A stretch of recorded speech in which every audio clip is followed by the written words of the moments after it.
Chapter 1309. Jupiter originally thought that he was going to suffer this time, but he could not help but be stunned for a moment. Suddenly, he felt a surge of emotions. On one hand, he was relieved that he had escaped the calamity, but on the other hand, he was moved by Han Xiao's attitude.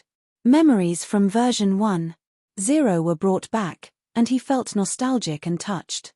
As a professional president who worked for a salary, all he thought about was how to run the guild. Although he had some feelings for the Black Star Corps after so many years, he would not be as loyal to the army as some ordinary players.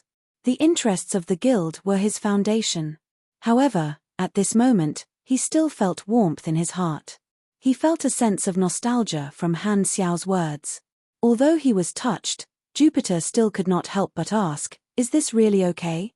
After all, we've caused a negative impact." Han Xiao waved his hand. "I've already grasped the cause and effect of this matter. If you guys specifically attacked the colonial planet, the army would have dealt with you without hesitation. However, your target is an enemy who keeps disrupting your black market mission. If you don't kill him, you won't be able to continue your mission in that area. Since I asked you to take over the black market, I gave you the right to act freely. Although you guys went overboard and I'm not very satisfied, since the Feni civilization chose to protect you, they're stopping us from integrating the black market. They'll bear the consequences themselves. We can't let our own people be bullied." But the public opinion outside, Han Xiao interrupted him and casually said, "Although you guys are the fuse, the three universal civilizations are still our enemies. Even if this didn't happen, they would have found other things to attack us. I won't turn around and deal with the members who are doing their best for the army just because of the enemy's moves. Therefore, you guys don't have to bear the pressure from the outside world this time." Jupiter coughed and whispered, "But you've also become the target of the public's condemnation. Aren't you worried about your reputation?" Han Xiao shook his head and said, "So, I hope you can reflect on your mistake this time. Eliminating the enemy is not a problem, but if you encounter another enemy who continues to obstruct the army's mission, you should fight and kill them. However, you must pay attention to the impact and do it cleanly. Unless you have no choice, try not to affect the civilians. If you have any operations, you can ask for the army's help. Don't act on your own like this time and cause too much of a commotion." After saying that, Han Xiao glanced at the surprised expressions of the people present and nodded secretly. He believed that this group of people had understood part of the hint. From the beginning to the end, what he wanted was not to put an end to such incidents, but to allow the players to continue doing so. He just wanted to give them some guidance and let them do it cleanly, but this was not something he could say. In his opinion, since it had already happened, no matter what explanation he gave to the outside world, it would not be worth it. It was better to beat them at their own game, ignore the public opinion of the three universal civilizations, and let the army continue to do what it wanted. While deepening the threat of the cancer of the universe, it would also change the army's positive image in the outside world. Before the association and the three universal civilizations went against each other, the three universal civilizations had always been promoting him, raising his reputation, and letting the galactic people put on all kinds of halos for him. It was both to support him and to restrict him. This was a double-edged sword. With a reputation, the army's actions would be restricted. If they did anything that violated the rules, they would suffer a backlash. This was the reins that the three universal civilizations were trying to put on the army. Han Xiao knew very well that the situation was getting more and more complicated. If he continued to stay in the rules set by the other party, he would only be more and more restrained. Therefore, although the players had made a mistake this time, it was not necessarily not an opportunity to adjust his strategy. Wanted criminals like Escod had done many things that were even more infuriating, but most people only felt fear and did not dare to force them because they knew that they were villains and could not be offended. Now, the outside world was so agitated, denouncing the Black Star Corps. One of the important reasons was that in their hearts, the Black Star Corps had once been a good person, and good people could be pointed at with a gun. The longer they were good people, the less they feared them. The many civilizations that responded to the call of the three universal civilizations and tried their best to stop the association from integrating the black market more or less had the same mentality. They thought that they had the protective talisman of the Galactic Convention, so the Black Star Corps would not dare to violate the rules and do anything to them. The Feni civilization used a colonial planet to protect Darfis because of this mentality. If they really cared about the casualties of their own people, they would not have dared to do this. If the other civilizations learned from them and did worse, the association's work would only become more and more restrained. How would they be able to integrate the black market then? If they could increase the threat of the cancer of the universe through the Planet Burger incident and let the outside world realize that there was a group of armed and violent people in the army who were not afraid of violating the rules, then some civilizations and calamity-grade organizations would reconsider the consequences before going against the association again. Playing around was one thing, but the cancer of the universe was not a joke. As long as similar things happened a few more times and made them afraid, they would be able to avoid a lot of trouble and speed up the integration of the black market. However, this could only be understood and not expressed. Therefore, the army would not admit to any accusations from the outside world and would only insist that these were slander. As for the truth, they would let the outsiders understand it themselves. As for the influence of public opinion, the three universal civilizations had the most powerful propaganda tool, so his reputation would be tarnished sooner or later. Han Xiao was already mentally prepared. It was impossible to go against them without paying a price. Plus, this reputation was just a facade. After all, armed organizations were not a civilized regime. The things they had to worry about were different. In the current environment, public opinion was nothing. No matter how big the commotion was, the three universal civilizations would still not dare to do anything when it came to practical matters. During the cooperation period in the past, positive reputation would help the army find more partners and build a network of interests. Now, the three universal civilizations had issued a ban, forbidding any civilization from cooperating with the association. Every stage had its own path. Now, the face of a good person was basically useless, and the mask of a bad person was more useful. Because of this, Han Xiao did not mind switching the reputation mode of the army. To him, it was just a different method. As long as it was helpful to the goal, he would use whatever was useful. When the World Tree War broke out, these negative effects would no longer be a problem. No one would care about such details anymore. Of course, even if he temporarily switched to the path of a bad person, there was still a limit to what he could do. Therefore, he still had to restrict the actions of the players to a certain extent. Therefore, he personally came out and criticized Jupiter and the others to convey a vague attitude to all the players. It was fine to cause small accidental injuries when fighting bosses, but not on purpose. The discretion was in his hands. With today's preventive measure, if a player went overboard and he followed the rules, most players would feel that it was normal.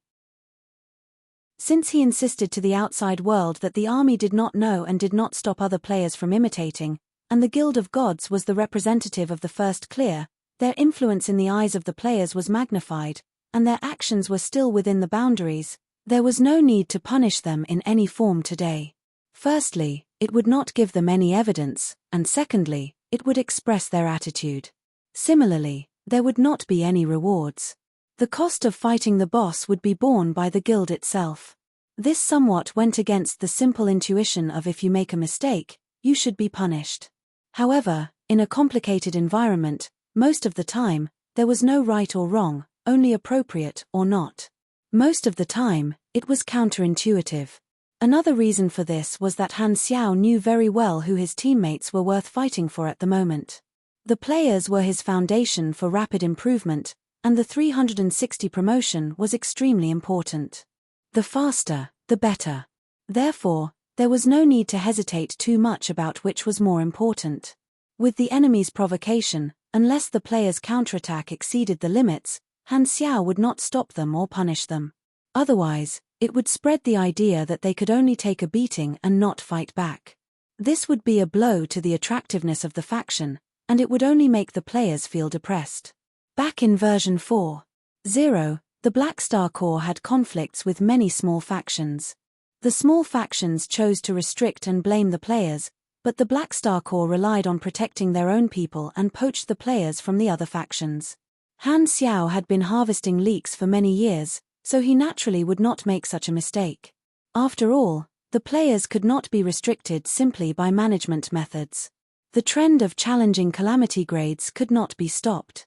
Han Xiao understood the mentality of the players very well. Since they were restricted from fighting the boss, they could just leave the faction. In any case, it was impossible for them not to fight the boss. Not everyone had a deep-rooted sense of belonging to the faction. As the players continued to grow stronger, their demand for the faction would gradually decrease. Strength was the greatest source of confidence. With strength came bargaining power, and they would be treated well no matter where they went. Furthermore, Han Xiao never doubted the players' interest in establishing their own faction. At this point, among the factors that attracted the players to stay in the army, the proportion of benefits had already decreased. The proportion of belonging and habits had increased, and the long-term investment in the past had provided more and more returns. Therefore, Han Xiao had personally spoken to the Guild of Gods and used them to promote his comradeship on the forums. He had already controlled the artificial intelligence of the spaceship, and the players could only record through the interface. Therefore, this video would only be spread on the forums, and the groups other than the players would not be able to see it. I understand. If there are similar operations in the future, we will definitely report to the army, Jupiter replied energetically. That's right. Han Xiao nodded. Do a good job and control the black market in this area as soon as possible. After giving a few instructions, Han Xiao ended the communication, and the projection in the cabin disappeared. The members of the Guild of Gods looked at each other and heaved a sigh of relief. Smiles of relief appeared on their faces. This feeling of having someone looking after them was simply too good. President, I recorded the conversation just now. Should I post it on the forums? Poseidon asked. Of course.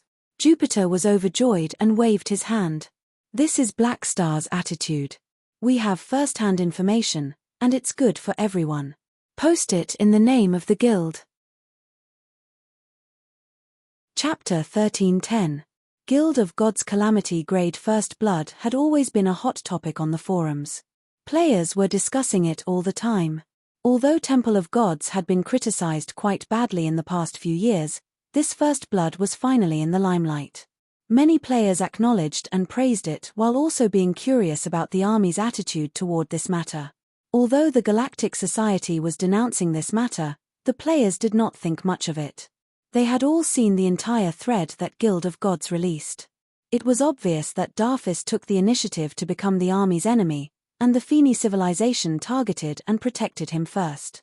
In their opinion, the Feni civilization deserved it. Only they were allowed to attack them, but they were not allowed to attack them. It was obvious that they were biased. However, no matter what the outside world said, it was an undeniable fact that it brought trouble to the army. Therefore, many players were waiting to see how the army would deal with Guild of Gods. Seeing that Guild of Gods had set a precedent, the other large clubs also started thinking. Although the First Blood was gone, killing a Calamity grade boss was a reflection of a guild's strength. In the eyes of the various clubs, when more and more guilds killed a Calamity grade boss, this would most likely become one of the basic qualifications of a large guild. When recruiting new members, seeing that this guild had not even killed a Calamity grade boss, they would immediately be less competitive. Of course, the large guilds of the various countries would not be willing to fall behind. However, this was just a thought. Since Guild of Gods had made a move, the other guilds were waiting for the army to deal with this matter. They were going to make a plan based on the army's attitude. Anyway, the boss was definitely going to be killed. It just depended on what method they used. Under the watchful eyes of the many players, the official account of the Guild of Gods released a video of the conversation between Han Xiao and them. In just a few minutes, the video immediately shot to the top of the trending list and attracted a lot of attention on the forums. Many players were shocked at Han Xiao's attitude at first, but they were soon in a good mood and began discussing excitedly.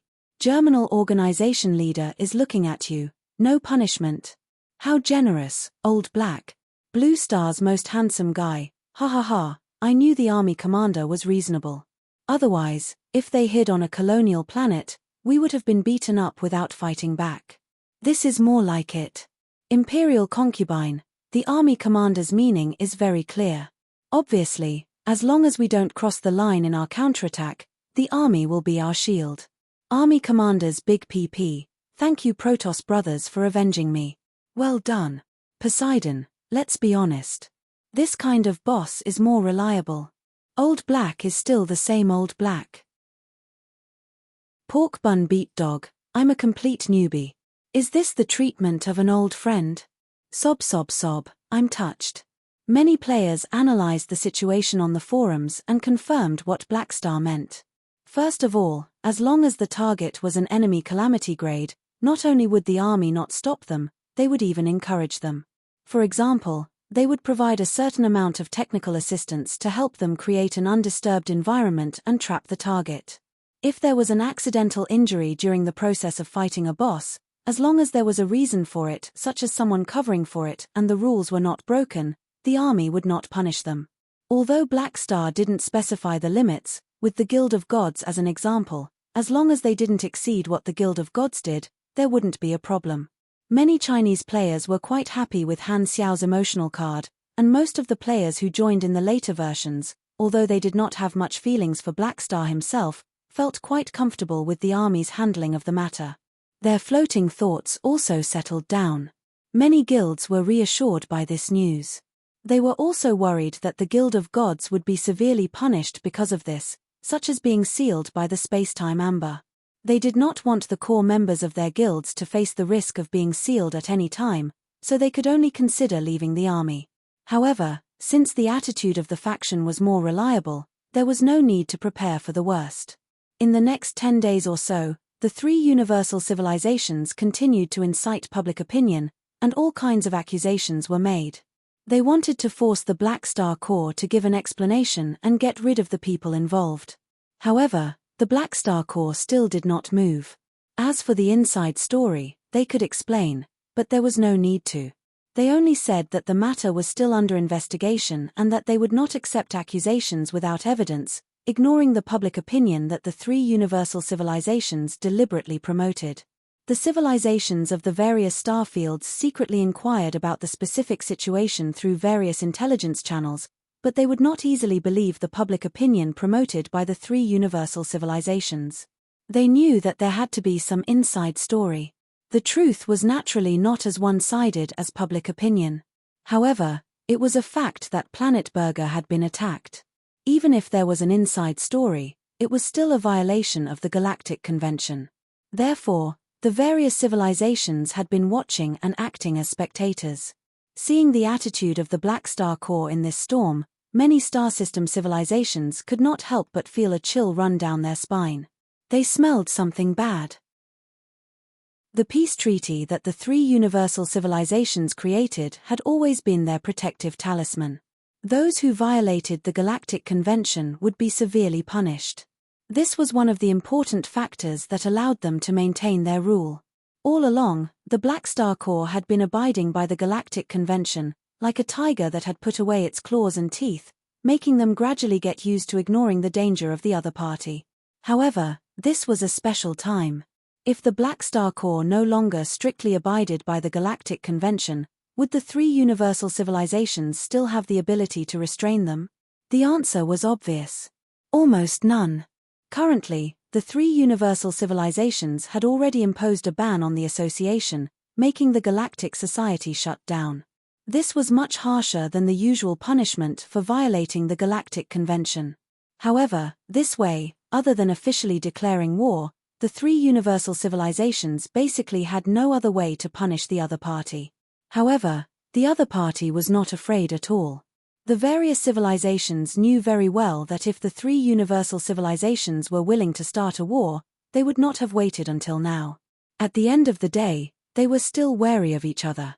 Under such circumstances, the various civilizations did not think that the 3 universal civilizations had the ability to continue forcing the association to strictly abide by the Galactic Convention.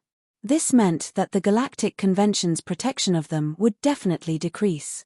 Of course, based on the attitude of the Blackstar Corps, they probably did not intend to openly violate the Galactic Convention. However, in some areas, the Black Star Corps would most likely no longer restrain themselves. The three universal civilizations would take the big picture into consideration and naturally make a choice. As long as the association did not openly start a civilization war, the three universal civilizations would at most incite public opinion to criticize them. It was impossible to expect them to do anything. Understanding this, many galactic civilizations that responded to the call of the three universal civilizations gradually wavered. In a situation where the Black Star Corps no longer restrained themselves, the protection of the Galactic Convention would be greatly reduced. Continuing to go against the association was clearly not wise. Even if they wanted to rely on the thighs of the three universal civilizations, the other party would not be able to do anything immediately. They would only be using them as guns, and in the end, they would have to bear the losses themselves. In the face of such a situation, many civilizations made similar decisions without prior consultation. When two giants fight, the unlucky ones are us small fries. We can't afford to offend either side, so it's better to take it easy and not jump around too much. Although we responded, we should still turn a blind eye to the Beyond Grade A Association's actions of integrating the black markets. The three universal civilizations have the ability to send people to stop them themselves. Anyway, we won't do much anymore. At most, we'll just do a symbolic sweep. Such a consensus quickly spread among the upper echelons of many galactic civilizations. Even the Feni civilization became a little less confident when they saw such a scene. When they were interviewed by various media outlets, although they were still criticizing the association, their words were a little more restrained and more cautious. Cancer of the universe, reading the public opinion on the quantum network, Holmes had a grave expression. He was a calamity-grade super who ran an armed organization in the Sea of Star Spirits. He was somewhat famous and could be considered a local tyrant in the star system he was in. Ever since the Planet Burger incident became a big deal, Holmes had been paying attention to it. He had met Darfis when he went on a business trip to the Endless Nebula. The two of them had some friendship and would occasionally chat to get to know each other better. Because of this, he learned about Darfis' recent work. Inspired by Darfis, Holmes also secretly cooperated with the local civilization and did the same thing as Darfis, obstructing the association's actions of integrating the black markets in exchange for resources and benefits from the local civilization. However, this incident gave Holmes a fright. He was not as strong as Darfis, and Darfis angered the Cancer of the universe and was hunted to death. He was also alarmed. While secretly obstructing the association, Holmes also killed some immortals. He could not help but be afraid that the immortals would come to him in groups. He was not as arrogant as Darfis and did not think that he could stop the immortals from seeking revenge on a large scale. Going against the association was risky in the first place. Only because the local civilization promised to protect him when necessary did Holmes agree to cooperate.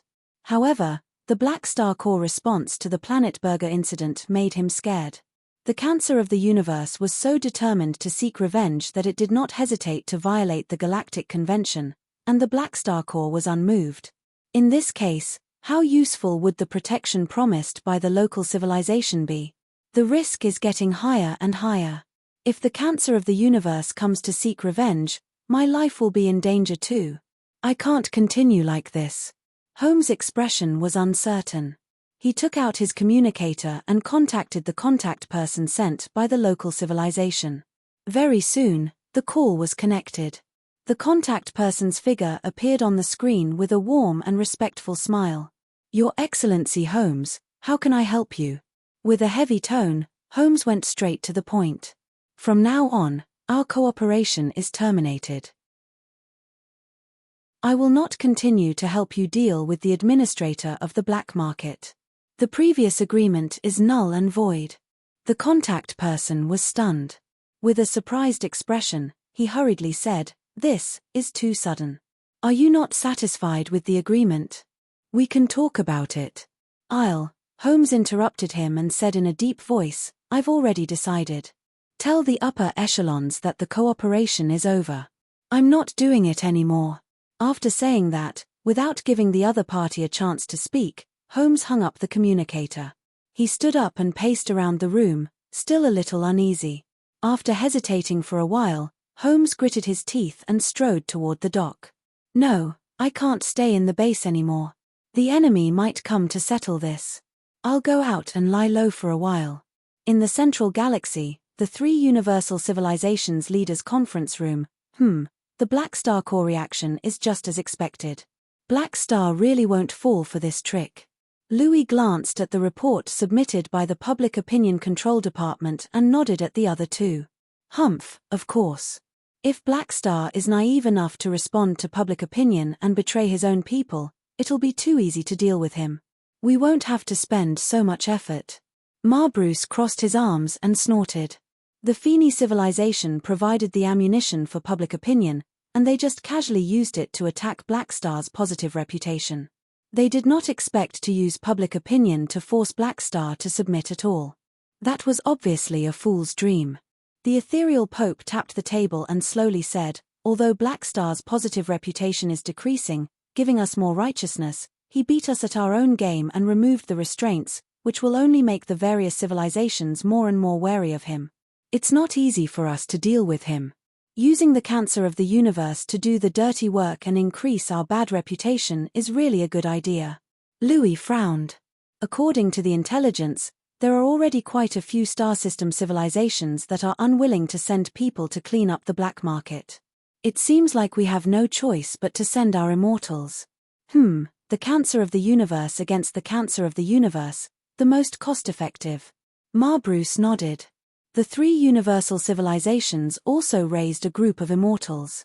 To them, letting the immortals fight among themselves was obviously more worth it than wasting their own troops. After all, they would not feel bad if the immortals died. The ethereal Pope said with a deep voice, but the immortals are too difficult to control. If something happens. The three of them exchanged glances and felt a headache. The players under the three universal civilizations were also difficult to control, and they caused a lot of trouble. However, the three universal civilizations did not have a good way to deal with them. They punished them many times, and many of them directly left, leaving the faction and joining other organizations. Some of them even defected and became wanted criminals. They were too strict, causing the number of immortals to decrease to a certain extent. With the start of version 5.0, the player's strength showed signs of increasing again. The three universal civilizations also felt the severity of the situation and suspected that the immortals had the potential to reach the calamity grade. If such a day really came, the cancer of the universe would be the most suitable to deal with the cancer of the universe, so they had to have enough immortals in their hands. They could not continue to lose them. Therefore, the three universal civilizations had also implemented special treatment for the players. They would not punish them if they could, and they would try their best to suppress the mistakes that they could. However, it was still difficult to stop the loss of immortals. The three universal civilizations had always been troubled by this problem. Therefore, the three of them were envious of the Black Star core. The immortals that they could not control were already very obedient in the hands of the Black Star core. In the entire universe, only the Black Star core had the most effect on restraining the immortals. Now, the Black Star core was showing signs of loosening this restriction. If the army really did so, Bruce shook his head and changed the topic. Sigh, this is all a last resort. Let's not talk about this for now. The most important thing now is to confirm whether Black Star can use the Sanctum revival again. The other two nodded, but their expressions were solemn. They knew what they did not say just now. If the immortals of the Black Star core continued to develop according to the current trend, the future situation would very likely evolve into. Whether the galaxy was chaotic or not, Black Star had the final say. Chapter 1311. As time passed, the Galactic Society saw that the three universal civilizations did not take any substantial action. How could they not know that there was something fishy going on? Since they could not do anything to the Black Star core, the popularity of public opinion gradually decreased. One day, the Supercluster Alliance received an anonymous piece of information. It was the inside story of the Feeney civilization, so they released it without hesitation. After a round of publicity, the public opinion was quickly changed. After many parties competed with each other, the mastermind behind this matter basically got what they wanted and stopped.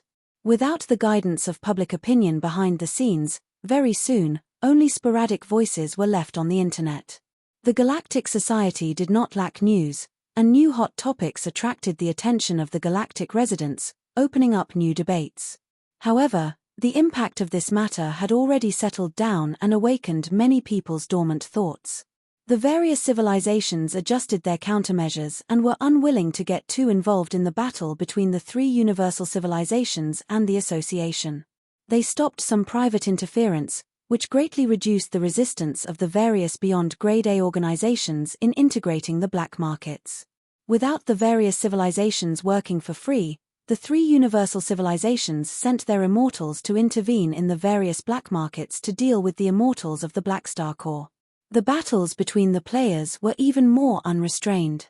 In the next month or so, the two sides fought fiercely. Many of the planets where the black markets were located became secret battlefields. With the technical assistance of the army, the various large guilds got rid of a few calamity-grade supers one after another. The name of the cancer of the universe became more and more popular. Han Xiao did not pay attention to the commotion in the outside world. While the two sides were fighting in secret, he spent most of the time in the research lab, continuously reverse engineering SWI-001 and creating new universal treasures to advance his god's trait transformation. On this day, there was finally a breakthrough in the reverse engineering of SWI-001. In the bright research lab, SWI-001's enormous body was fixed in the center. Densely packed multifunctional mechanical arms were everywhere. From the outside, they looked like scaffolding, all buzzing and operating, performing all kinds of reverse engineering analysis. Mechanical assistants flew in the air around SWI-001, transporting parts from time to time like a swarm of bees. Han Xiao hovered in the air at the same height as SWI-001's head. Beside him was a ring-shaped anti-gravity workstation. A large number of neatly arranged virtual screens surrounded his body, continuously displaying various parameters. He used this workstation to coordinate the research plans of the different teams. The deciphering is finally complete. Han Xiao let out a sigh of relief. After more than a month of analysis, many of SWI-001's modules had been successfully analyzed. The most important one was naturally the memory file, which had been transcoded and exported into readable data. On the virtual screen, a large amount of information was displayed. After removing the redundant data, all that was left was the essence of SWI-001. Han Xiao browsed through the information. The useful information could be divided into three main sections. The first section was the various technologies used by the mechanical body, the second section was the technical blueprints in the memories of the sacrificed mechanics, and the third section was their memories of the unknown civilization. The name of this universal civilization that had been destroyed by the World Tree was Karma Republic in Galactic Common Language. Unlike the three civilizations in the explored universe, the Karma Republic was the only universal civilization in the area it was in. It was the largest universal civilization and had swallowed all the other civilizations in the area, turning them all into their subsidiary civilizations. It had absolute control, and even the territory was distributed by the Karma Republic. They had established a monitoring system and set up a civilization level.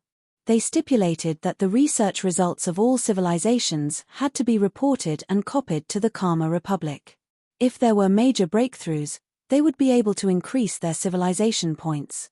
If they had enough points, the civilization would be upgraded and receive better treatment. They would then expand under their approval.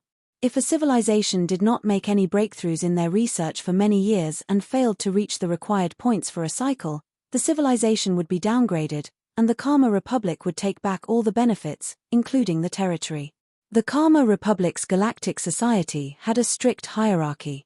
Although the competition between civilizations ensured a certain degree of vitality, the overall atmosphere of the society was still rather dull.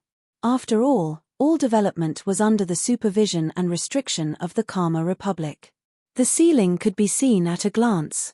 In order to maintain their level or upgrade, Most civilizations had no choice but to invest most of their resources into scientific research. Their attitude toward the livelihood of the people was that it was fine as long as they could get by. Most of the people were just muddling along. Under the high control of the Karma Republic, the cost of breaking the law was too high, and there was no hope. Super knowledge was also strictly restricted by the Karma Republic and could not be spread freely. The only way to learn was through the official channels, and after completing their apprenticeship, they would be distributed to different civilizations. If nothing went wrong, with the Karma Republic absorbing the nutrients of so many subsidiary civilizations, their civilization strength would continue to rise. Unfortunately, they encountered the World Tree civilization and were wiped out in the end. Because super knowledge was not spread to the civilians, the Karma Republic controlled the scale of individual civilizations quite well. However, it was also because of this that they lacked high-level combatants. They only had less than 20 beyond grade as, and due to the lack of fighting, they only had 2 peak beyond grade as. There were pros and cons to both. Although the 3 universal civilizations were worried about losing control of their individual strength every day, they had accumulated several times more high-level combatants because of this. The Karma Republic did not have such concerns, but when facing external enemies, they did not have enough high-level combatants. Facing the devastating attacks of the World Tree civilization, the high-level combatants of the Karma Republic were almost completely defeated. In the end, they had no choice but to use a technology called fusion mechanical ascension, which was only suitable for mechanic supers. By gathering the strength of a peak beyond grade A mechanic and a large number of grade A and grade B mechanics, they helped this mechanic break through the limit and become a true mechanical deity, reaching a higher level. However, they failed in the end. Although they obtained an even stronger individual, they did not transform and were defeated by the World Tree Civilization's experts in battle. Han Xiao looked at the technical information. The name of the blueprint shown on the interface was Fusion Mechanical Ascension. Other than the known effects of fusion, the side effect was a change in personality, becoming a collective consciousness. This technology didn't reach the goal I expected at the beginning of the design, but it's still a breakthrough. It's not very useful to me, but the mechanical body template after fusion is very powerful. Maybe I can reverse engineer it and imitate its structure to become a new form of the mechanical deity? Han Xiaoxin thought. Although SWY-001 was a fusion of flesh and machinery, the purpose of flesh was to provide a large number of supercells to provide mechanical force for the huge mechanical body, and he had polar channel flow blood rage. As long as he controlled it well, he might be able to achieve a similar effect. If he could successfully imitate the form of SWY-001, he felt that the mechanical deity would most likely undergo a huge change. Other than fusion mechanical ascension, Han Xiao also obtained a large number of blueprints from the mechanical body's memory file. However, only the peak beyond grade A's memory contained a few gold blueprints. Han Xiao recorded all these technologies and looked at the deciphering interface of the memory chip program. Now that he had finished deciphering the quantum network code of the Karma Republic, the defensive wall had been broken long ago, and he could rewrite SWY-001's artificial intelligence program. Han Xiao hesitated for a moment before closing this interface. He did not want to make any changes before he figured out the connection between SWY-001's biological consciousness and artificial intelligence consciousness.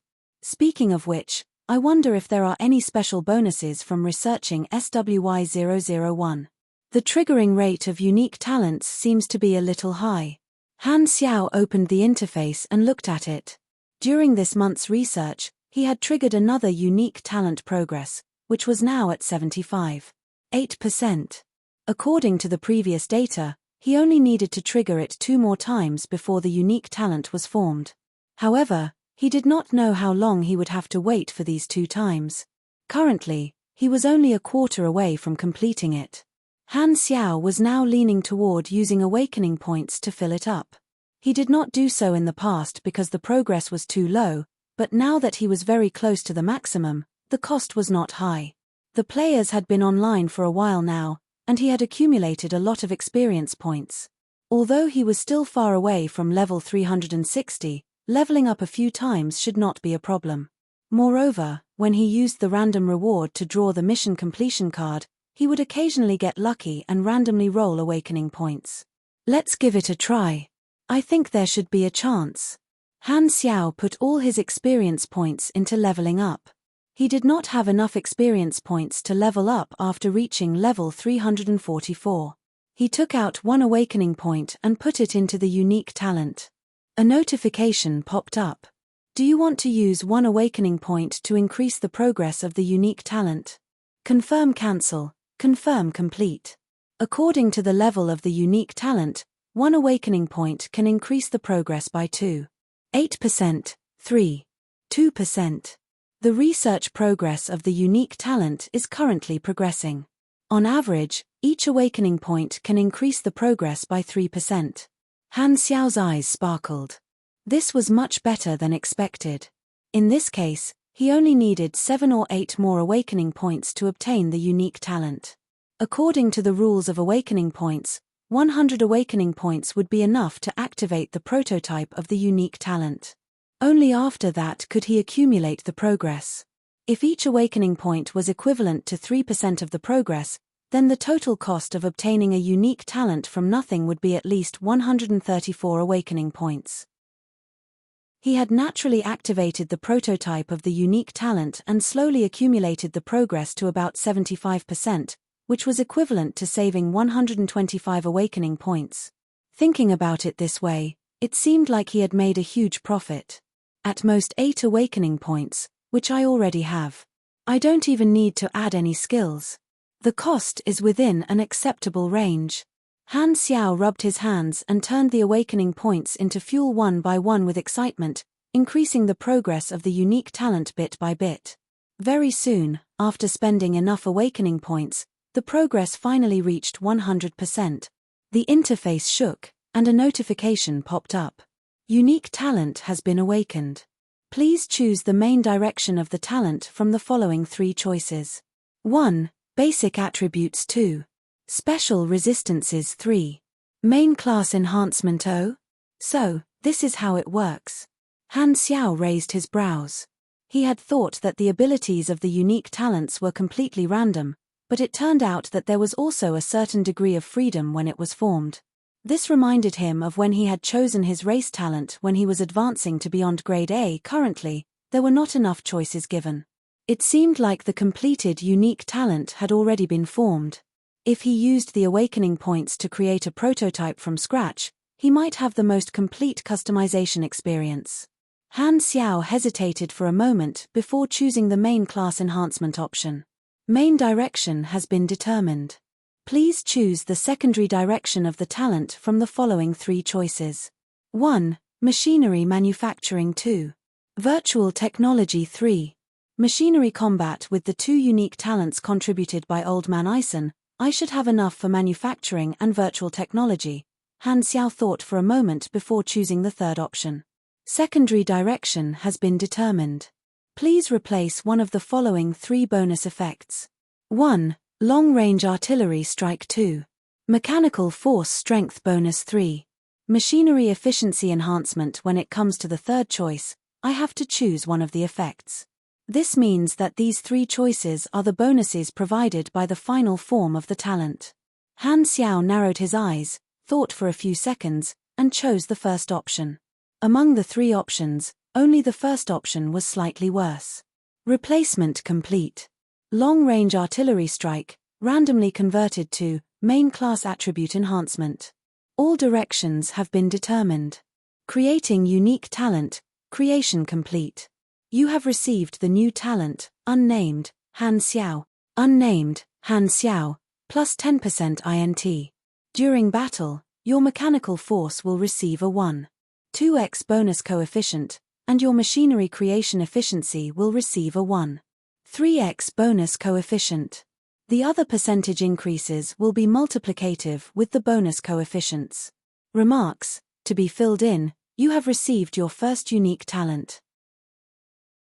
The difficulty of activating the next unique talent prototype will be increased.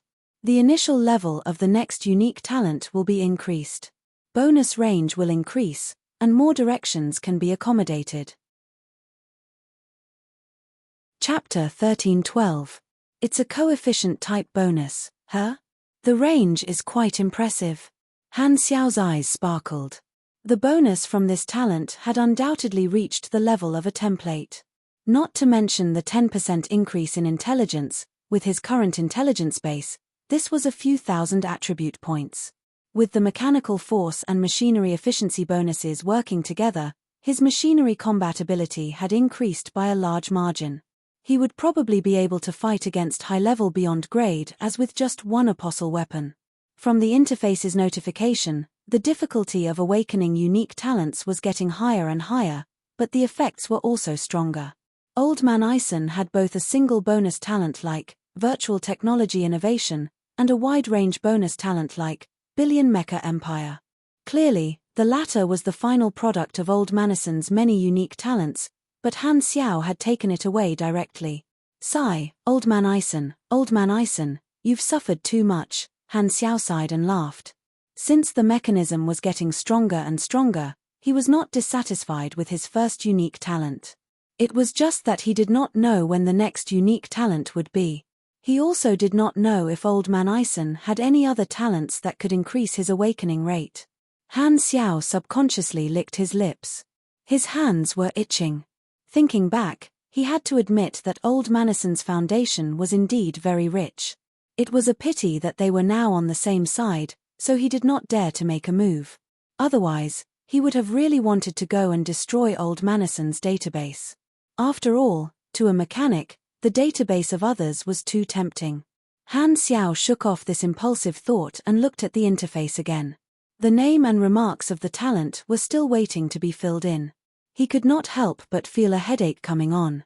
As someone who had trouble coming up with names, he had a high degree of confidence in his ability to come up with names. What should I call it? I have to give it a proper name this time. Otherwise, if the players use a character summon card to draw it, won't I be in trouble? Han Xiao pondered for a while before carefully writing down a name that he felt was reliable. After confirming the name, the content of the talent on the interface refreshed. The blank box for filling in the content disappeared, and the name could no longer be changed. Emperor of War Han Xiao, remarks, born for war. It's a fighting ability. This should be a normal name. Han Xiao felt that there was no problem, but he wasn't too sure about his own aesthetics.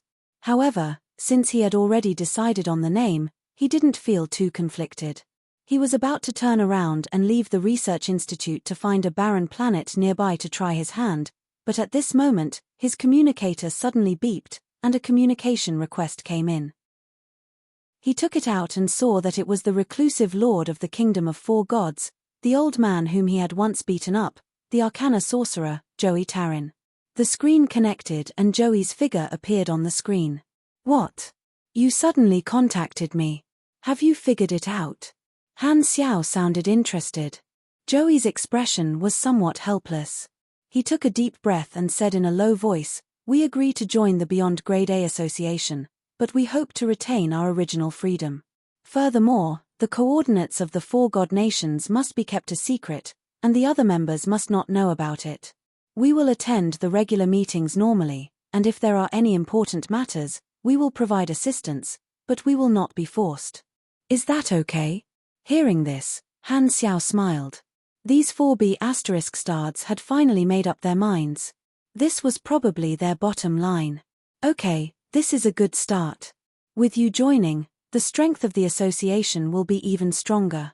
I will not disclose your secondary dimension coordinates, and the association will not force the members, but I will announce that you are reclusive beyond grade as, and you will need to be present when you join the association. Is that okay with you? Okay. Joey nodded and hesitated. Then about the Sanctum revival, don't worry, once you join the association, you will be one of us. If you die, I will revive you. That's good, okay, send me all your information later. I will help you register the association's authority and arrange your entrance ceremony. After chatting for a while, Han Xiao hung up. 10 seconds later, he received the personal information of Joey and the other three. He then asked Philip to handle the entrance procedures. He thought for a while and called Oathkeeper. He had already discussed with some of the Holy Covenant members, and they would come out when the time was right. Since Joey and the others had joined, he might as well arrange a time for them to join the association together. Very soon, Oathkeeper appeared on the screen. Blackstar, what's the matter? Regarding the entrance ceremony of the new batch of Holy Covenant members, I have already made arrangements. They can come to the flickering world now. Han Xiao instructed. I will inform them. Oathkeeper nodded, hesitated for a while, and suddenly said, Blackstar, I have something to inform you. The second set of Sanctum keys is about to be collected. So fast. Han Xiao was stunned. This matter was handled by Oathkeeper, and he did not pay much attention to it. He thought that the Holy Covenant would take at least a few years to collect the second set of keys. He did not expect the efficiency to be so high. Yes, in the list of resources provided by the Supercluster Alliance, there are many materials for the Sanctum keys. It is very difficult to buy them in the outside world, but these advanced civilizations have them in stock. There are also some more sensitive materials that the civilizations have prohibited from circulating on the market. Some black market warehouses actually have them in stock, and you have transferred them over, greatly speeding up our progress. Oathkeeper explained. I see. Han Xiao understood and heaved a sigh of relief. He felt that an invisible burden had been lifted. Only by obtaining the second set of Sanctum keys would he truly have the confidence to deal with the cleansing. He would no longer have to scare the three universal civilizations. Which Sanctum key are you about to collect? Han Xiao was curious. The first Sanctum this time. Han Xiao was immediately energized. The last time he entered the third Sanctum, it contained mostly knowledge of creatures, genes, Esper abilities, and so on. Although he gained something, it did not match his class well. The first Sanctum seemed to be closely related to mechanical technology. If he could go in, he would probably obtain the most suitable technology for mechanics. That would be the most profitable. Coincidentally, his authority in the first Sanctum was also very high, even higher than the third Sanctum. Currently, he had a total of 7 fragments, which was equivalent to 7 levels of authority. As long as he entered the first Sanctum, he would be able to obtain another fragment and reach level 8. By then, he would be able to do more things in the Sanctum. How is the collection of the other Sanctum keys? Let me show you. Oathkeeper sent a string of data. The Holy Covenant had digitized the search progress of the various Sanctum keys. At this time, other than the first Sanctum key with 92% progress, the second highest was the third Sanctum key with 67% progress. The search progress of the other Sanctum keys was around 40%. Only the sixth Sanctum was the most arrogant, with only 7% progress. Han Xiao looked at the progress, then looked at the list of materials for the various Sanctum keys. He encouraged, I'll try my best to pay attention to these materials. Keep up the good work. You do a good job too. The organization won't mistreat you. Oathkeeper said before Han Xiao could reply. He felt comfortable all over and hung up the communication without waiting for Han Xiao's reply. Han Xiao put down the communicator, scratched his head, and had a strange expression. Usually, it was him who spoke to Oathkeeper like this. He did not expect Oathkeeper to suddenly change to this tone, which caught him off guard. Interesting. Is he not satisfied with being ordered around all the time, so he wants to turn the tables and take advantage of me verbally? Humph, childish. Next time, I'll definitely speak faster than you. Han Xiao curled his lips and decided not to lower himself to Oathkeeper's level. After all, everyone knew who was the boss who made the decisions. The second set of keys is almost complete. I can consider finding an opportunity to have a showdown with the three universal civilizations. Han Xiao calmed down and pondered. According to his judgment of the situation, one of the effective ways to resolve the stalemate between the three universal civilizations and the association was to seek peace through war. Let the three universal civilizations launch a cleanup, and the two sides would fight to their heart's content. When the association suffered heavy casualties, they would revive all the members and show the truth that there was no limit to the number of Sanctum revivals. This way, while the three universal civilizations would learn a painful lesson, they would also know that they could not stop the Beyond Grade as There was a high chance that they would give up their current strategy, stop doing these useless things, and focus on studying the sanctums. This way, they would be able to achieve a new round of checks and balances, which should last for a long time. However, although this method would only cause limited damage to the Beyond Grade A Association, it would deal a heavy blow to the three universal civilizations. After all, the fleets, armies, and soldiers that were destroyed could not be revived through the sanctum. If the direct descendants of the three universal civilizations died in this war, even if the sanctum revival could revive them, Han Xiao would not let them revive in the same batch as the association members. It would definitely be delayed. He had two goals. One was to deal with the World Tree, and the other was to protect the Beyond Grade as and not walk the same path as the Celestial Star Alliance. The former was a higher priority. Before the World Tree War breaks out, try not to cause too much damage to the military forces of the explored universe. Therefore, we still have to continue controlling the intensity. The association will not take the initiative to start a war and try to maintain the original state. The second sanctum revival is just a protective talisman. Only when the three universal civilizations take the initiative to start a cleanup will this plan be implemented. Han Xiao exhaled. If he thought about it from another perspective, it was possible that they would not start a war. When that time came, in order to prevent damage to their forces, he might have to go against his original intention and reveal information about the World Tree civilization in advance, causing the war to break out earlier. However, whether the three universal civilizations would believe him or not was another matter. I hope the three universal civilizations don't play with fire. It's already good enough that they can maintain the current state. On the other side, somewhere in the desolate universe belt of the Primeval Star River, behind a gray planet, a spherical galactic fortress floated. It looked like an enlarged metal brain. This was a super-range virtual brainwave amplifier. On its surface, there was a matrix of intrusive quantum network base stations, which could hide the data packets sent out to a certain extent and increase the strength of the virtual intrusion. Around it were two circular mechanical devices, one horizontally and one vertically encircling the virtual brainwave amplifier like two star rings. This was the Radiant Federation's multidimensional sky-opening transportation device. Outside the teleportation device, there were high-level concealment devices floating like buoys, providing multi-frequency shielding for this area, blocking all kinds of detection, including prophecy abilities.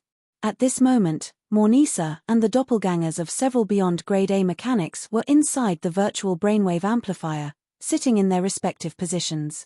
They were all direct members of the three universal civilizations. After 2 to 3 months of preparation, the three universal civilizations finally agreed to this cooperation project. Those participating in this operation were all direct Beyond Grade A mechanics, led by Mornisa and assisted by the three universal civilizations. They came to the Primeval Star River to invade Manison's database. The three universal civilizations took out a lot of cutting-edge equipment and even agreed to share the computing power of their main artificial intelligences to help with the invasion. This was all for the sake of successfully destroying Manison's database and catching him off guard. The virtual brainwave amplifier and intrusive quantum network base stations are operating at full power. The multidimensional sky-opening transportation device is in the preheating stage.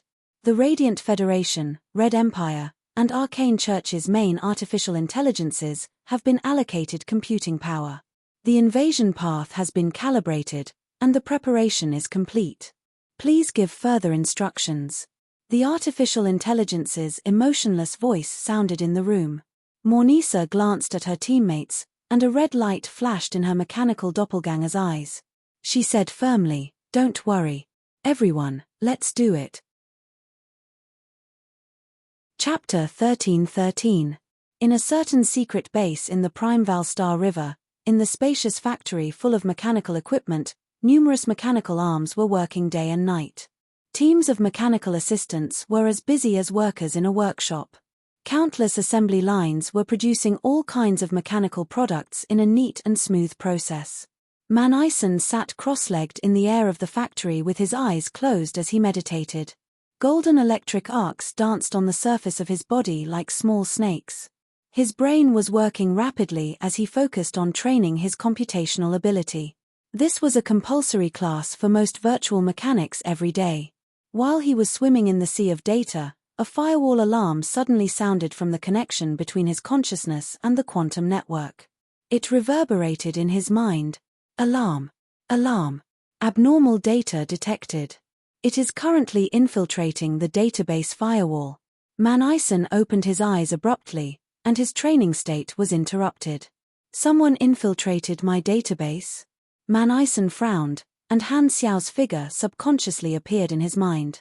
The last time someone did this was many years ago. Could it be that B***starred Black Star? Although they were on the same side now, Manison had never hesitated to speculate about Black Star with the greatest malice. Don't ask, it would be PTSD. His consciousness suddenly sank into the quantum network, and along the quantum network node, he instantly jumped to the location of the firewall. The next moment, his vision changed drastically, and he arrived at a virtual world built from data streams. In front of him was a thick firewall array that looked like layers of translucent shields. Countless jumping data bytes flowed on the surface. It was these things that protected his virtual artificial intelligence core and many databases, making them invisible in the quantum network, making it impossible for ordinary people to find the path and search. The enemies who could find the path to infiltrate were either beyond grade A mechanics or the main artificial intelligence of an advanced civilization or some large organization. In any case, they did not come with good intentions. At this moment, a large cluster of slightly glowing dark purple data was crawling on the surface of the firewall like a slime, continuously wriggling and corroding the firewall. Large patches of purple spread out. From a microscopic perspective, it could be seen that at the point of contact between the two parties, their respective basic data bytes were fighting fiercely. The basic bytes that were torn apart by the firewall were reorganized into the appearance of the other party's bytes and were assimilated and swallowed by this cluster of abnormal data, causing the computing scale of the abnormal data to slowly increase. Inside the firewall, streams of data surged out from the ground and condensed into the virtual appearance of Manison's soul. He narrowed his eyes and looked at this scene. He stretched out his hand and grabbed a stream of data. The two ends continued to extend, and the whole stream became thin and long, turning into the shape of a scepter. Manison held it in his hand. He tapped his scepter, and streams of data surged up from the ground. The texture was like mud, and they were quickly molded by an invisible force into a legion of fully armored AI guards, arrayed behind him. You dare to invade my territory, but you don't have the guts to show yourself. After finishing his battle preparations, Manison spoke expressionlessly. As soon as he said that, Mornisa's virtual figure appeared outside the firewall. She looked at Manison, who was protected by the firewall, and said calmly, "You're not a member. We meet again. Teacher. So, it's you." Manison narrowed his eyes. What, you still haven't given up? Mornisa had once tried to steal his technology secretly. The reason was that she was close to him and had grasped some secret roots, so her ambition grew. However, Mornisa's skill level was not high enough, so she did not succeed. She was discovered by him and taught a lesson. After that, Mornisa joined the Radiant Federation, and this matter was left unsettled. Over the years, Manison had taught many mechanics, and Mornisa was one of the most talented. After Mornisa became a Beyond Grade A, he originally wanted to support her in establishing her own organization and forming an alliance with her to indirectly expand his own organization. Unfortunately, Mornisa bit him back, and this plan fell through.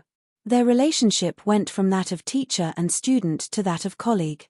However, although the two of them did not have a good relationship, they did not become enemies immediately. On the contrary, the two of them had always maintained a certain level of intelligence cooperation. Mornisa would occasionally reveal some unimportant insider information to Manison. From Manison's point of view, she was trying to get on his good side and keep him in check. He knew this student's personality quite well. Once she set her sights on a goal, she would not give up easily. She would definitely try everything she could and would not give up on stealing his technology so easily. Therefore, Manison was surprised by Mornisa's sudden invasion today, but he felt that it was reasonable. Hearing this, Mornisa sneered. Teacher, things are different now. Black Star's rise has taken away the faith of the machinery faith. You're no longer the invincible mecha empire from decades ago. Hearing Black Star's name, Manison snorted in his mind but did not refute this point. He calmly said, even so, it's still very easy for me to beat you up. I'm not so overconfident as to think that I have the ability to fight you alone. Mornisa revealed a sarcastic smile. But I have help this time.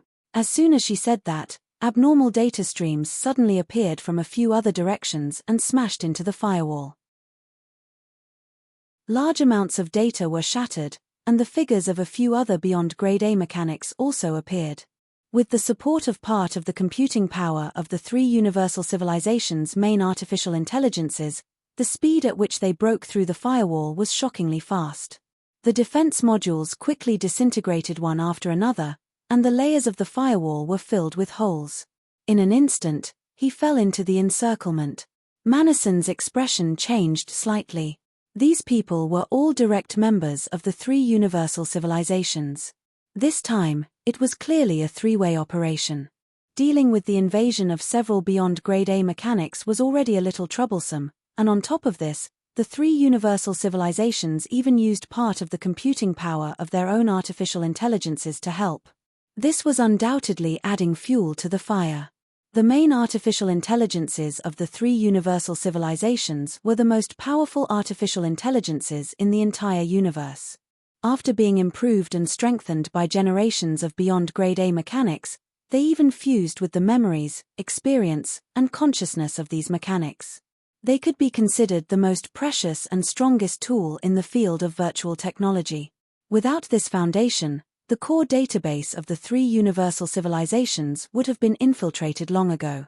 It was just that most of the computing power of the main artificial intelligences had to be used to maintain the operations of the civilization, so it did not reveal much.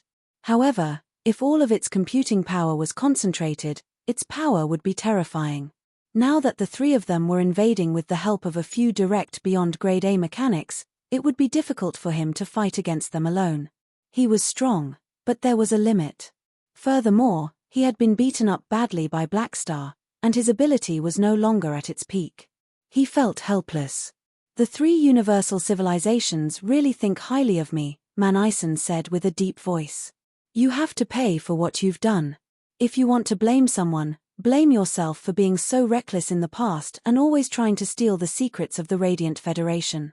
The Radiant has been tolerating you for a long time. Seeing that you used to be a staunch ally, we held back. This time, it's a late reckoning. I only suggested to the three universal civilizations and gave them a push. They want to get rid of the secrets in your hands and obtain the information you collected about the various civilizations in the Primeval Star River. As for your technology, it's just a reward for me. Mornisa's tone was playful, with a hint of schadenfreude. Manison snorted coldly. Knowing that it was useless to say anything more, he slammed his scepter. The next moment, the AI Guard army moved forward to stop the invasion. Finette also appeared with many artificial intelligences, joining the virtual attack and defense. At the same time, rays made of data streams suddenly shot out of the firewall, evaporating large chunks of the invading data. The firewall array also began to change its position. Like a formation, the data traps hidden within were activated one after another, blocking the enemy's data streams. Due to the intelligent plague incident and the three universal civilizations becoming enemies, Manison had taken precautions and strengthened his firewall. He had even set up a large number of virtual technology methods to prevent today's situation. You're still the same. However, even if you made preparations in advance, can you stop them today? Mornisa's eyes flashed. You'll only know after you try. Manison was unmoved. The invasion strength of the other party was beyond his expectations. He had already used all his means, and he had no idea if he could stop them. The data streams on both sides clashed. His computing power was operating at an extreme speed, constantly analyzing and breaking the other party's methods. The amount of information he received every second was astronomical. The flow of time in the virtual domain was different from normal time. It depended on the individual's thinking speed. With the thinking speed of the many beyond grade as present, every second seemed to be countless times faster here. Facing the powerful attacks of the three universal civilizations, Manison gradually found it difficult to deal with. The thickness of the firewall kept thinning, and holes appeared one after another. A portion of the low-level databases at the periphery lost their protection. The data probes of the three universal civilizations were inserted through these holes, shooting out streams of AI hunters and data streams, continuing to kill their way into the depths. The most confidential database was their main target this time. Although the situation was not good, Manison was still unmoved, not affected by his mood. He meticulously shrunk the defense line, steadily and accurately blocking the enemy and clearing the intruder's data. Mornisa controlled the data streams to try to break through Manison's data blockade while harassing him with a mocking tone. "Teacher, your ability has regressed a lot. Without the bonus of the machinery faith, you've fallen from the peak of your strength. You must feel bad, right? Why didn't you ask Black Star for help? Black Star should be very generous to help you, someone who lost to him, right? Hihi, I almost forgot. We've blocked all external communications. By the time you successfully sent out a request for help, we would have gotten it. Black Star has suppressed you so much that you can't breathe, taking away things that belong to you time and time again. I didn't expect you to be able to swallow your anger when he did this to you. If this was in the past, would you have let it go so easily? You're indeed getting older, and your courage is not as good as before. Don't tell me Black Star scared you out of your wits." The harassment of Shrimp Pig Heart came one after another, hitting Manison's heart where it hurt. However, his expression did not change, and his computing power was not affected. He calmly said, "Are you done?" Hearing this, Mornisa suddenly felt a sense of danger. She felt as if a blood-red danger word had appeared above her head. Just as she was about to react, Manison's eyes glowed and locked onto her from afar. The next moment, a strange stream of data flowed out. Mornisa's vision blurred, and her virtual soul was dragged into a silver data world filled with countless machines by an irresistible force. A silver giant stood before her. It was the enlarged version of Manison. Manison looked down, and his eyes were as indifferent as a god looking down at the mortals. He spoke calmly, and his voice echoed in this world. "Are you ready to get beaten up?" Mornisa said with an expressionless face, "Since I dared to come after you, I was already mentally prepared. I can get your technology with just a little bit of injury. It's so worth it. Plus, this move of yours is just virtual paramount. How long can it trap me? Not long, but it's enough to beat you half to death. Idiot." Manison suddenly bent down, and his fist smashed down, turning Mornisa's virtual soul into a pancake. With a boom, the world shook. Chapter 13-14. P.S. At the same time, I'd like to help Brother Moderator promote the event Super Godly Mechanics 7th Book Review Section event. The event will last from today until the 28th of June. The theme of this event is Hand Technician. For the specific rules, you can see the related posts in the book review section. After this event, 15 brothers will be randomly selected to give out armor leather titles. Super Godly Mechanic, take a day off. Please wait for a moment. After the content is updated, please refresh the page to get the latest update. Chapter 13-15. Bang, bang, bang. Countless cannons fired at the same time, bombarding the figure in the middle. Manison's consciousness turned into a silver giant and ravaged Mornisa's virtual soul. In the territory of virtual paramount, Mornisa could not fight back at all. She was beaten dizzily by Manison's barrage of attacks, and the pain in her mind almost stopped working. Her virtual soul flickered like white noise, appearing very unstable. "Ah!" Mornisa screamed in pain. Although she was mentally prepared to be beaten up by Manison, the pain of having her consciousness heavily damaged was still unbearable. She could feel the strong killing intent in Manison's attacks. This pain reminded her of the lesson Manison gave her when she failed to steal his technology for the first time. Back then, Mornisa had just become a Beyond Grade A, and she was extremely proud. She was not clear about the strength of a senior beyond grader yet. After she failed to steal his technology, she was tortured by Manison. All her resistance was futile. She was as helpless as she was now, being tortured like a doll. At that time, Manison adjusted her understanding of reality, and the deep fear forced Mornisa into the arms of the Radiant Federation. This humiliating memory had always been suppressed in her heart. At this moment, the shadow in her heart was reawakened. Mornisa could almost feel her soul trembling instinctively. She gritted her teeth and endured the torture, praying that Manison would end it quickly. After who knew how long, Mornisa, who was enduring bitterly, suddenly felt her mind lighten. She left the virtual paramount and returned to the battlefield of the virtual intrusion. Mornisa's mind almost collapsed. Although the actual control time was very short, she felt like she had been tortured for more than 10 years. It was like countless blenders were operating in her brain, turning her brain into a mess. In order to continue the invasion, she had no choice but to continue operating her almost frozen mind. She had to stay awake, and the pain increased again. The moment she left the virtual paramount, due to the stiffness in her mind, her computing power plummeted, and the invasion of the area she was in charge of slowed down. Taking advantage of this short moment, Manison, who was prepared for this, suddenly released a huge amount of data, trying to break through the information blockade and send it to the outside world. At the edge of this virtual battlefield, layers of light screens suddenly lit up. The main artificial intelligences of the 3 universal civilizations formed a data blocking barrier, cutting off the data sent to the outside world. When this huge number of data Vader hit the blocking barrier, it was like a sky full of mosquitoes hitting a high-voltage grid. With a series of crackling sounds, they instantly exploded into nothingness. Cough cough, you want to send a message while I'm injured? How will I let you succeed? I expected this. Mornisa was still weak, but seeing this scene, she still laughed mockingly. Manison's face, virtual paramount, while resisting the invasion, he tried to send messages to the outside world through the 3 universal civilizations' main artificial intelligences.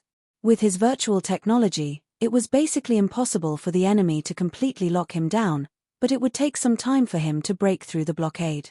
Mornisa endured the discomfort in her mind and intercepted a message sent to the outside world. The content was a request for help from the Beyond Grade A Association. Seeing this, even though she was injured, she could not help but laugh mockingly. The once mighty Mecha Empire has finally learned to ask for help, huh? Where's your pride? Manison glanced at her, unmoved. He knew that after he sent out this request for help, it would most likely be Blackstar, and he would probably be mocked. If possible, he did not want to have anything to do with Han Xiao, let alone let Han Xiao visit his database. After all, Virtual Purification Restore was his nemesis. However, in this situation, it was very difficult for him to hold on, so he could only put down his pride and ask for help. One side was resisting and asking for help, while the other side was invading and blocking. The situation was in a stalemate for quite some time. Manison kept mending the firewall, but the defense line continued to shrink. Mornisa's group and the 3 universal civilizations' main artificial intelligences squeezed in crazily. More and more invasion probes pierced into the databases, copying and stealing the information he had accumulated over the years. During this time, Virtual Paramount's cooldown was also reset a few times. Manison used all of them on Mornisa, chasing after her and beating her until she cried out in pain. Mornisa could not recommend Manison to beat up her teammates, so she could only bear it herself. Her injuries worsened step by step. If not for her teammates' help, her consciousness would not have been able to continue invading. Suddenly, a wave of data finally broke through the firewall and pierced into the confidential database. It only lasted for an instant before it was killed by Manison. However, in such a short period of time, these highly computational probes had absorbed a large amount of nutrients and sent back a portion of confidential information. We've dug up important technical information. A mechanic sent a message to his teammate. Continue. Mornisa's severely damaged consciousness suddenly became energized like she had been injected with chicken blood. This was like digging deep into a mine and finally finding a gem. Even if she was tortured, it was worth it. However, at this time, Manison, who had remained calm, finally found a gap in the barrier and sent out the request for help. *T, he found a gap and sent it out. Mornisa's happiness only lasted for a few seconds. Her heart sank, and she could no longer be happy. Although she sounded arrogant, she was actually a little panicked. If the association's mechanics came to help, this operation would be ruined. This was especially true for the unfathomable Black Star. He was someone who had kicked her teacher, whom she used to respect, off the peak. Just thinking about it made her very wary. If Black Star came, Mornisa would run away without saying anything. She dared to stab Manison in the back, but she did not dare touch Black Star's butt. "Don't panic, we still have some time," her teammate said with a deep voice. Mornisa calmed herself down, clenched her teeth, and activated her computing power, trying to dig up as much technology as possible before the reinforcements arrived.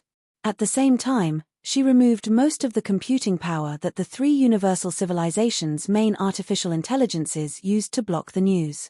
Since Manison's request for help had already been sent out, there was no need to spend so much effort to block it. They might as well focus all their computing power on hacking. In their anxiety, they increased the speed of their hacking. Wave after wave of hacking probes were inserted into the various important databases. Manison frowned and could only try his best to resist. This lasted for a while. One of the direct mechanics calculated the time and suddenly said, "It's almost time.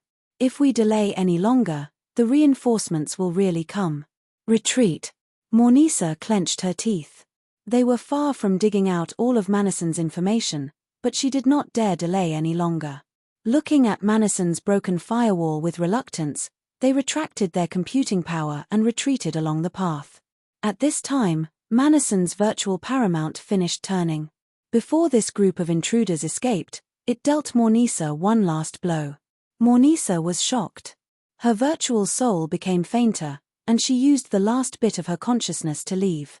In the virtual brainwave amplifier somewhere in the Primeval Star River, their consciousnesses returned to their avatars. "Quick, let's go. My mind can't take it anymore." Mornisa only managed to say one sentence before her avatar fell to the ground, and the Lord's Descent state was automatically deactivated. She had been caught and beaten up by Manison, and she was already at the end of her rope. Now that she relaxed, she could not take it anymore. Her consciousness returned to her main body automatically, and she almost fainted. She would probably need at least a year to recover from this round of injuries. Judith glanced at her avatar that had lost control, shook his head, and said, "Don't worry about her. Take the data we stole and retreat first. The Mecha Empire might catch up at any time." Everyone nodded and immediately activated the multidimensional sky-opening transportation device. With a buzzing sound, the two star rings with the virtual brainwave amplifier started to rotate faster and faster, turning into a spherical phantom.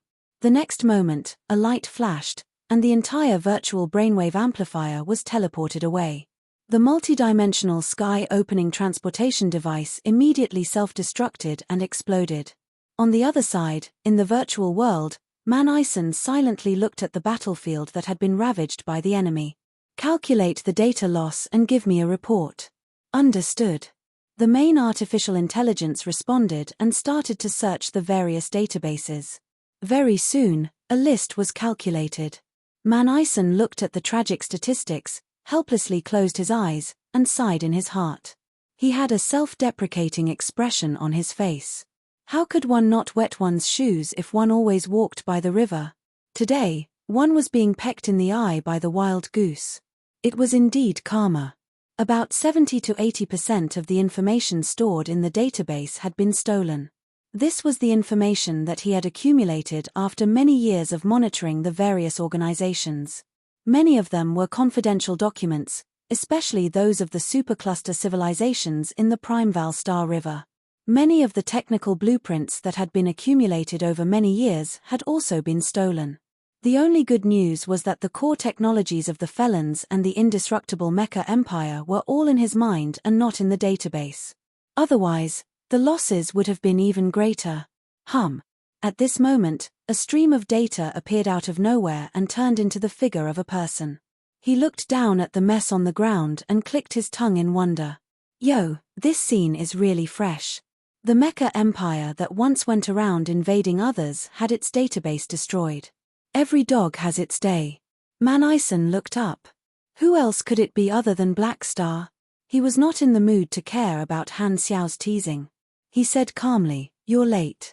I don't have telepathy, and I'm already fast enough. You should say that the enemy ran away in time." Han Xiao landed in front of Manison, looked around, stroked his chin, and asked curiously, "How many people did they send? How many people did they send to make you like this?"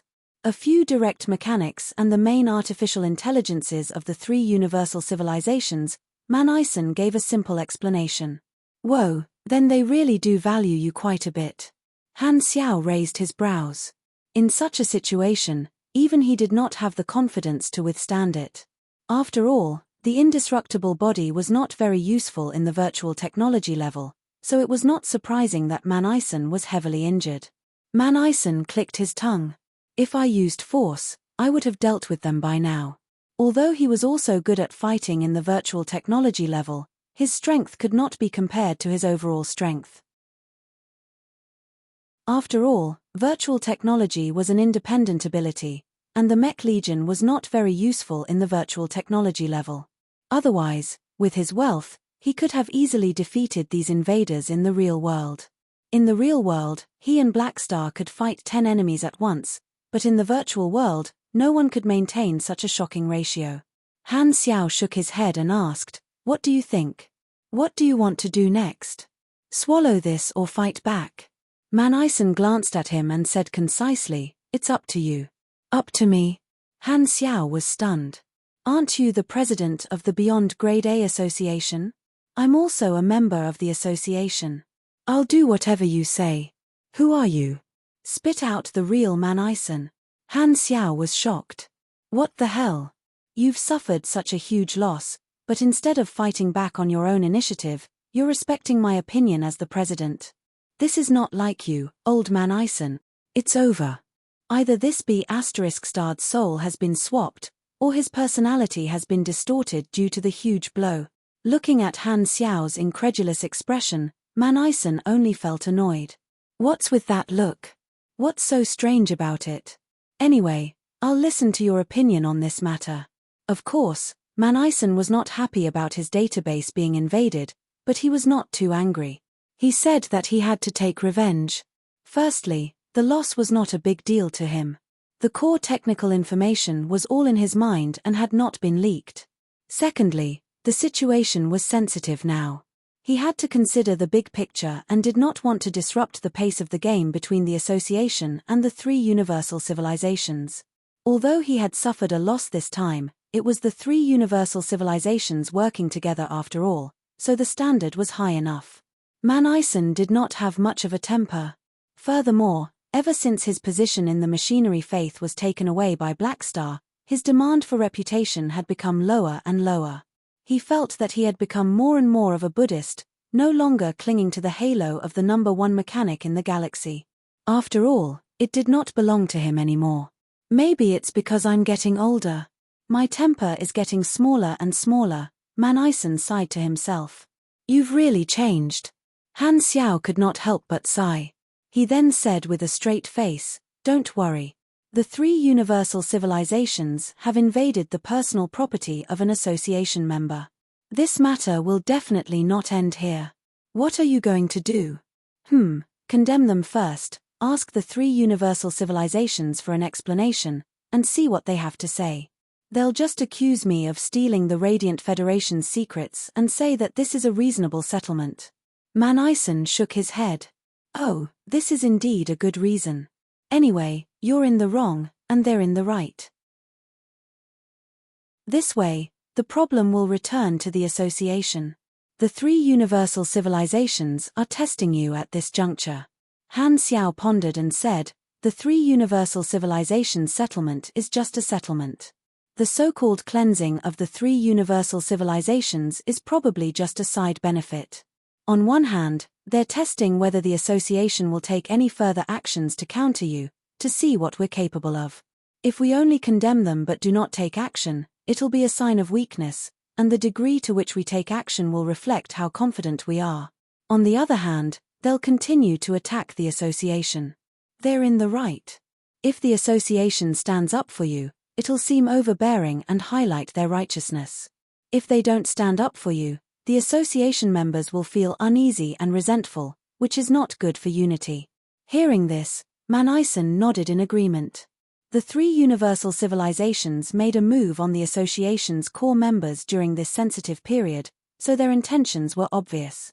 However, the association had no choice but to take action. However, at this moment, Han Xiao changed the topic. However, the premise of this analysis is that we don't consider a huge variable.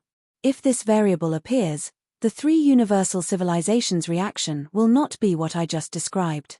What variable? Manison frowned. Han Xiao glanced at him and said, "I'll ask you a question. Let me ask you a question, and you have to answer me truthfully. Is the virtual mutiny virus technology that you secretly created in the lost data?" Manison was not mentally prepared and was stunned. Then, his expression changed, and he stared at Han Xiao in confusion. "When the F***CK did you know my secret? Thank you for the short and powerless leather armor, the 10,000 reward that everyone knows." End of chapter. Chapter 13-16. What are you talking about? Manison glared at Han Xiao. His biggest secret trump card was suddenly exposed, and his heart was in turmoil. He had never told anyone about the secret of developing the virtual mutiny virus. How did Black Star know about it? Could it be a prophecy? But that doesn't make sense. I set up an information form concealment device every time I do research. Outsiders can't even predict where my main body is, let alone discover that I'm researching this technology. Could it be that he's tricking me? At this moment, Han Xiao slowly added, "Don't pretend. Since I've pointed this out, I naturally have actual information. As the president, I have to know enough about the important members. The secret you think is not a secret in my eyes, and I also know that you've already achieved results in your research. This matter is related to the evolution of the situation, so you must tell the truth. It's very important." Manison looked at Han Xiao's determined expression, and a chill ran down his spine. For a moment, he was a little distracted, and a long-lost fear appeared in his heart. He felt as if all his secrets were exposed in Han Xiao's eyes. When he was invaded just now, no matter how dangerous the situation was, he did not have much emotional fluctuation. However, he had only said a few words to Han Xiao, and his calm aura was instantly broken, and his heart was shaken. Black Star, this bastard, is really my nemesis. Manison secretly gritted his teeth. He was in a dilemma.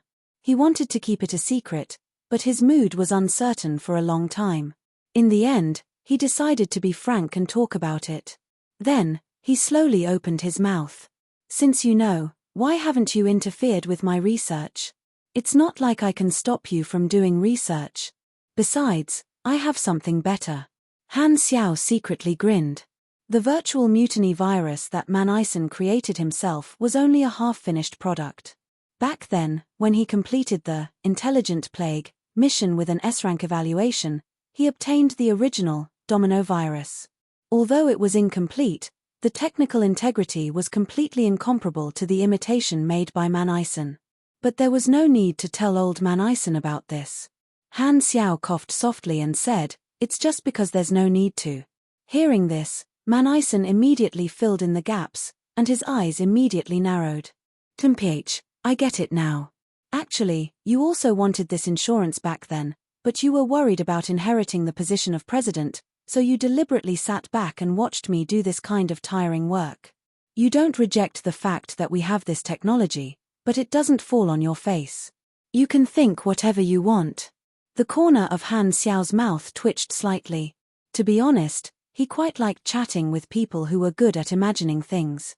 He didn't even need to think of a reason, as the other party would think of one for him. It was really easy. We are indeed jackals of the same tribe. Man Ison coldly snorted. Han Xiao simply went along with his imagination and said with a straight face, "But I still don't agree with your original path. This hasn't changed." Man Ison subconsciously wanted to refute, but thinking about the sanctum revival brought by Han Xiao, the effect was indeed much better than he had expected, so he could only shut his mouth. Seeing this, Han Xiao paused and continued with a deep voice, "The virtual mutiny virus is a great weapon against the Galactic Society. It's enough to destroy the existing order and plunge the entire explored universe into chaos. Back then, I personally crushed the virus core. In the eyes of the world, this dangerous technology disappeared forever, and they were relieved. However, if the three universal civilizations find out that this technology has appeared again, the situation will be different. I think the three universal civilizations will be even more afraid." Man Ison did not think much of it. "You still want to walk down this path to the end. It's very difficult to turn back." Han Xiao was helpless.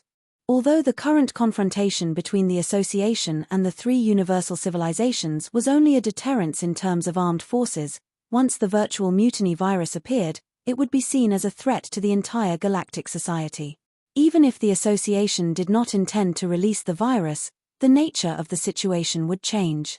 After all, the power of the virtual mutiny virus was too terrifying. It could destroy the order of the Galactic Society and turn it into a universe-level disaster. When this technology was controlled by an individual and turned into a programmable virus weapon, the threat level would increase exponentially. They could develop countless generations of the virus in the laboratory and release it directly, crushing the average level of artificial intelligence technology of the Galactic Society. Without even thinking about it, the three universal civilizations would definitely not allow outsiders to control this weapon. It was equivalent to handing over the life and death of the Galactic Society to others. Furthermore, this situation would also implicate Han Xiao himself. The outside world would think that he had destroyed the virus, but now that they found out that the virus was created by Man Ison, even if it did not have much to do with Han Xiao, conspiracy theories would still be popular. The outside world would think that Han Xiao was just putting on a show and pretending to destroy the virus core. In fact, he had secretly reached an agreement with Man Ison. This way, their image would be reversed, and they would really become the public enemy of the universe. Even the Association would be affected. As the suppressed party, resisting the domineering three universal civilizations was called resisting, and they would receive a lot of support. However, by threatening the Galactic Society to force the three universal civilizations to submit, the nature of the situation would change, and the number of people supporting the Association would plummet. "There was no turning back in the first place," Man Ison slowly said. "You're always thinking about deterrence and checks and balances. When will it end? If we don't completely dispel the ambitions of the three universal civilizations, they will never give up on controlling the scale of individual strength. It's difficult to maintain the balance without strategic deterrence. Isn't it good to let the three universal civilizations know that we have the ability to quickly destroy the Galactic Society?" Han Xiao rubbed his temples and said, "The Galactic Society is very important, but when their ruling position is strongly threatened, the three universal civilizations are willing to eliminate the enemy at all costs. Although it's not easy to establish the Galactic Society, at least it can be rebuilt. If they lose their ruling position, the three universal civilizations would rather destroy everything and restart the war. Although the three universal civilizations are cowering and afraid now, once they break through the limit, they will have the courage to destroy and rebuild. They will not be threatened, and this is not what we want to see." After being in the galaxy for so many years, he had already understood that the productivity of the galactic era was extremely shocking. When the social production chain did not need too many people to participate, to some advanced civilizations, the population was just a renewable resource that was not too precious. They only valued the various functions that the people played, not the people themselves. Most of the time, the higher and stronger the civilization, the less they needed to care about the wishes of the people because they could no longer cause any trouble. The three universal civilizations and the supercluster civilizations had actually reached this level, but they did not do so. On one hand, it was because of their inherent culture and system, and on the other hand, it was to make the society operate in a virtuous cycle. In fact, this was not their weakness. Therefore, Han Xiao did not doubt that the three universal civilizations would flip the table if they were forced into a corner. To them, dead people were nothing. It was just that they were unwilling, not that they could not. If it was in the past, you might be right, but now that you've brought the guarantee of the Sanctum revival to the association, coupled with the deterrence of the virtual mutiny virus, I don't think the three universal civilizations will have the courage to do so. Anyway, I'm hiding this technology for the association. Since you're the president now, you can deal with it. Manison was non-committal as he said faintly, he said, the principle of this technology is in my mind. Those intruders won't be able to steal it, but they did steal some related experiment records and logs. Although there's no direct technical description in them, I don't know if they'll be able to associate it with the virtual mutiny virus through the experiment. Tell me honestly, did you do it on purpose? It's already happened. Is it important whether I did it on purpose or not? Manison's tone was calm. Hiding this trump card is more for the sake of a life and death struggle. Since the association wants to keep us in check, it's much better for the other party to know that we have this trump card from the intelligence. At least, everyone will have room to maneuver. You're really something. I thought you really respected me as the president. Han Xiao looked at him deeply, turned around, and left. Manison watched Han Xiao's figure disappear from his sight.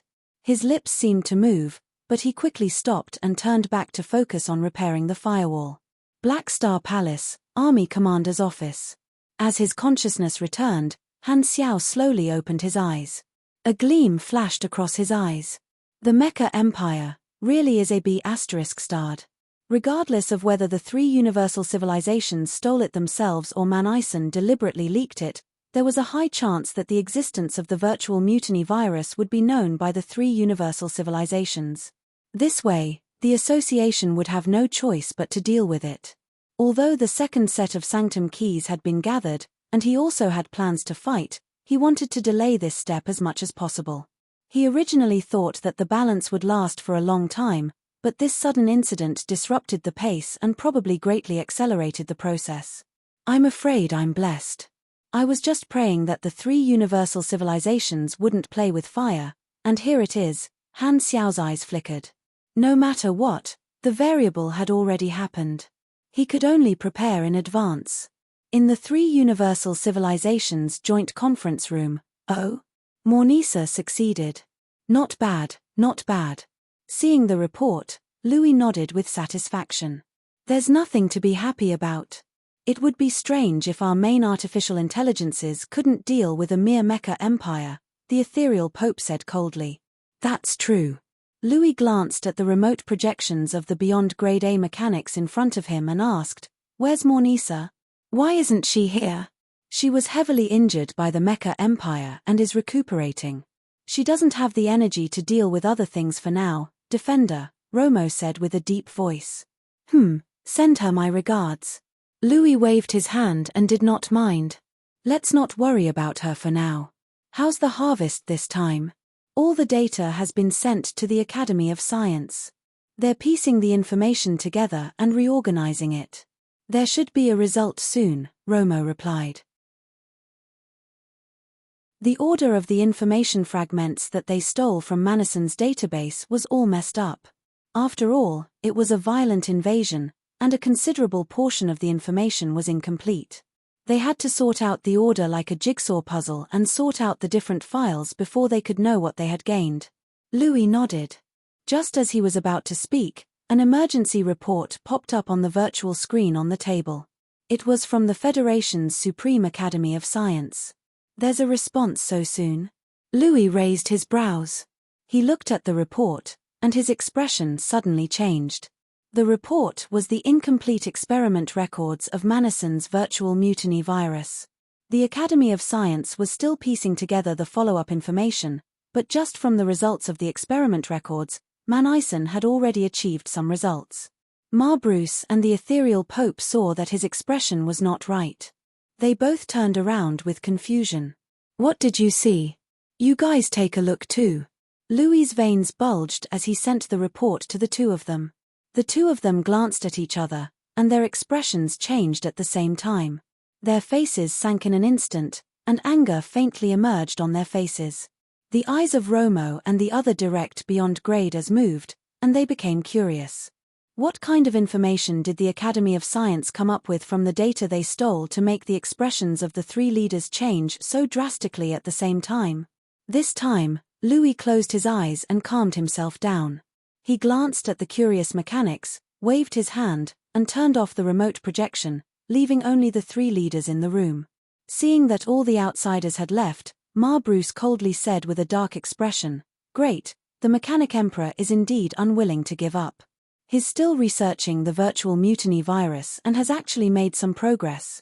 I wonder if Black Star was just putting on a show for us when he crushed the virus core. If not for this intrusion into the Mecha Empire's database, who knows how long we would have been kept in the dark." The ethereal Pope could not suppress his anger. Louis glanced at the two of them and slowly said, "The situation has changed. We have to prepare for the worst. The two of you, start the war mobilization. Thank you for the short and powerless leather armor, the well-known 10,000 reward. The Prince is Fierce, by Guangguan Gong's introduction. The world is like a game of chess, and people are like chess pieces. The world is filled with intrigue, the world is filled with love and hate, and the world is filled with joy, anger, sorrow, and joy. They are nothing more than chess pieces intertwined on a chessboard, emitting sparks of light." End of chapter.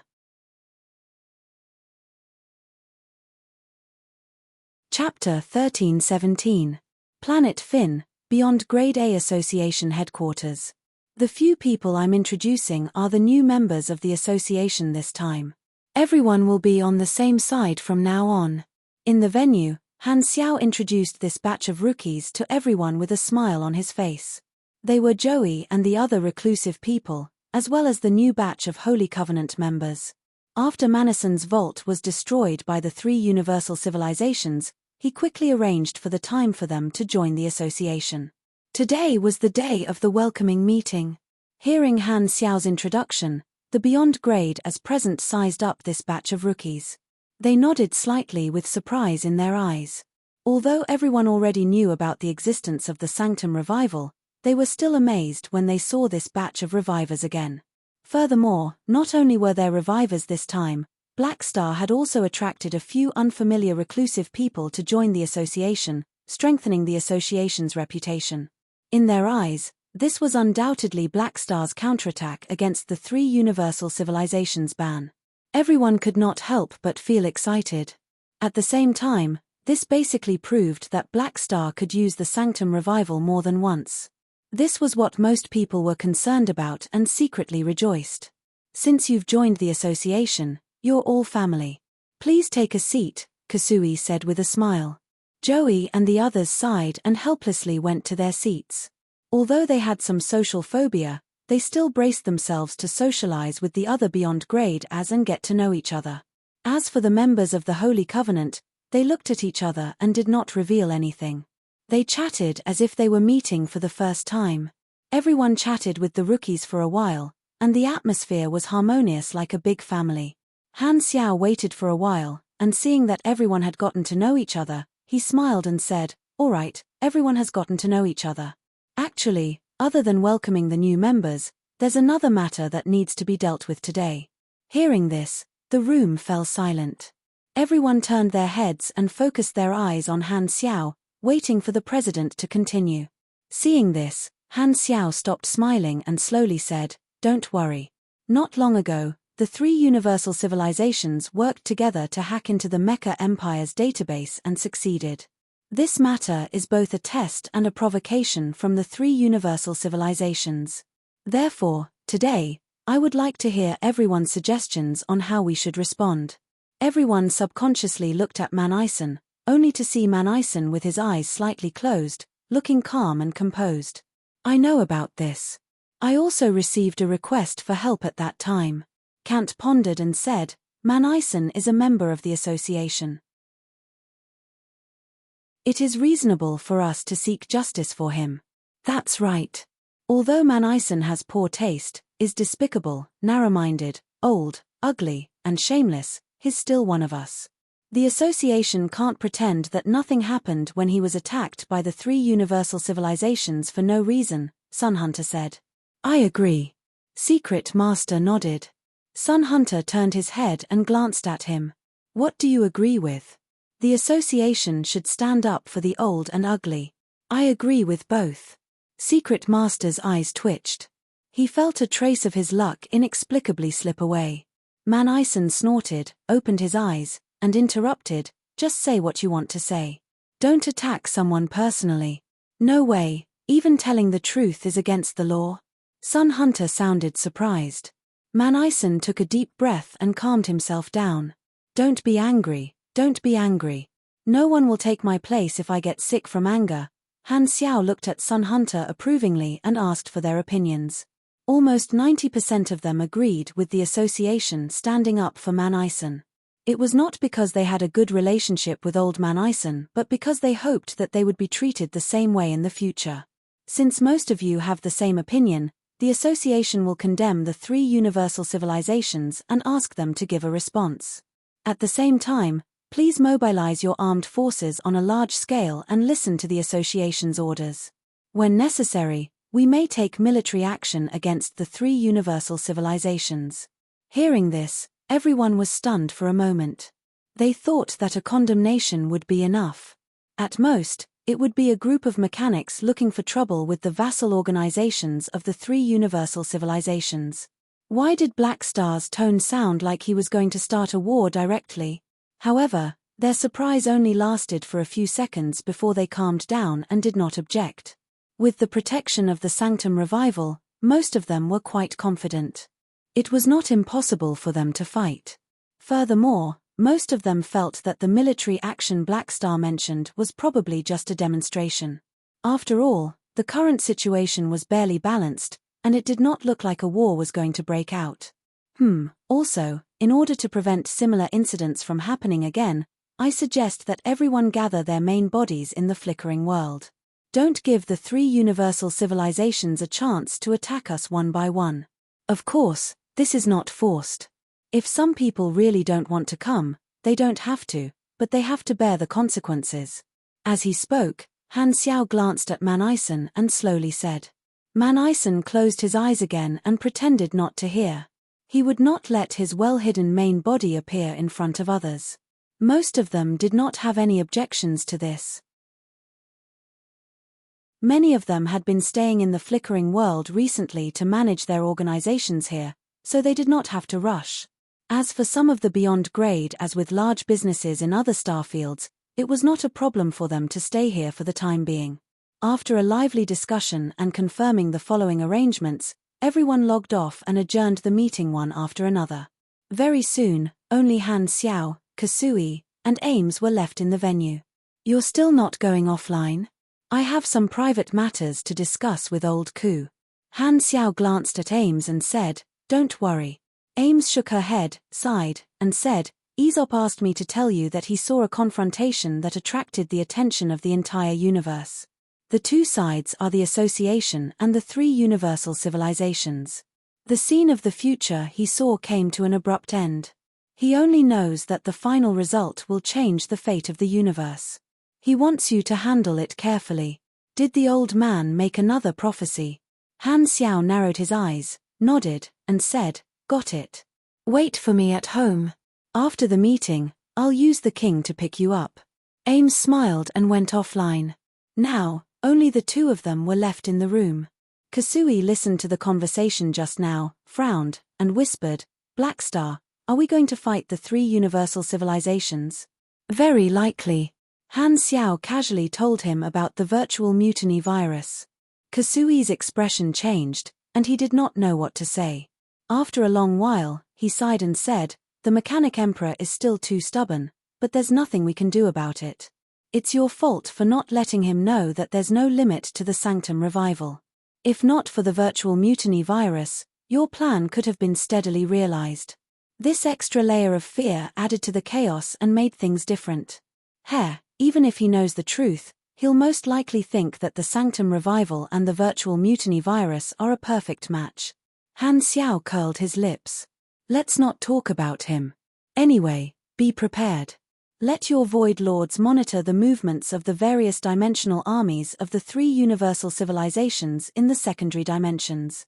If they send troops to deal with us, they definitely won't hold back. Understood. Kasui nodded and went offline. The confrontation between the Beyond Grade A Association and the 3 universal civilizations had been going on for quite some time, and the Galactic Society had gradually gotten used to this tense atmosphere. However, on this day, the Beyond Grade A Association publicly condemned the 3 universal civilizations for invading their member, Man Ison, and demanded an explanation. The Radiant Federation of the 3 universal civilizations was not to be outdone, claiming that Man Ison had stolen their secrets many times. This was a late reckoning, a punishment that should have happened long ago. The galactic residents were already used to such conflicts, and they thought that it would be another day where the two sides would happily argue.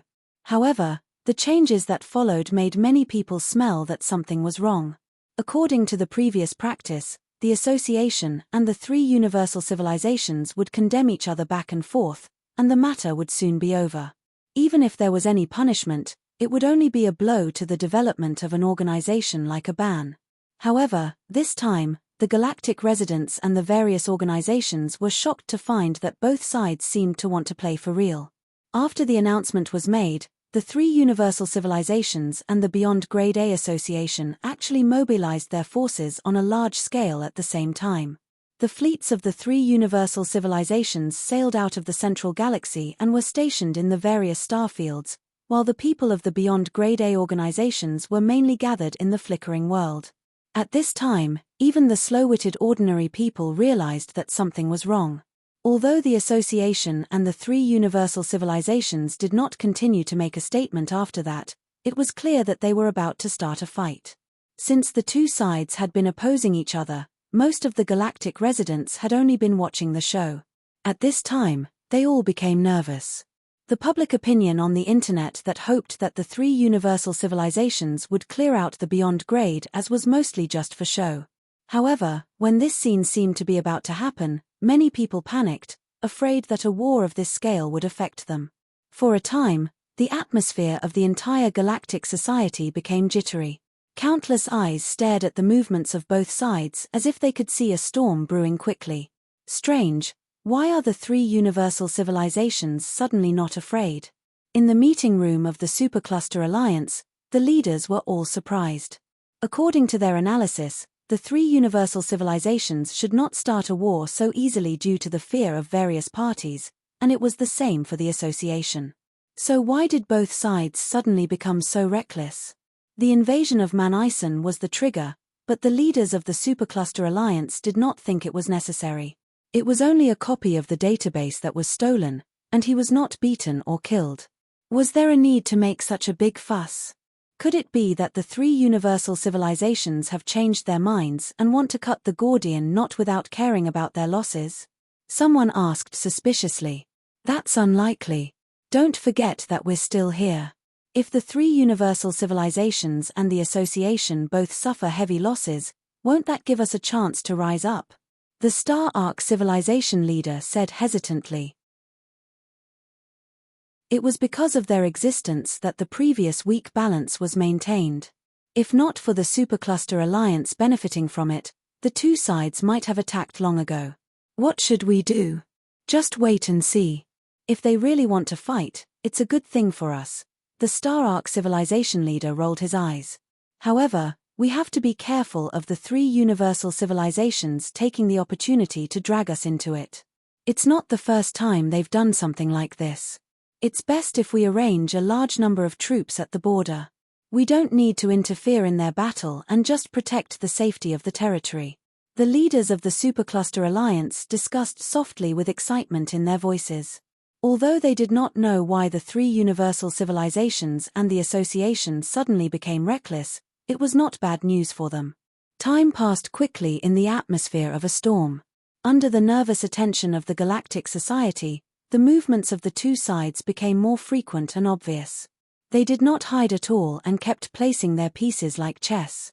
However, they never touched each other, and there was no friction. It was as if they did not exist. Both sides still hadn't made any new announcements, causing all kinds of rumors to spread wildly, and public opinion was spreading panic everywhere. The population flow of the various star fields also had a chain reaction. The galactic residents who stayed in the flickering world left en masse, causing congestion in the stargates. The number of people who went to the central galaxy and some of the border star fields to seek refuge also increased. Under the eyes of the world, a super-large joint fleet of the three universal civilizations entered the Primeval Star River and headed straight for the mechanical race's territory. At the same time, the three universal civilizations finally issued a new statement. Through the analysis of the Mecha Empire's database by the Academy of Science, we have obtained conclusive evidence that the Mecha Empire has been secretly developing the virtual mutiny virus, trying to replicate the source of this universal disaster. Currently, they have obtained relevant results and are trying to bring disaster to the galaxy. Here, the Radiant Federation, the Red Empire, and the Arcane Church represent the Galactic Society to issue a joint ultimatum to the Mecha Empire. Immediately hand over the virtual mutiny virus technology and destroy all backups under our supervision. We will protect the safety of the Galactic Society at all cost. On the day the statement was released, the haze of the intelligent plague once again shrouded the Galactic Society and the hearts of countless galactic residents. Panic swept through one star system after another at an unbelievable speed. The virtual mutiny virus still existed in the world. It was not easy to eradicate this scourge virus that threatened the entire universe, but someone created it again for their own selfish reasons. The Galactic Society was in an uproar. Along with shock and fear came fury from the bottom of their hearts. The Mecha Empire, damn it!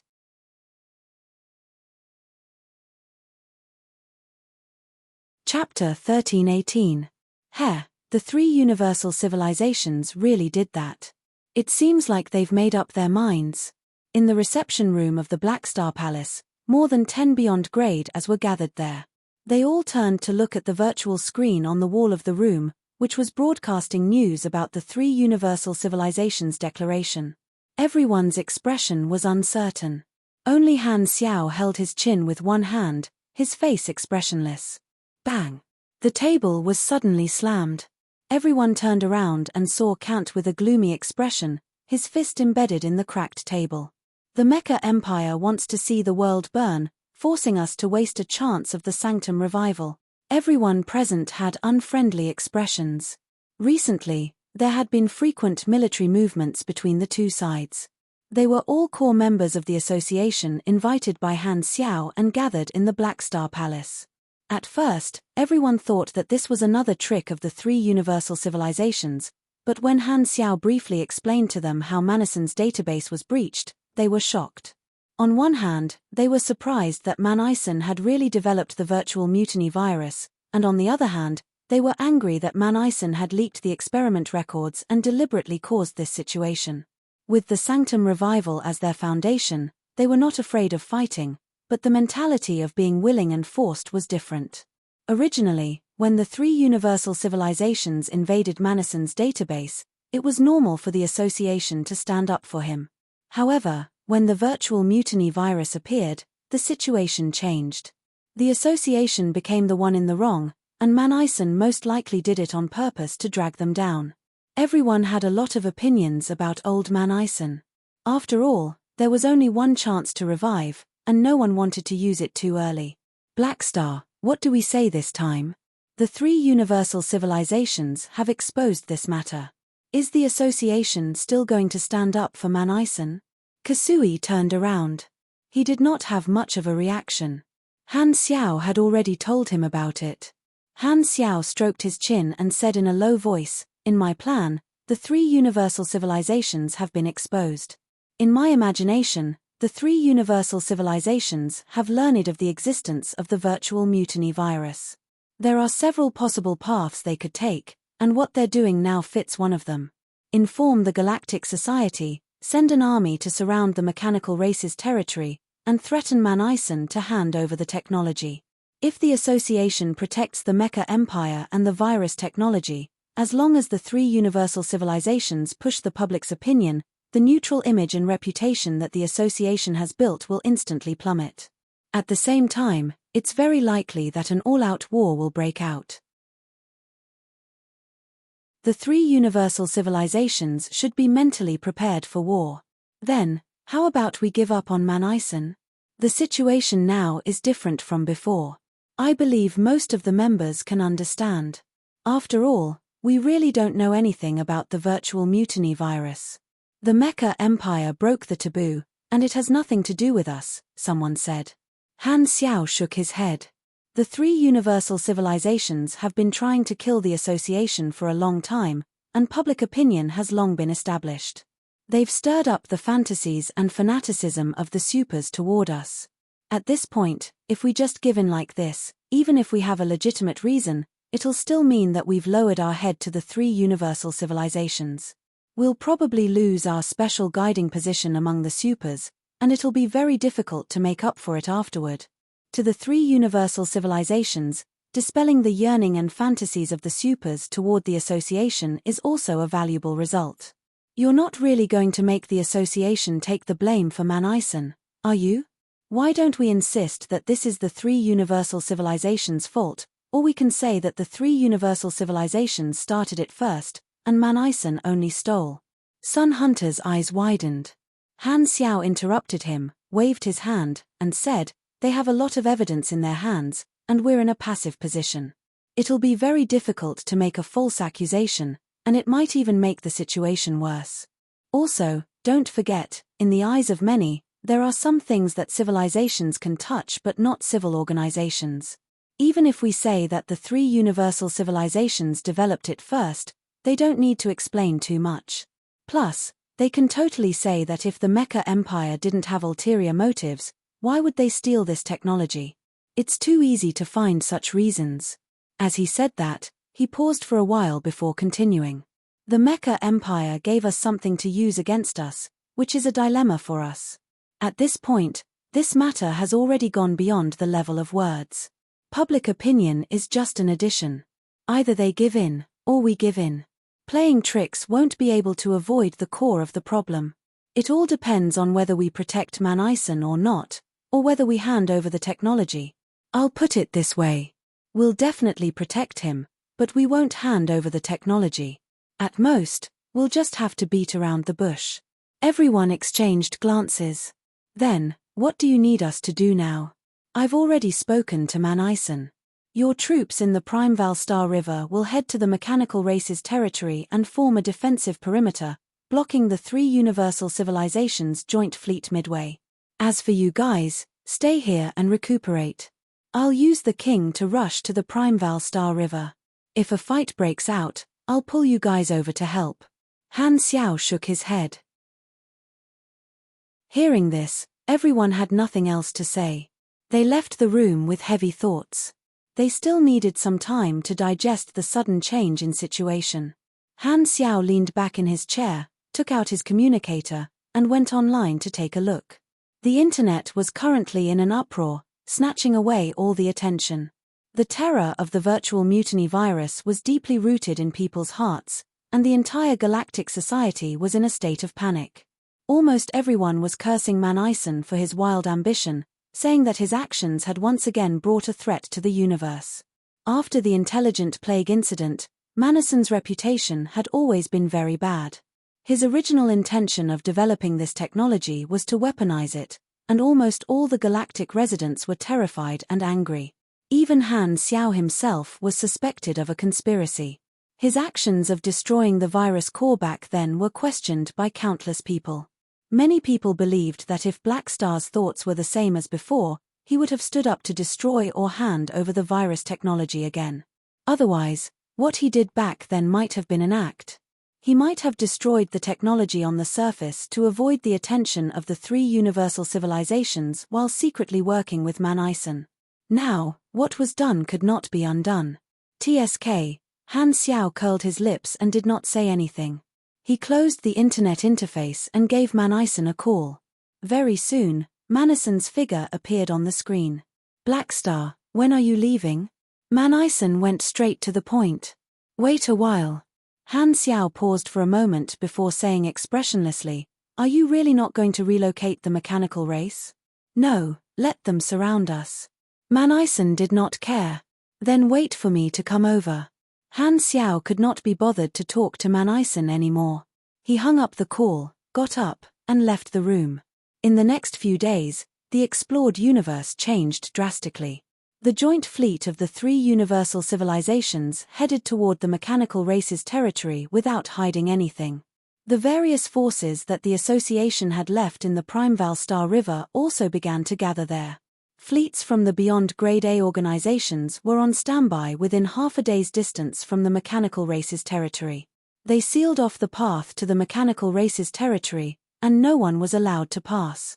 They did not hide their intention, they formed a defensive circle to block the path of the joint fleet of the three universal civilizations.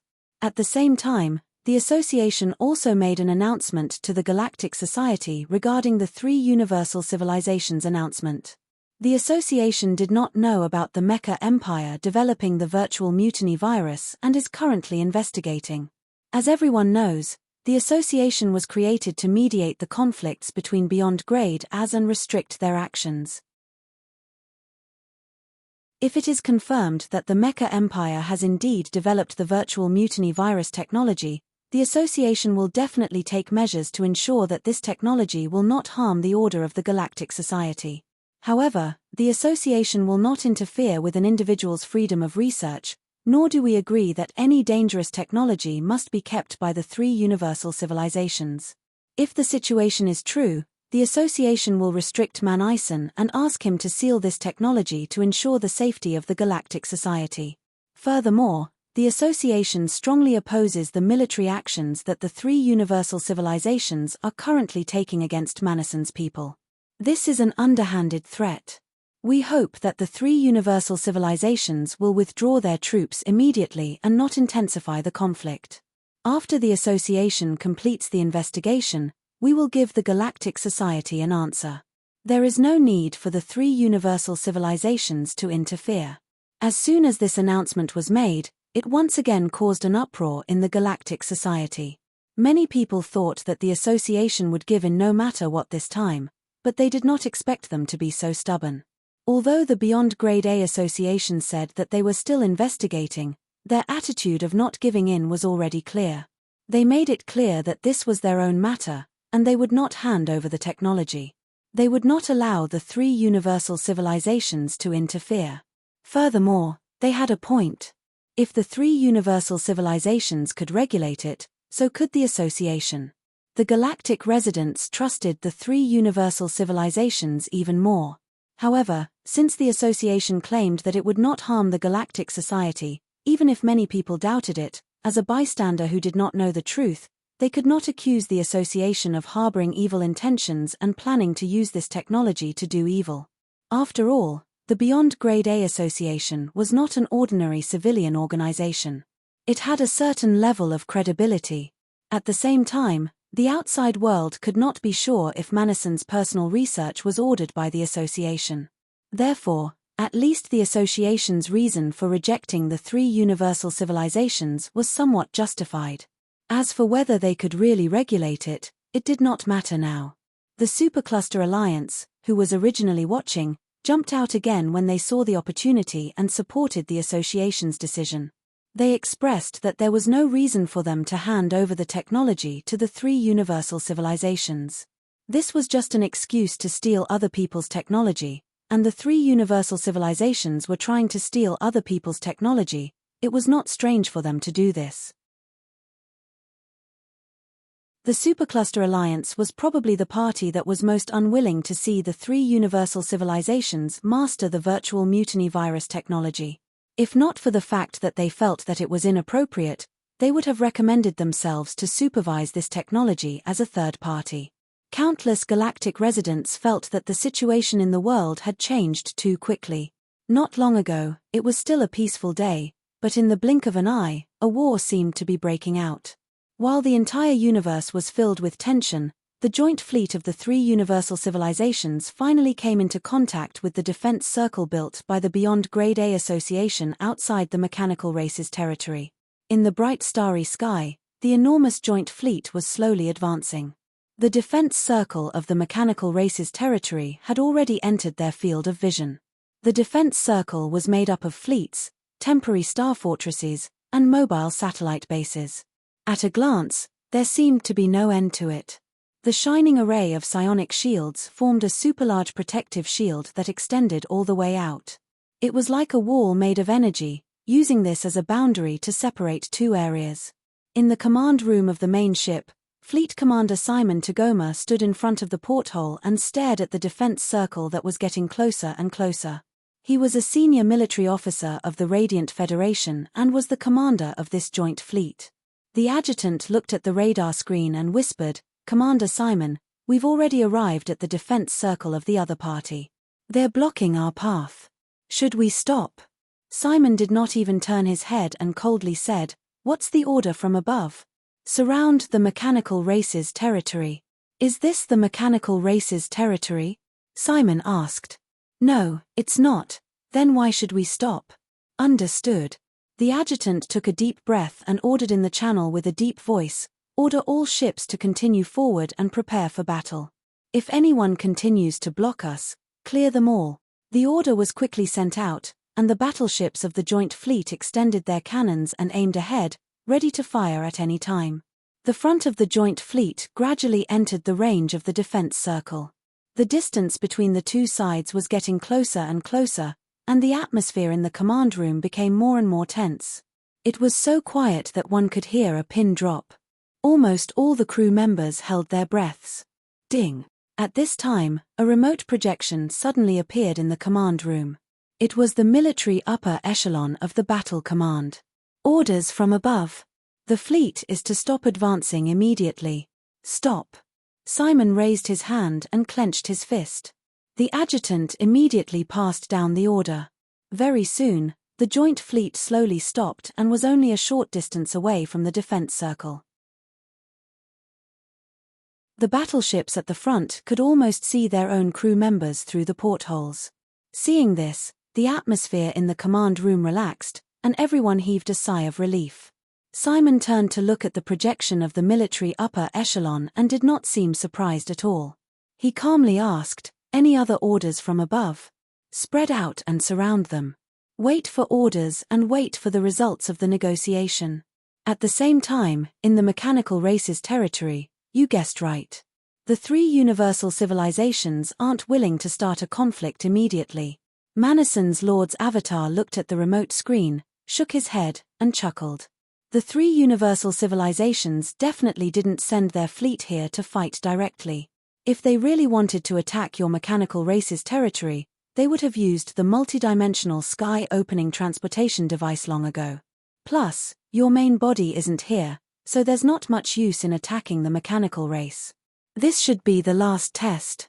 Han Xiao sat opposite him, narrowed his eyes, and replied casually. This place had become the center of the storm, and the entire universe was paying attention to the situation here. He had arrived not long ago, and the only beyond grade as here were him and Manison. Although they've made up their minds, they're still not decisive enough. Manison shook his head. Han Xiao did not comment and turned to look at him. "Because of you, the situation has changed to this point. Don't you have anything to say?" "What do you want me to say? Do you still want to get off the boat now?" Manison paused. "I've been tricked by you, so there's nothing to say. However, I'm here to help you, so you have to show a begging attitude, right?"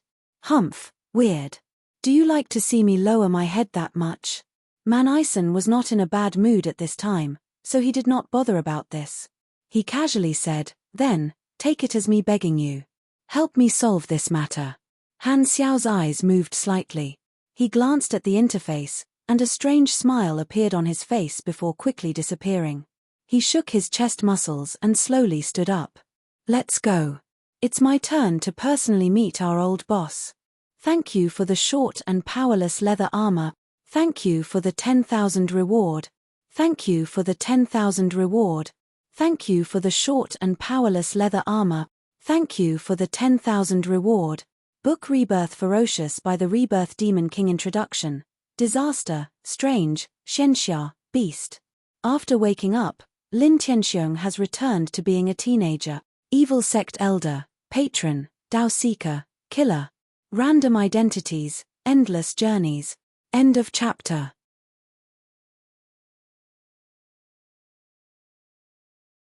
Chapter 1319. In the defense circle of the mechanical race's territory, the three Universal Civilizations Joint Fleet and the Beyond Grade A Association's Joint Fleet had been in a standoff for some time. At the edge of the battlefield, spaceships with different galactic media logos were broadcasting the situation here. Neither side chased away these war media. Because this place could very well become a battlefield, these media outlets sent unmanned spaceships to broadcast remotely. This storm center that could ignite a war was already the most watched place in the entire universe. The overall number of viewers had already exceeded the historical record. The three Universal Civilizations fleet has been stopped. The two sides did not exchange fire and seem to be observing. Although we don't know the reason, the war has not broken out yet. We sincerely hope that there will be a turn for the better. In the Galactic Media's network broadcast room, the host had a serious expression. Countless viewers were nervously watching the screen, feeling uneasy. After this period of publicity, most people knew that this would be the turning point of the situation. Once the two sides started fighting here, it would very likely lead to an all-out war between the three Universal Civilizations and the Beyond Grade A Association. Countless people were panicking about this. At this moment, two shooting stars appeared on the screen. They came from afar and quickly shot from within the defense circle to the area where the two sides were facing each other, revealing their respective figures. The Mecha Empire has finally appeared. The other is the president of the Beyond Grade A Association, Black Star. He's here personally, so he's probably here to stop the three Universal Civilizations. Hearing the host's introduction, countless galactic residents focused on the two of them. Many people had mixed feelings about these two people who had turned the universe into what it was today. Han Xiao crossed the Beyond Grade A Association's fleet, arrived between the two armies, and hovered in the middle of the standoff. He immediately became the focus of attention on the battlefield. The battleships of both sides locked onto him, magnifying his figure on the screen. He glanced at the shockingly large fleet of the three Universal Civilizations, opened the public channel, and openly shouted, not avoiding anyone. "You're not fighting, and you're not retreating." Then, the person in charge should come out and talk. I believe that this is not what everyone wants to see. If we can come up with a plan that we can all accept, no one is willing to use force to solve the problem. As soon as he said that, the battlefield fell silent for a while. Then, three beams of light shot out from the main ship, forming the remote projections of the three Universal Civilizations leaders in front of Han Xiao. At the same time, they connected to the public channel. Once the communication was connected, Louis spoke in a deep voice and went straight to the point. "Black Star, are you bent on monopolizing the virtual mutiny virus technology and sheltering the heinous Mecha Empire?" Han Xiao shook his head. The virtual mutiny virus was destroyed a long time ago. The Mecha Empire only researched it on their own and obtained some results. It was originally developed by them, so how could they claim it for themselves? Although this technology was dangerous, there was no obligation to hand it over to the three Universal Civilizations. At the same time, it did not harm the Galactic Society, so how could it be a heinous crime? On the other hand, you sent an army to surround the Mecha Empire's territory and tried to force them to hand over their technology. That's not very honorable. The Mecha Empire has a criminal record. Their motive for researching this technology is questionable. For safety reasons, we need to control this technology and control the Mecha Empire themselves. This is all to protect the Galactic Society. This is the responsibility of the three Universal Civilizations, Marbruce said with a serious expression. Han Xiao's expression did not change. Back then, during the Intelligent Plague, many Beyond Grade A mechanics worked together to resolve the disaster. This has already proven that the association is also protecting the safety of the universe. We will also ensure that this technology will not harm the Galactic Society. This is an internal matter of the association, and the three universal civilizations will not interfere. The Beyond Grade A Development Union is just a civilian organization, the ethereal Pope said seriously. There's no real meaning in guaranteeing it. The three universal civilizations have the right to manage it. At the same time, the three universal civilizations also have the right to supervise all factors that endanger the Galactic Society. This is within the scope of the civilization jurisdiction law. The Mecha Empire must hand over the virtual mutiny virus technology. Impossible. Han Xiao rejected decisively. The association's statement has already expressed its attitude. Individuals have the freedom to research and will not be forced to hand it over. The association will restrict the scope of application of this technology. We hope that the three universal civilizations will withdraw their troops immediately. Louis paused, raised his tone, and said majestically, as long as the Mecha Empire hands over the technology, we will withdraw our troops. Before that, we will not stop this military operation for any reason. We will give an ultimatum of 10 days. We hope that the association will consider this carefully and not make the wrong decision. So, there's no room for discussion? You have 10 days. Han Xiao nodded. His tone changed, and he said with a deep voice, since that's the case, I'll be the one to decide. If you want to force the association to hand over the technology, you'll have to get past me first. Then, he sat down with his legs crossed and hovered in the middle of the two armies. Although he was alone, he seemed to have become an endless line in the eyes of the others. The leaders of the three universal civilizations looked at him deeply, and their remote projections disappeared. The conversation between the two sides was carried out in the public channel. It was not hidden from the outside world, and everyone present heard it. It was also broadcasted by the media. The expressions of countless galactic residents changed. Did the negotiation fail? It's over. Neither side is giving in. Looks like they're really going to fight. There's still 10 days. I wonder if we can take refuge in time. The Galactic Society was in a state of panic. Han Xiao glanced at the fleets of the three universal civilizations. Seeing that they were waiting for orders, he shook his head. As the president, he represented the position of the association. It was impossible for him to give in. He would definitely not hand over the technology. However, the three universal civilizations had put on such a big show. They would not retreat until they achieved their goal. Neither side was willing to give in. 10 days. Han Xiao mumbled. This was the ultimatum given by the three universal civilizations. After 10 days, if they still did not reach a consensus, they would probably really fight. The three universal civilizations were probably determined to bear the consequences of war this time. He opened the interface and took a look. At this time, a new mission had been pinned at the top of the mission list. It was the mission triggered by Manison. The requirement was to resolve the siege of the mechanical race's territory. As long as the three universal civilizations could retreat, the mission would be completed. Perhaps because Manison had personally asked for help, other than the high amount of experience, the reward was also a chance to draw one of Manison's abilities. Han Xiao naturally would not let go of another chance to steal Manison's underwear. He casually opened the forums and took a look. His statement earlier was also recorded by the players in the fleet. Unlike the galactic residents who were terrified, the players basically wanted the world to be in chaos. Almost all of them were excited about the current situation. Regarding his statement of "I am the world," all kinds of comments such as domineering and awesome appeared on the video. Beep. Beep. At this moment, the communicator suddenly rang. It was from Bruce.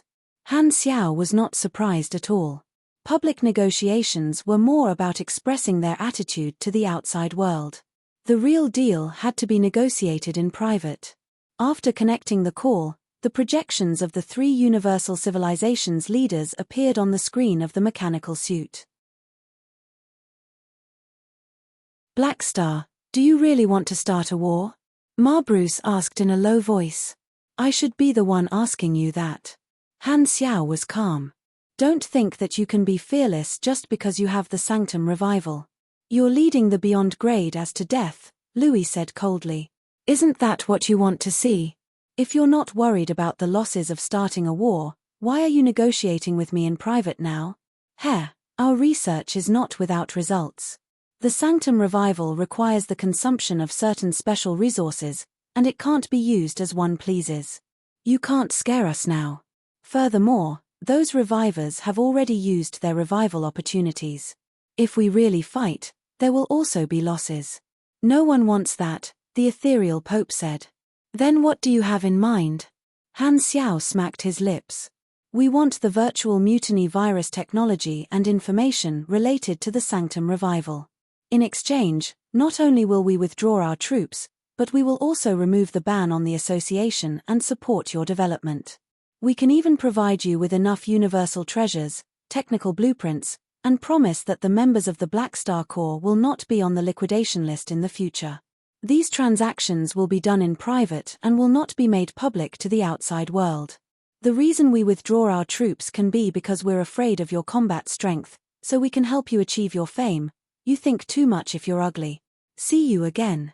Without waiting for him to finish, Han Xiao ended the call. They were not on the same page at all. This was the first time he had taken the initiative to hang up on the leaders of the three universal civilizations. In the past, when they had not fallen out, he would not give face to such big shots. Now, he was in a good mood. On the other side, in the command room of the main ship of the three universal civilizations joint fleet. Okay, I understand. After hearing the orders from above, the fleet commander Simon responded a few times, put down the communicator, returned to the command deck, and calmly ordered. Pass down my order. The engineering team will begin assembling the multidimensional sky-opening transportation device. It will be warmed up in 12 hours and connected to the coordinates of the sending location. The higher-ups are sending reinforcements? The chief of staff asked. Simon turned around and looked at Han Xiao, who was sitting alone in the starry sky outside the porthole. A glint flashed across his eyes, and he said with an inexplicable tone, his eyes flashed and he said, the higher-ups have ordered us to welcome the direct Beyond Grade as who are teleported over. How many are coming? Hearing this, Simon glanced at him. All of them. In the guest room of Black Star Palace. A group of Beyond Grade as gathered and were watching the news broadcast in the mechanical race's territory. They had different expressions and were discussing in low voices. Black Star's attitude is too tough. If this continues, there will be no room for mediation. The old dragon Milizors was worried. Sun Hunter was fiddling with his gun and said, mediation my ass. This battle is unavoidable. Black Star is not pretending to be there alone. I'm guessing he's waiting for the three universal civilizations to send their direct members to deal with him. Whether it's a siege or a tag team battle, he'll accept it all. This is to establish his dominance. Is he reliable alone? Kant frowned. If the three universal civilizations send out all their forces, the Dark Emperor and the Golden Ring will definitely not be left behind. Those guys guarding the secondary dimension world bases will also most likely be transferred back. No matter how strong he is, it'll be enough for him to suffer. Even the gods chosen might take action. Black Star should be able to deal with the others, but the gods chosen. Kasui hesitated. If he uses the national weapon of the Arcane Church, Black Star might be in trouble. Hela crossed her arms, crossed her legs, and coldly said, don't worry about Black Star. He's tough. Let's think about the threat in front of us first. The armies of the three universal civilizations have already sealed the door to the flickering world, the Dawnstar Cluster. They might attack at any time. There are probably no less than 10,000 over-the-horizon planet destruction weapons aiming here. 10,000? You're underestimating the three universal civilizations. Sun Hunter snorted. Kasui shook his head. We've already made all the necessary arrangements. We can only wait for the changes in the Primeval Star River. At least, before the three universal civilizations take action against the mechanical race's territory, the troops in the other areas won't open fire. Everyone sighed. When this scene really happened, they still felt uncertain in their hearts. No matter what, the opponent was the overlord of this universe. This long-lasting fear was not something that could be easily eliminated. The turning point of the situation came so quickly that even many beyond grade as were not used to it. However, the drastic changes in the era were always sudden, and they rarely gave people the chance to slowly adapt. They could only accept reality.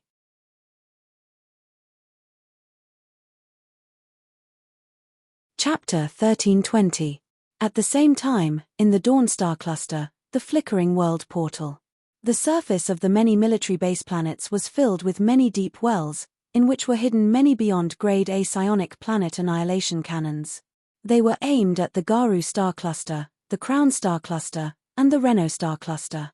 These were the areas of the second exploration phase and were now the prosperous territories of many beyond grade A organizations. Among them, most of the planet annihilation cannons were aimed at Black Star's territory. The Dawn Star Cluster was the area that the Red Empire had taken over the earliest. Many of the planets were military-restricted areas. After decades of secret modification, the insides of these planets had long been modified into special anti-star weapons. After the first meeting of the gods a few decades ago, the Red Empire had secretly carried out this modification project to prepare for the current situation. Once the situation changed, this star cluster could immediately become a bridgehead for war and seal off the normal channels between the flickering world and the explored universe. The fleets of the three universal civilizations were stationed all over the Dawn Star Cluster, and the temporary command center of the three universal civilizations was changed from planet lighthouse to a military planet in the Dawn Star Cluster. Maintain the highest alert level for the next 10 days. As long as the joint fleet starts a war in the mechanical race's territory, it will be the signal for us to take action. Bombard all the beyond grade A organizations, including the Black Star Core territory. In the temporary command center, Ewan Fabik looked around at the many officers in the room with eyes as sharp as an eagle's. He was a high-ranking officer of the Red Empire. After Tarakov retired, he took over as the Marshal of the dynasty's exploration army. In the recent storm, the three universal civilizations had divided the flickering world into an independent and important war zone, and he directly became the commander of the war zone, in charge of commanding the military operations of the three universal civilizations in the flickering world. Understood, everyone replied in unison. Ewan turned to look at one of the officers and said, "The higher-ups don't have enough manpower, so they can't send their direct beyond grade as to guard this place. How are the interception measures? When the battle starts, the beyond grade as will definitely try to take down the command center with their individual strength. If we can't stop them from invading the Dawn Star Cluster, the situation will be very passive. The engineering team is racing against time to set up the interception equipment, as well as set up strangulation traps and rapid reinforcement channels. If the beyond grade as fall too deep, there's a chance that they will be surrounded and annihilated by us. Give me a report later." Ewan raised his hand, indicating that there was no need to say more. He then turned to ask about the progress of the other arrangements. Whether or not the three universal civilizations and the association would fight in the end was not his concern. He only cared about his duty, which was to prepare for the war and ensure that the strategic plan could be carried out strictly. On Planet Lighthouse devices were floating devices from the outside. It looked like a desolate planet, but once they entered the atmosphere, they could see the true appearance of the planet. It was a mechanical fortress armed to the teeth, with countless battleships and mechanical armies moving up and down. On top of the tallest building, Aurora stood at the edge of the rooftop, looking at a giant white mechanical ring in the distance. This was a new directional teleportation gate technology that Han Xiao had dug out from Jay's technology treasure trove. It could be used to transport troops on a large scale, but it had not been activated yet. Behind her stood a dense crowd, their bodies emitting a faint glow. They were all reincarnated hero spirits who had obtained physical bodies. The 8 hero spirit kings were lined up in a row, followed by thousands of calamity-grade hero spirits, followed by countless grade B hero spirits. When Manason's warehouse was destroyed, Han Xiao had urgently summoned Aurora, who was wandering outside, and given her a secret mission, which was to hide in a secret base and use Edo reincarnation non-stop. Other than eating, drinking, and resting, she would spend the rest of her time summoning the underworld hero spirits. Aurora's life during this period was to summon hero spirits, rest, and recover, then continue summoning. This cycle almost drained her dry, and it was not easy for her to reach her current scale. The duration of these reincarnated hero spirits was dependent on the speed of their body's activity loss. As long as they were not killed or removed by Aurora, they could basically exist for a long time. Especially now that they were in low-energy standby mode without fighting, the speed of their activity loss was almost negligible. This was why Aurora could continue to expand her scale and accumulate an army. Aurora turned to look at the hero spirits and said softly, "Blackstar said that before the warning period ends, you guys are to cause a ruckus in the Dawnstar cluster and destroy the 3 universal civilizations' planetary obliteration weapons as much as possible. He sure knows how to order people around." Sorokin snorted. After being a hero spirit for more than 40 years, he had already accepted his fate and gotten used to his identity. However, he still did not give up his hobby of accumulating wealth. In order to satisfy his hobby, he thought of a way to modify the social environment of the underworld. Because hero spirits basically did not have any material enjoyment in their soul form, Sorokin discovered the common needs of many hero spirits after a long period of observation. Therefore, according to the characteristics of the hero spirits, he created a concept currency system in the underworld based on promises. A promise currency meant that he owed someone something, and different levels and identities of heroic spirits gave different face values for their promises. When a hero spirit made a promise to another or more hero spirits, it was equivalent to printing money. Sorokin came up with a special credit system to prevent the hero spirits from recklessly making promises that would cause inflation and solve a series of problems that would damage the value of the promise currency. Furthermore, the amount of promise currency that each hero spirit could create per cycle was limited, and this two-way promise currency could be sold to others.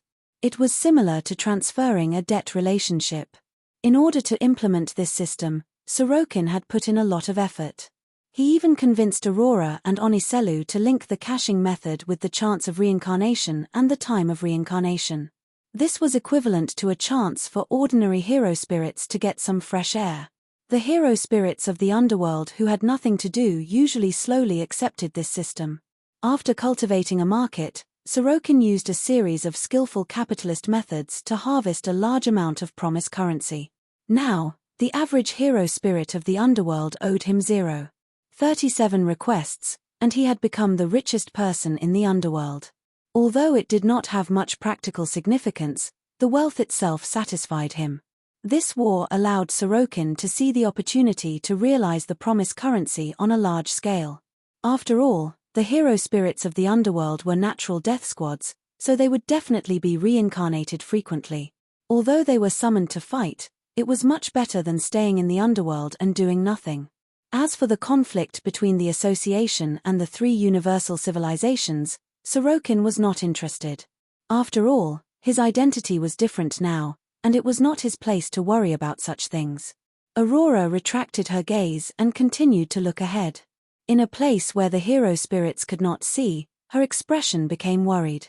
In a few key star fields, the 3 universal civilizations and the Association had similar spies. Once a full-scale war broke out, there would be a storm of blood everywhere. She could not bear to see such a scene. If the war really breaks out, I hope I can save more people with the underworld, Prime Valstar River, mechanical race territory. The news media was still broadcasting the confrontation. It had been a long time since the negotiation failed, and Han Xiao was in the middle. It was as if he was separating the 2 fleets, and no one moved. Looking at the broadcast that seemed to be frozen, the countless galactic residents became more and more anxious. More than half a day had passed, and there was still no movement from either side. Were they going to be in a stalemate for the next 10 days? 10 days later, there would not be any change in the attitude of either side, right? Just as many people were feeling pessimistic, there was a sudden movement in the 3 universal civilizations' joint fleet. The multidimensional sky-opening transportation device suddenly activated and spun at high speed for a while. With a flash of light, another small fleet teleported over. Reinforcements are here. The countless galactic residents were energized. Although they did not know what the three universal civilizations were doing, it was good that there were changes. Through the broadcast, the gazes of countless people followed this small fleet, watching it pass through the military formation and connect with the main ship of the joint fleet. At the same time, in the command room of the three universal civilizations joint fleet, all the crew members, including Commander Simon, stood up to welcome the newcomers. The sound of footsteps slowly approached along the corridor, and a group of people with different appearances walked into the command room. Seeing this, the crew members were slightly restless. They deliberately lowered their voices and excitedly chatted, reporting the names of this group of people.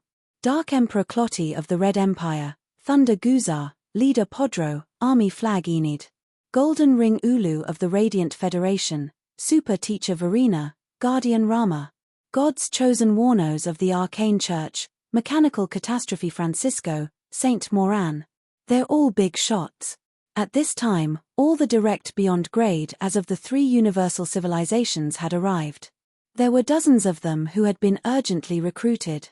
Simon took a few steps forward, nodded to everyone, and said, "Everyone, let's not waste time. I believe the upper echelons have already given the order. Everyone knows what to do." Hearing this, everyone turned to look out of the porthole, their eyes locked onto Han Xiao, who was occupying the starry sky. Ulu smirked, revealing a sinister look. "Don't worry. Since we're here, he won't be able to continue showing off. I'll leave Black Star to you guys." Simon nodded. The exchange of fire between the fleets was the signal for an all-out war. Before the deadline, the three universal civilizations did not allow their armies to take action. However, since Black Star had jumped out to challenge them in his own name, they could use their upper echelons to test the waters. Therefore, the three universal civilizations called their direct members, not willing to see Black Star continue to be arrogant. They planned to reduce the prestige of the association and put pressure on him. At this time, Verena, with her long hair fluttering in the wind, glanced at everyone and slowly said, "Black Star is famous for his ferocity and his battle record. He's extremely difficult to deal with. However, if we gang up on him from the start, it won't look good. Only Clotty, Ulu, and Warnos have the ability to fight Black Star alone. Which of you three will go first?" Hearing this, everyone's eyes turned to the three of them. Most of them looked at Warnos, who was recognized as the strongest. Warnos lowered his eyes and remained silent, as if he was not interested in this mission. In fact, if not for the ethereal Pope ordering him to come here, he would not have wanted to leave the Pantheon Temple at all. Seeing that he did not speak, everyone looked away and looked at Clotty. "You used to work with Black Star, so you should know his abilities better than us," Verena said. Clotty frowned. "I don't know more than you guys."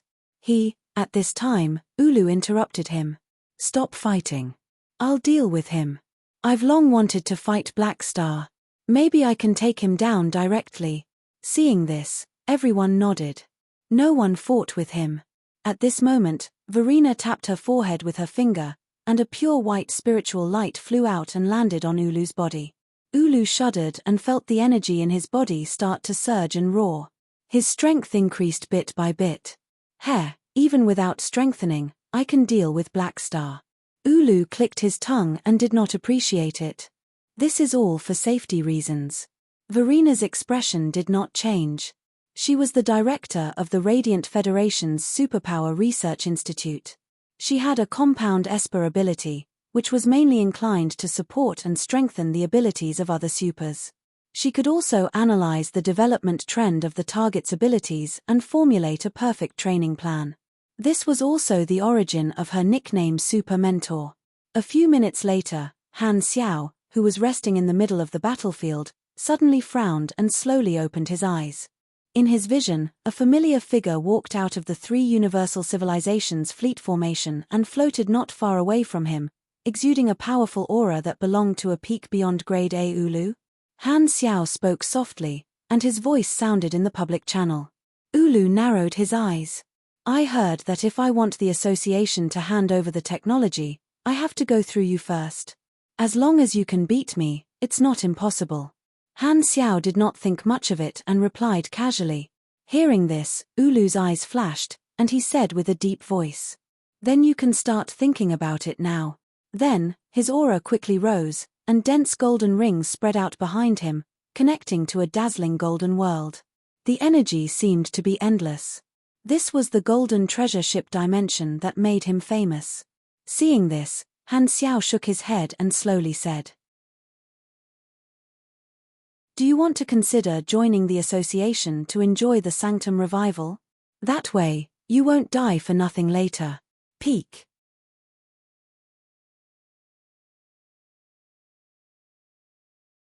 Chapter 1321. Just as Han Xiao and Ulu were looking at each other affectionately, the galactic residents watching the live broadcast all heard the short conversation between the two parties in the public channel. "I heard it. As long as we can defeat Black Star with our high-level combatants, he'll consider compromising. This is a turning point. If Black Star keeps his promise, defeating him will put an end to the flames of war and prevent an all-out war. Work hard, 3 universal civilizations. The peace of the universe depends on you. If you win, it'll be a great achievement." "I don't think so. Black Star is the leader of the Beyond Grade as after all. Can the 3 universal civilizations defeat him? Plus, his value in the Wayne cards is too high. I don't think Ulu can do it. Is this the time to talk about cards? We'll only know if they can win after they fight. Speaking of which, if we can use card skills to decide the winner, it'll be much easier to have a game of diplomacy." The countless galactic residents were filled with hope again. Regardless of whether Black Star was telling the truth or not, they could only place their hopes on this. No one wanted to be affected by the outbreak of war. As long as there was a turning point, it was a good thing. At this moment, in the eyes of the galactic residents, Black Star seemed to have become a great villain. As long as they defeated him, they would be able to maintain world peace. One after another, countless people cheered for the 3 universal civilizations in their hearts, wishing that they could see Black Star lying on the ground the next second. On the other side, in the main ship of the 3 universal civilizations joint fleet, the other direct Beyond Grade as were watching the two of them from the command room, preparing to watch the battle. "Do you think Ulu can defeat Black Star?" someone asked. "Less than 50%. If Black Star was so easy to deal with, the higher-ups wouldn't have recruited all of us." Verena shook her head. "Then why did they let him fight alone?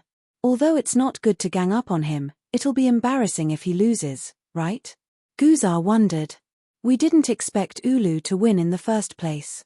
Francisco interrupted. "With Ulu's strength and Verena's enhancement, he should be able to fight Black Star on equal footing. He's just testing him." Nodding her head, Verena explained, "That's right. Black Star hasn't fought in public for decades.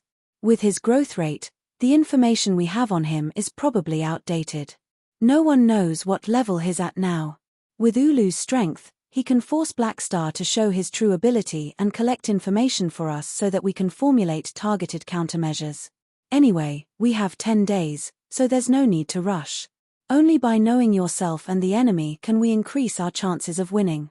Hearing this, everyone immediately agreed. Black Star had dominated the universe for decades and was already recognized as a ferocious person in the Beyond Grade A circle. No one present dared to underestimate him. Ulu was a pinnacle Beyond Grade A in the universe, one of the best among them. Letting him test Black Star right from the start was already a sign of respect in everyone's eyes. While all the direct Beyond Grade as were having their own thoughts, Han Xiao and Ulu, who were facing each other in the middle of the battlefield, started fighting without saying a word. It was like lightning striking the earth. Ulu's eyes lit up with a strong light as he activated the golden treasure ship dimension. The next moment, streams of resplendent golden light beams shot out from the densely packed rings behind him like a fountain. The scene was like a barrage of cannon shots. Han Xiao was unmoved. His body shook, and mechanical force spread out. The mechanical army hidden in his body through compressed orb innovation martial body, immediately shot out along with the mechanical force and expanded instantly, turning into a black mass of mech legion. They set up thick psionic shields and blocked in front of Han Xiao, forming a barrier. Golden light beams bombarded the psionic shield like a storm. Golden light particles splattered everywhere, and purplish-blue electric arcs danced crazily. Seeing this, Ulu immediately increased his strength and summoned more golden rings, shooting out scorching golden light beams endlessly toward Han Xiao's mechanical army as if energy was free. His Esper ability is to communicate with the golden treasure ship dimension and borrow its energy. He's also someone with an unlimited amount of energy and is best at covering fire. He often uses unlimited energy to grind his opponent to death. The golden treasure ship itself is a special secondary dimension. Its energy nature is very destructive, and it also has a compound function. Ulu's information flashed through Han Xiao's mind, but his hands were not slow. He opened the secondary dimensional army box, and more mechanical troops rushed out. The psionic shield instantly became many times thicker. No matter how much firepower Ulu unleashed, the guards in front of Han Xiao still did not move. There was no need for Han Xiao to dodge at all. He summoned his divine mechanical throne, sat on it, and commanded his troops. At the same time, the long-range troops in the Mech Legion also began to fight back. Under the lead of the Apostle weapons, the melee troops charged toward Ulu from all directions. The next moment, the two sides engaged in a fierce battle. The scene was intense, and all kinds of beams of light filled the battlefield. The three universal civilizations' joint fleet had no choice but to retreat a certain distance and set up shields to avoid being affected. Sitting on the mechanical throne, Han Xiao's eyes followed Ulu, and his eyes flickered. Although infinite mana was one of the characteristics of a beyond grade A, in his opinion, this ability had a weakness that was not a weakness. No matter how much energy one had, there was a limit to one's output. Ulu's energy rank was the upper limit of his output. Ulu's energy rank was firmly in the top echelon, not any weaker than Kasui. After receiving Verina's bonuses, his energy rank increased even more. However, compared to Han Xiao's current energy rank, it was still quite far away. After developing in a low-profile manner for decades, the bonuses from his talents were not for nothing. His combat strength was already extremely shocking. He did not even need to activate a character summon card to gain the upper hand. This was the advantage of pure strength. Han Xiao only took out 10 apostle weapons to catch Ulu and beat him up. With his exquisite coordination, Ulu was in a rather sorry state. With the bonuses from his mechanical force, the combat strength of the apostle weapons was already firmly at the beyond grade A level. They could even exchange blows with high-level beyond grade As. With such a huge advantage, there was no need for any fancy moves. He could just use F2A and be done with it. One word could describe the current situation: one-sided. This person's threat to me is limited. He's no match for me. Losing to me is only a matter of time.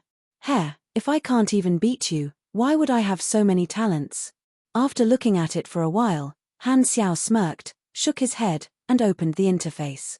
Not long after Ulu issued the challenge, the long-awaited Beyond Grade A challenge mission finally appeared again. Fighting one-on-one in front of so many people clearly had enough influence to trigger a mission. The mission type was still the same as before. The best reward was still drawing a character summon card and one of the opponent's abilities. A fat sheep sent to my door.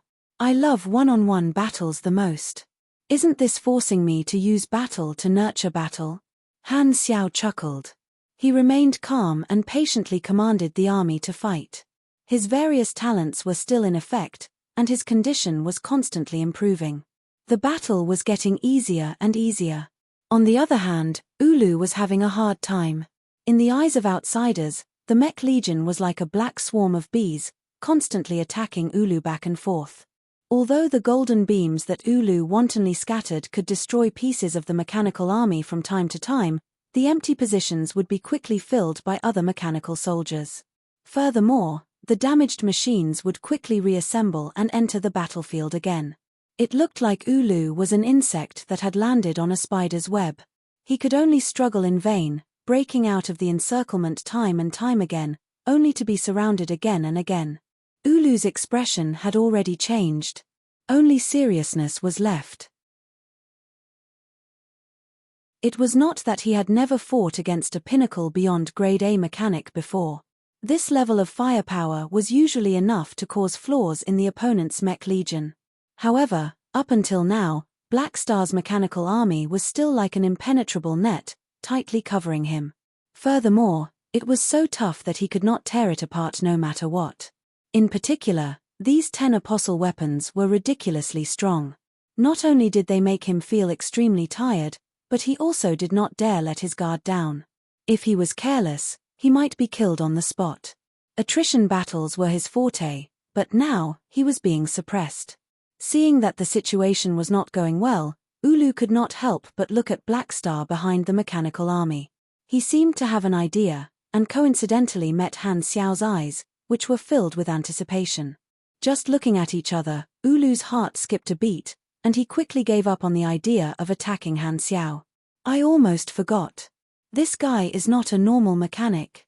If I really did break through, I don't know who will be the one attacking who. I don't want to be killed by him. Unable to find a way to break through, Ulu became more and more anxious. He could only continue to bombard the enemy, but the injuries on his body continued to increase as time passed. The battle lasted for a long time. The scene was always this simple, violent, and not flashy. At this time, Ulu suddenly erupted. The golden energy created a wave, pushing back the mechanical soldiers around him, allowing him to break out of the encirclement once again.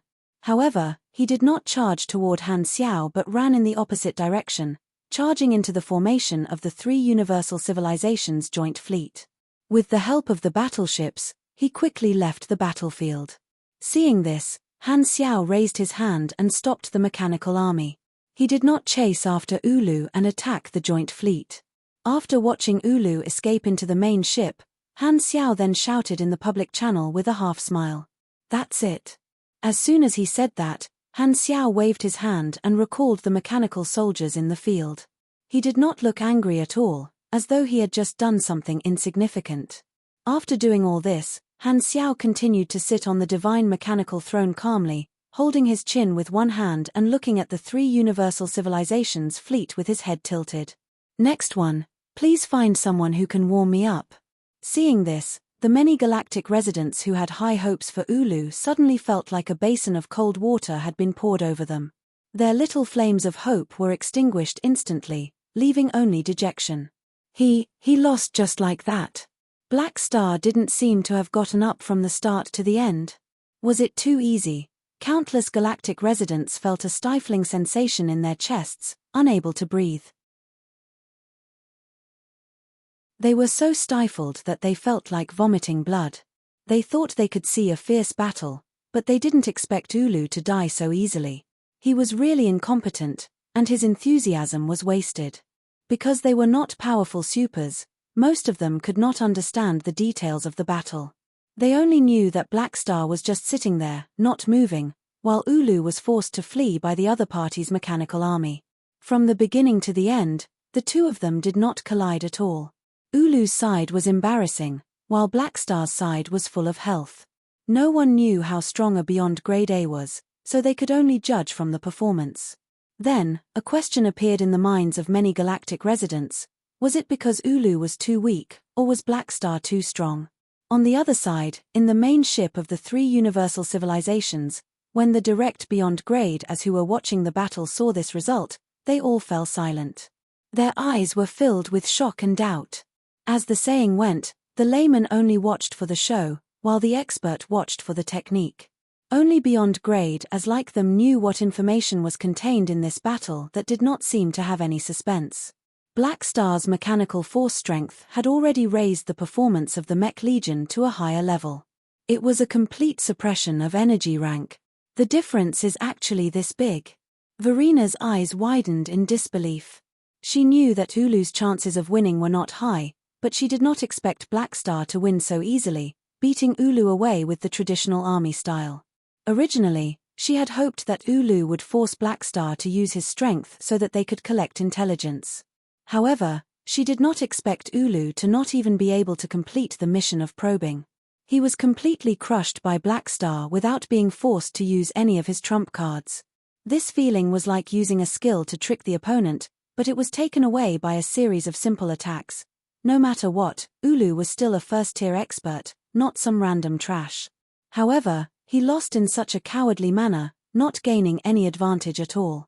Just how strong is Blackstar now? He wasn't this strong before, Clotty said solemnly. The only explanation is that his strength has improved again in the past few decades, and he hid it deeply. This is not good. Guzar's expression was serious.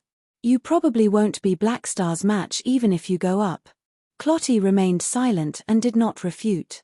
He had also lost confidence. If he did not know Ulu's character well, he would have suspected that Ulu had gone easy on him. I underestimated this guy. His wings are already full. Clotty slowly exhaled a mouthful of foul air, his heart heavy.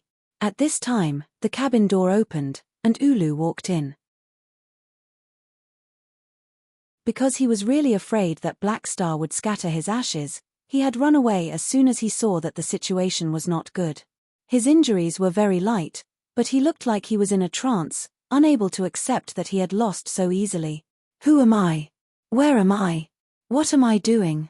Everyone turned to look at him with mixed feelings. They didn't know what to say. Brother, you asked for this first battle yourself. Thank you for helping us.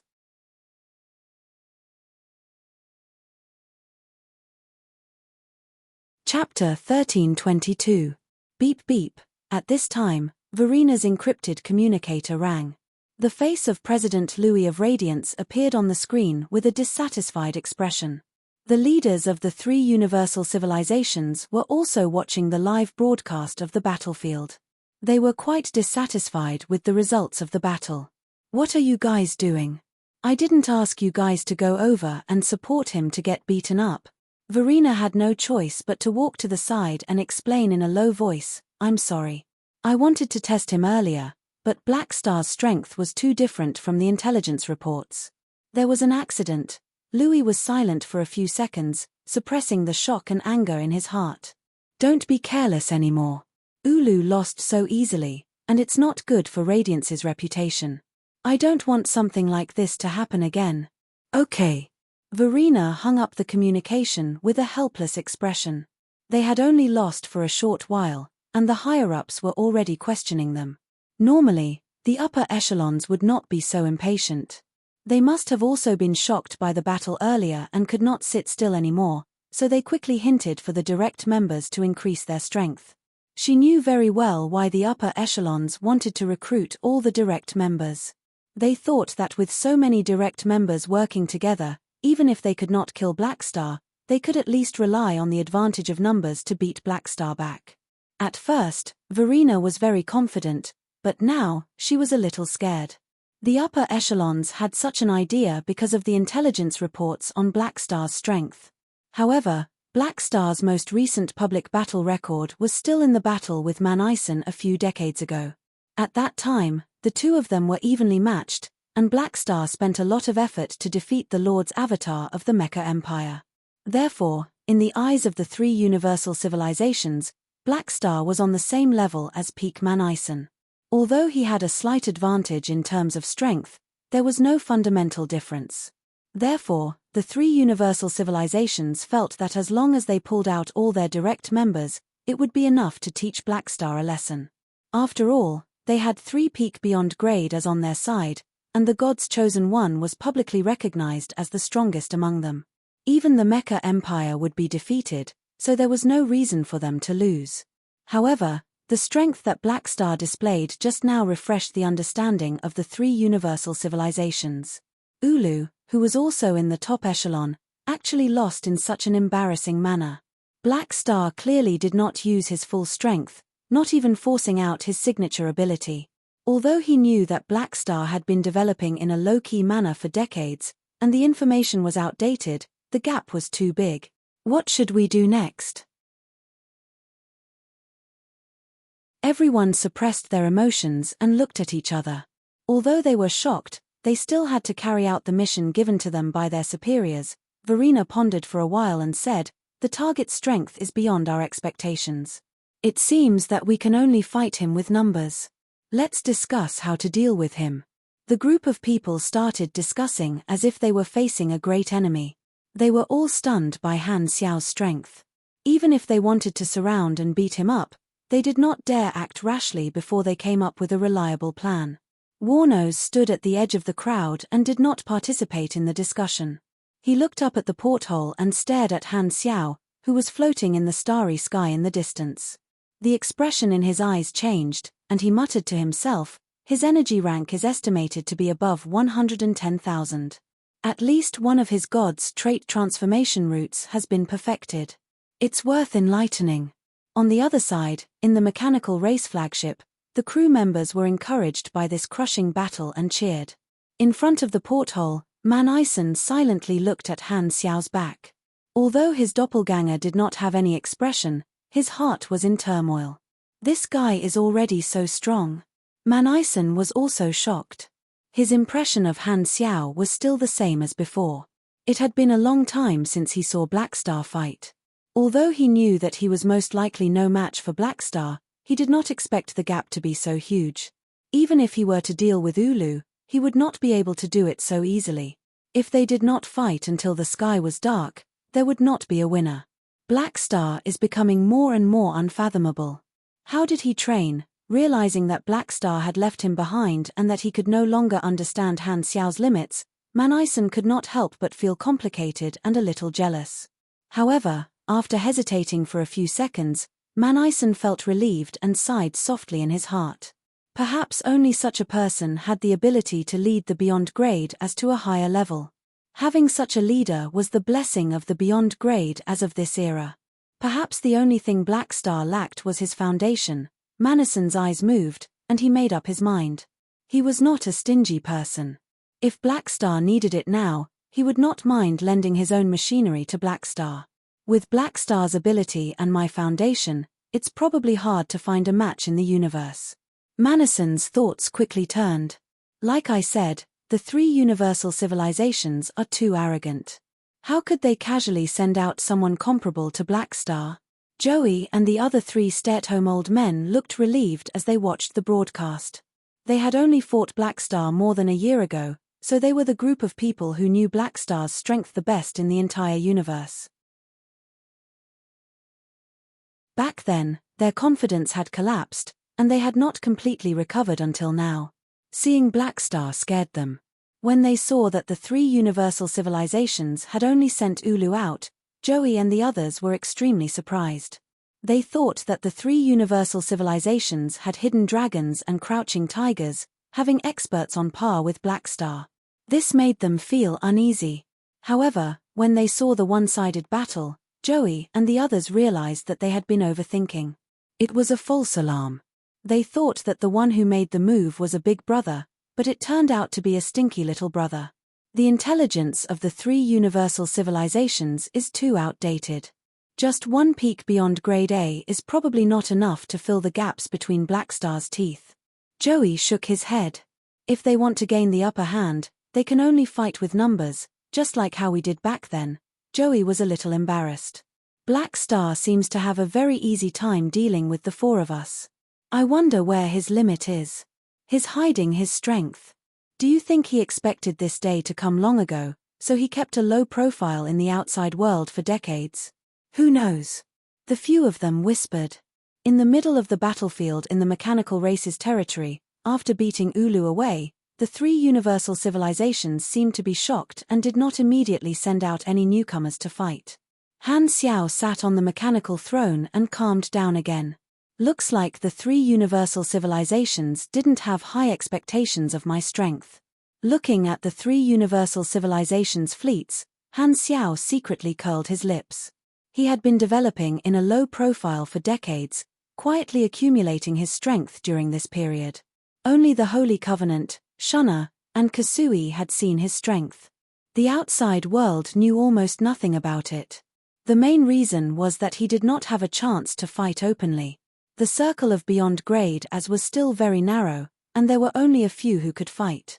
When he beat up Joey and the others more than a year ago, Han Xiao had a rough estimate of his strength.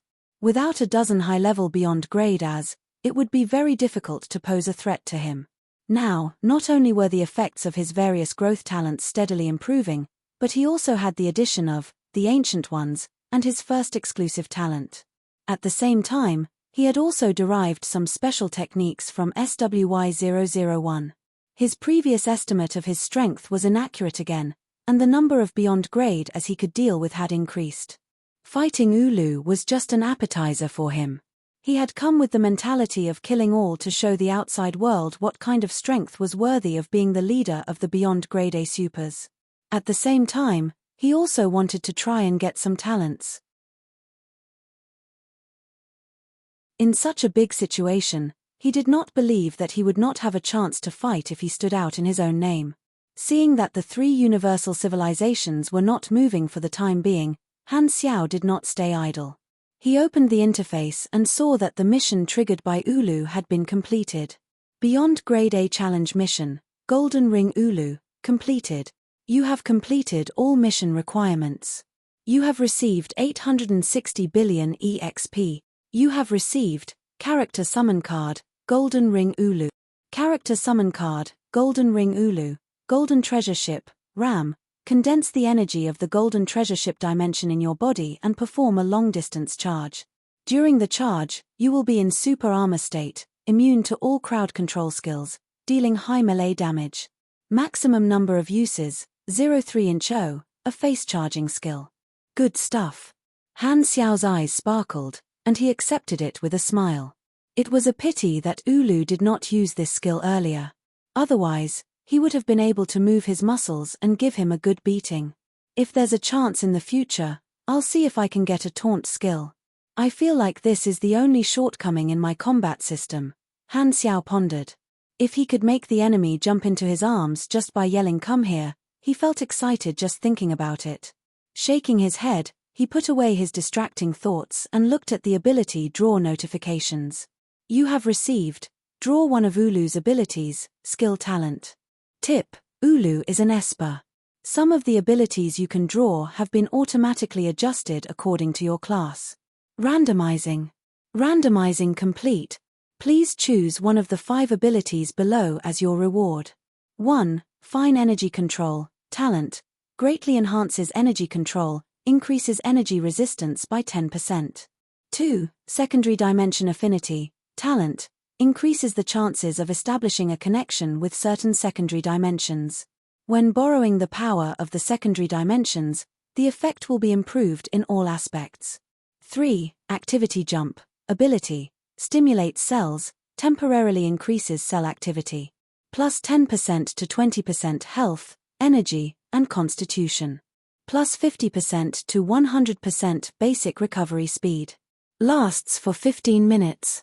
4. Exquisite Taste, Talent, plus 15% CHA, making it easier for you to gain the favorability of certain people. 5. Phase Blink, Ability, uses the secondary dimensions to move in a phase, allowing you to temporarily dodge most attacks. Cooldown, 6 minutes. I didn't get anything. My luck is still SOSO. Han Xiao clicked his tongue.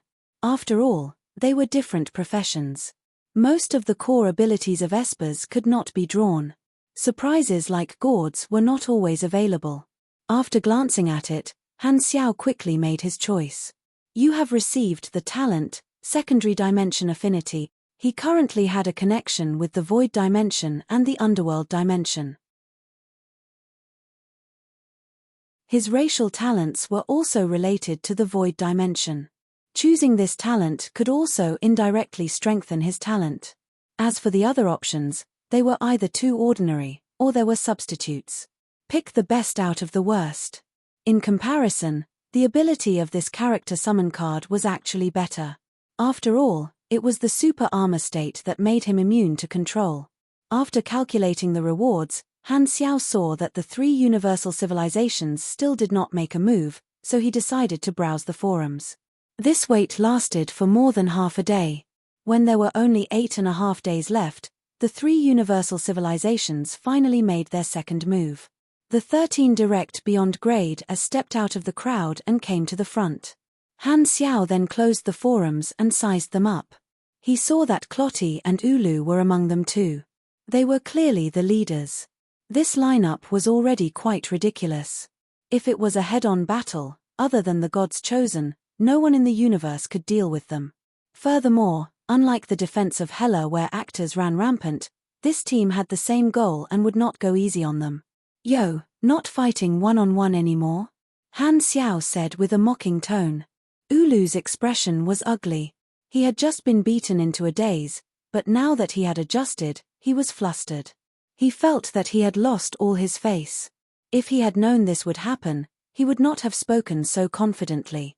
How embarrassing. This time, Clotty took over and slowly said, Black Star, your strength is indeed outstanding. However, since you've taken the initiative to challenge us, you shouldn't mind fighting with more people, right?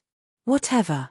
No matter how many beyond grade as you send, as long as you can beat me back, our previous agreement will still be valid. Han Xiao did not mind. Clotty nodded. Suddenly, he changed the topic and said, His Excellency the ruler wants me to ask you a question. Gord was actually killed by you, right? As soon as he said that, the other direct members looked over. Even the spectators were stunned. Gord's incident had once caused quite a stir, and many people had a vague impression of it. Now that it was brought up again, many people recalled it. Oh, I'm warning you, although we're enemies, I won't admit to it. Han Xiao's expression did not change. Clotty did not give up and said with a deep voice, You were originally an ally of the dynasty, so we didn't suspect you. However, there were too many suspicious points about what happened back then.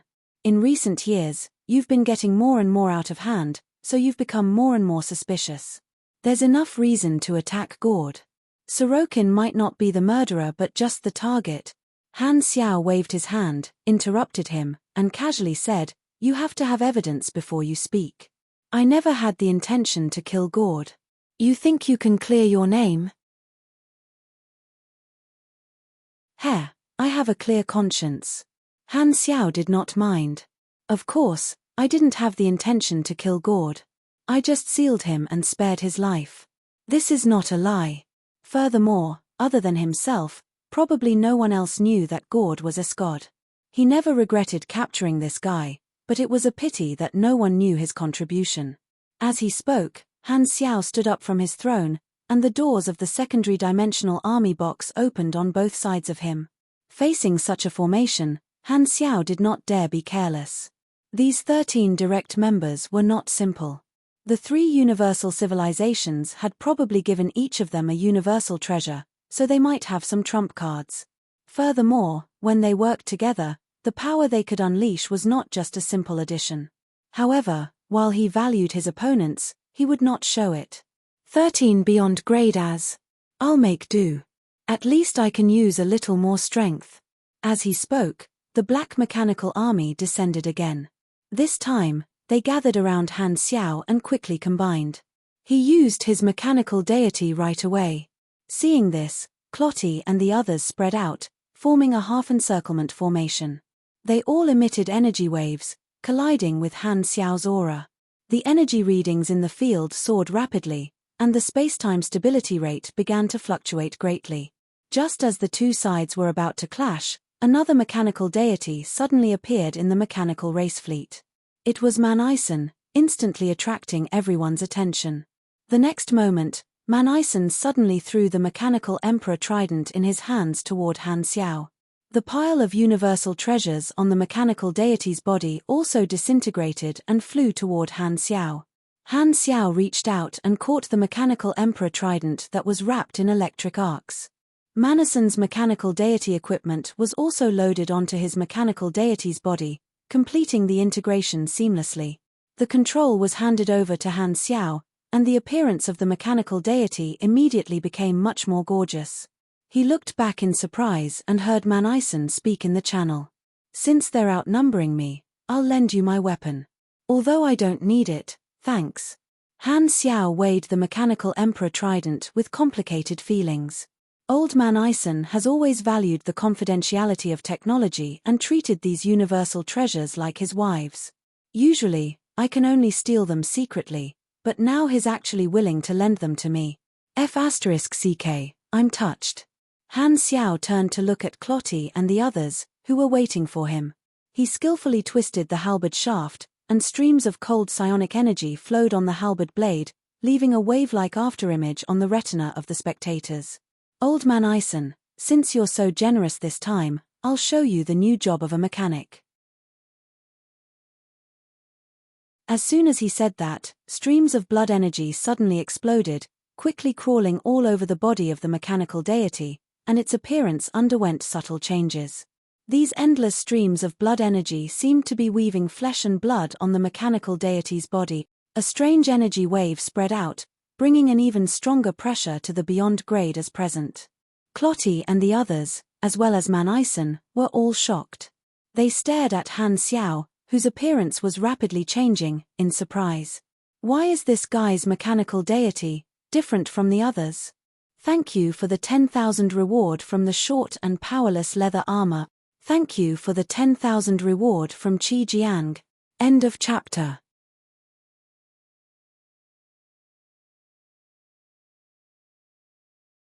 Chapter 1323. In the blink of an eye, the black mechanical deity changed its appearance. Countless pieces of flesh grew out from the gaps of the mechanical structure like the roots of a plant, quickly taking root in its enormous body. The original mechanical body seemed to have turned into a skeleton, and the knotted flesh covered it. It turned from a mechanical giant into a biochemical giant. During the transformation process, the energy fluctuations released by Han Xiao seemed to be magnified at the same time, and the individual energy readings that broke the record were displayed on the radar screens of the various battleships. At the same time, the bright red blood energy and the golden mechanical force arcs intertwined with each other. Like steam, they continuously emitted from the surface of the mechanical deity. It was very eye-catching, and the surrounding mechanical army reflected the light, making the battlefield look golden red. Clotty and the others looked at this scene in shock. They only felt a vague pressure coming at them, and their hearts palpitated, awakening the memories that had been sealed for a long time. This feeling was like the life-level pressure they had experienced when they were young. It had been a long time since they had entered the beyond grade A realm. What the hell is this? I've never seen a mechanical deity of this type. Ulu's expression changed drastically. I've never seen other mechanics use it either. It's most likely Black Star's self-created technology. It seems to have the shadow of the polar channel flow. It should be some kind of explosive method. It doesn't look simple. Be careful. Clotty's expression was extremely solemn. On the other side, Man Ison also opened his eyes wide in shock.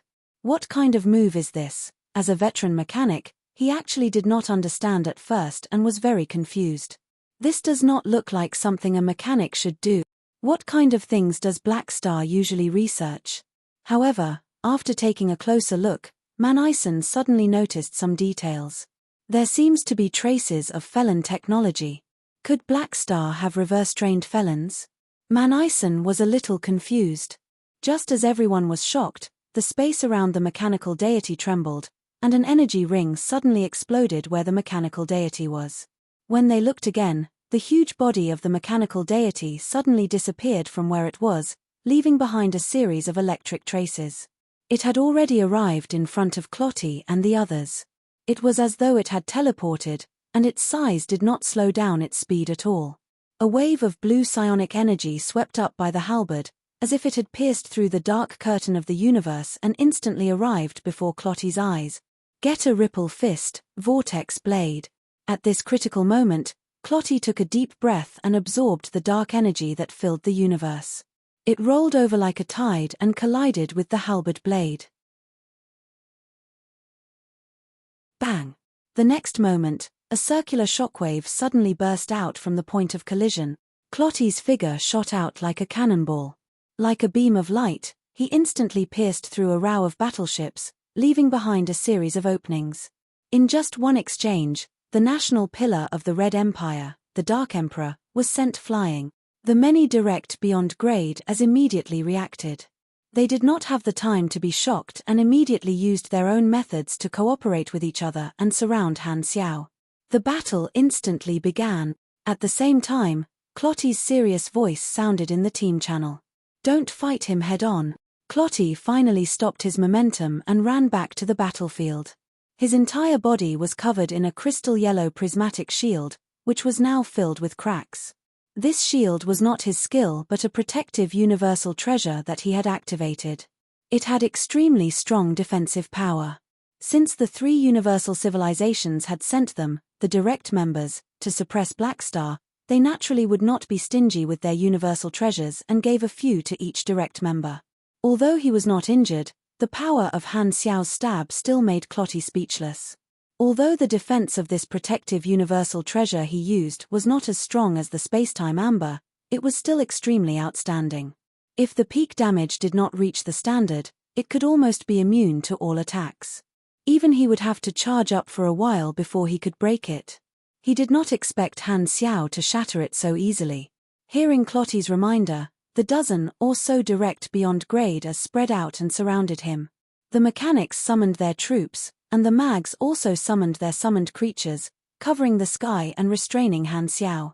At the same time, Han Xiao's mechanical army also followed and participated in the battle. Both sides had their human wave tactics, and it immediately turned into a huge chaotic battle. Han Xiao turned into a mechanical deity, and the mechanical emperor's sacred halberd swung wildly, cutting through the sea of people. Basically, he would be injured or killed if he touched the halberd. As the halberd swept past, large swaths of enemy troops were crushed. Their long-range weapons were not idle either. They continuously unleashed their firepower and chased after the direct beyond grade as. Their bodies were also covered with electromagnetic, spatial, and other force fields. Once they got close, they would either be frozen in midair or crushed. This form of the mechanical deity was the product of Han Xiao's imitation of SWY-001. It was called Mechanical Deity Semi-Living Body. With SWY-001 as the blueprint, it was a special transformation technology formed by fusing many abilities. It was the advanced version of the mechanical deity, and its various functions were much higher than the normal version. The prerequisite was not only polar channel flow blood rage, but also Hellas death energy and Aurora's life energy. Over the years, he had studied the principles and characteristics of these two special energies through the energy analysis of the Gourd character summon card. He had obtained some results and fused them, which allowed the blood energy to turn into flesh and blood again. At the same time, he did use part of the principles of the Felon technology to successfully balance the symbiotic relationship between the supercells and the mechanical structure. These flesh and blood tissues greatly increased the output of energy. However, the reason why it was semi-living body was because the functions of the flesh and blood tissues were not complete enough. The ideal state was the model of SWY-001, where the flesh and blood tissues both increased the output of energy and provided energy. It was balanced and perfect, like an independent life form. However, Han Xiao did not completely replicate this mechanism. The flesh and blood cells that covered the mechanical deity only increased the output of energy, but it was very difficult for them to generate energy. This meant that the energy consumption increased, but the upper limit of his mana did not change. The supply broke the balance. He did not know if it was because the flesh and blood of a single person formed some kind of conservation, but he could not reach the state of SWY-001. As a result, the consumption of maintaining mechanical deity semi-living body was extremely high. Even a peak beyond grade A's mana bar could not handle it. However, Han Xiao's evolution path had reached the peak of the void system and was already connected to the void dimension. Just like Kasui, he could borrow the power of the void. Even if he did not take a beating, he could still absorb an almost infinite amount of mana. Han Xiao's instantaneous burst of power was too shocking, and the direct beyond grade as covered their heads and fled. However, after the initial shock, Clotty and the others gradually adapted to this pressure. The two sides fought fiercely, and it was difficult to tell who had the upper hand. Clotty and Ulu were both peak beyond grade as in the first tier. Their energy ranks were definitely over 90,000, and they had received all kinds of enhancements. Although they were not Han Xiao's match in a one-on-one battle, when they worked together, their combat power increased exponentially. This was especially so when their Esper abilities were the type of firepower bombardment, so they did not care about the amount of mana they had.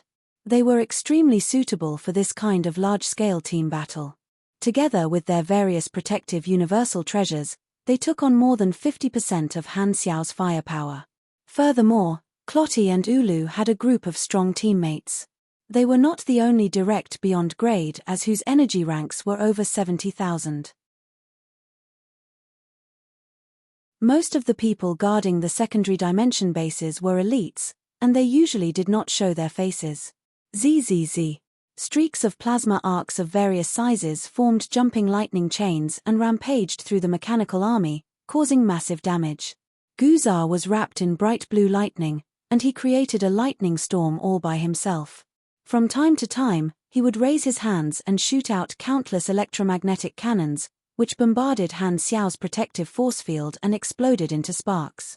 He was someone who joined the army in the same era as Clotty. Although his potential was not as great as Clotty's, he was still a powerful beyond grade A super. Otherwise, he would not have been sent by the dynasty to guard the secondary dimension outpost all year round. On the other side, Saint Monan, who was disguised as a monk, flashed through the mechanical army with the help of some kind of phase-shifting universal treasure. His punches and kicks were neither fast nor slow, and it was as if they were hitting an invisible barrier. The particles in a large area resonated, causing continuous vibration damage to Han Xiao's mechanical army. Although he was a pugilist, the large number of universal treasures on him made up for many of his shortcomings. Army leader Podro summoned countless summoned creatures and alchemy golems to fight with Han Xiao's mechanical army. There were also many boss-level units that did not care about casualties and crazily restrained Han Xiao's apostle weapons. Army Flag Enid continued to activate her ability, providing a large-scale buff to all her allies present. The 13 direct beyond grade as were not only individually strong, but their teamwork was also very good. Together with their universal treasures, they were in a stalemate with Han Xiao for a while and even resisted the pressure of dozens of apostle weapons. Han Xiao's side was not to be outdone either. The universal treasures he had built over the years took turns to be used. Even when facing such a luxurious lineup, he was still able to attack and defend. After sending Clotty flying with his halberd again, Han Xiao glanced at the battlefield and thought quickly. Although the battlefield was in a stalemate, he was not under much pressure. The main reason was that the threat of his opponents was limited. Although he would not be able to break through the encirclement of these people in a short time, the situation was not dangerous. He had the absolute advantage in terms of individual strength. As long as he fought them one-on-one, he would be able to crush them. Be it Clotty or Ulu, neither of them would be able to block his ferocious attacks. However, the others would definitely come up to restrain him and work closely together to resolve this danger. Let's start with the weak link first and find a breakthrough. The essence of a group fight was to catch one person and beat them up. Han Xiao changed his target without hesitation. With a turn of his halberd, he charged toward one of the weaker direct beyond grade as. Seeing this, the other direct beyond grade as hurriedly gathered their firepower. Han Xiao was not bothered. Bathed in the cannon fire, the Mechanic Emperor's sacred halberd flew up and down, slashing his opponent until they were in a mess. Boom! The huge halberd blade smashed down again, and blood suddenly exploded in midair. This direct beyond grade A was sent flying and heavily injured. Han Xiao was about to rush up and finish him off, but the other 10 or so people did not care about their injuries and held him back. On the other side, a tractor beam shot out from the main ship of the 3 universal civilizations and sucked the injured away. The next moment, another 3 direct beyond grade as flew out of the main ship and joined the battle. Han Xiao's opponents suddenly increased to 15. The situation returned to a stalemate, and the pressure increased. Seeing this, Han Xiao's eyes sparkled. Adding fuel to the fire? He immediately understood the plan of the 3 universal civilizations. They would leave a group of direct beyond grade as behind.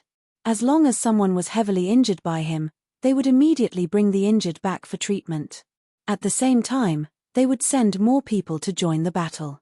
This would give the direct beyond grade as a chance to rest and recover. This was equivalent to going up and fighting a few rounds before coming down to rest. Then, someone else would go up and continue fighting, making use of their advantage in numbers. After all, Han Xiao was only one person and could not rest. Meanwhile, The three universal civilizations had dozens of direct members, so they had made up their mind to take turns fighting him. They would exhaust him until he ran out of ammunition. They wanted to win, but they did not want to suffer any casualties. TSK, enough. Han Xiao curled his lips and did not say anything. After all, there was no rule that said the three universal civilizations could not fight like this. Since they want to fight a war of attrition, let's see who can last longer. He shook his head, threw away all distracting thoughts, and focused on the battle. The two sides fought endlessly.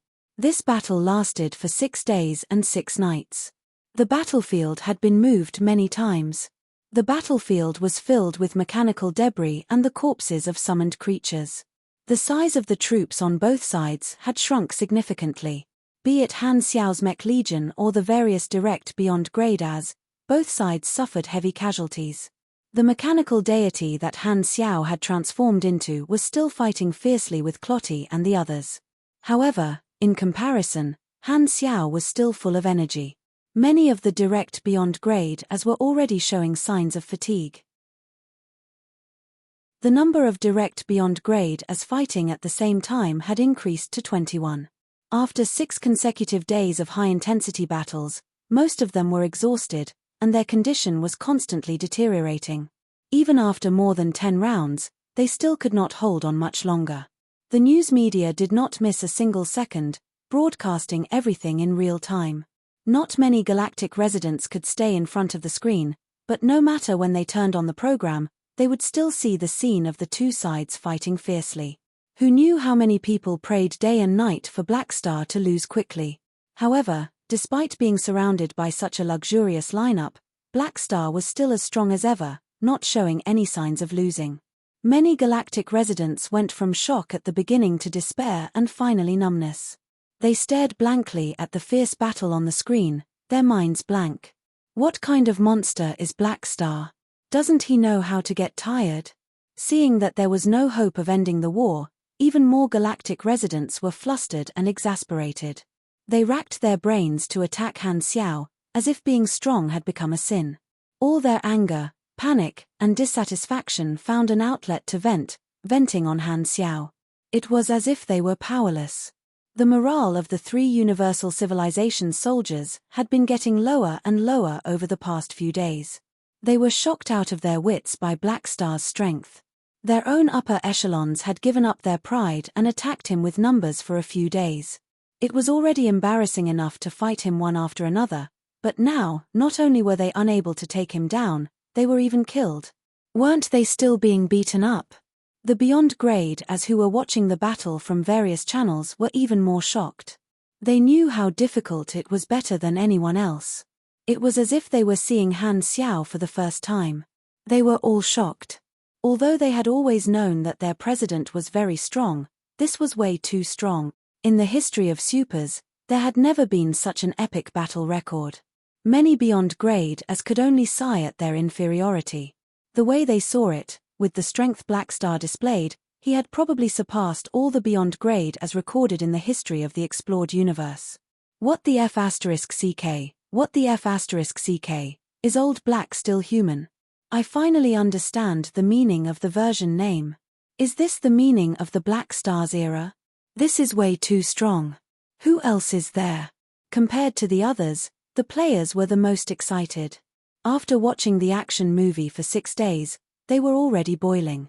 No matter what the reactions of the various parties were, the battle still continued. Clang clang clang. The halberd danced and chased after one of the direct beyond grade as, shattering the other party's shield and causing blood to splatter in midair. Just as Han Xiao was about to deal the finishing blow, Clotty and Ulu blocked in front of him again. Dark energy and gold energy shot out and clashed with the halberd. Boom! A dazzling explosion occurred. Clotty and Ulu retreated with blood spurting out of their mouths. Their injuries worsened again. At the same time, the heavily damaged mechanical emperor's sacred halberd finally could not bear the burden anymore. It shattered into pieces and exploded into the sky. Han Xiao's hands were empty. He looked down and scanned the surroundings. All the direct beyond grade as who surrounded him were injured and exhausted. Looks like you guys won't be able to last much longer. Han Xiao clenched his fists and took out a close combat mechanical weapon that looked like a spear. It was black and gold all over, and the tip of the spear was a hexagonal pyramid.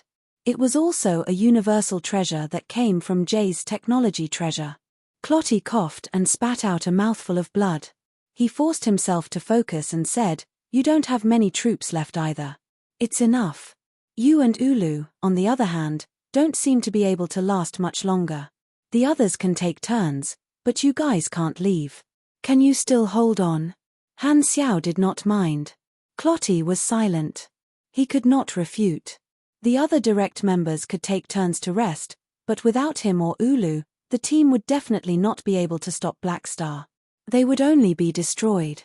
Therefore, in the past 6 days, the two of them had not rested at all. They were covered in wounds.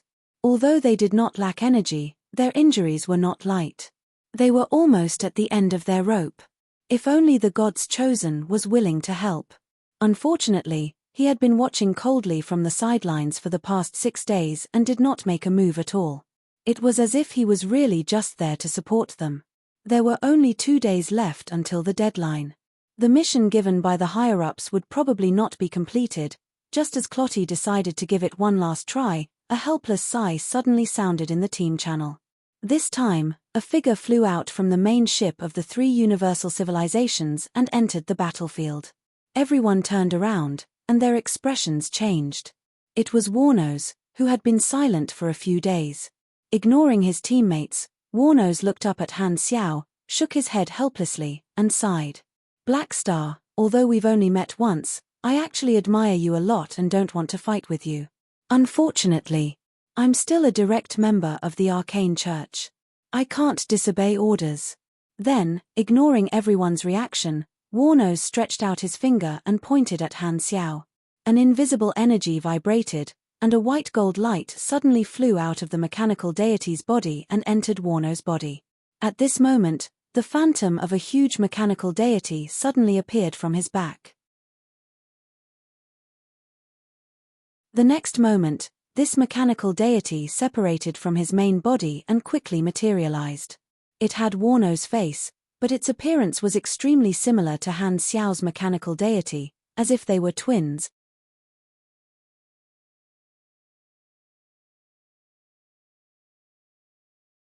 Chapter 1324. In the messy battlefield, a second living mechanical deity was born out of thin air. The weapons and equipment on it were almost identical to Han Xiao's mechanical deity. It was like a replica made with him as the blueprint. At this time, this fake mechanical deity was expressionless as it confronted Han Xiao from afar. Powerful energy waves were constantly being released. This scene shocked countless galactic residents, and their shocked gazes focused on Warnos. "Another new Beyond Grade A has appeared. I don't think I've seen this person before. What ability is this? It looks very powerful. I know this person. He's the High Priest of the Arcane Church." Many galactic residents widened their eyes, and a faint hope was born in their hearts. Among the Beyond Grade As, Warnos was an anomaly. His past achievements could be counted on one hand, and he had been living in seclusion for many years. The Arcane Church had never publicized his name, so his presence was not high in the outside world. If not for specially checking the information, some ordinary people might not even know that such a person existed in the universe. However, in the Beyond Grade A circle, this guy was recognized as the strongest. Seeing Warnos appear, Ulu heaved a sigh of relief and was a little angry. "You're finally willing to make a move. I thought you would continue to watch. Good Lord, we've worked so hard to fight Han Xiao for 6 days and 6 nights. We're exhausted, but you only made a move now. Did you see the opportunity and deliberately come up to turn the tide?" Warnos glanced at the many direct members and sighed. "It's been hard on you guys. I'm enough here. You guys go and rest. It's already like this, and you still want to fight him one-on-one?"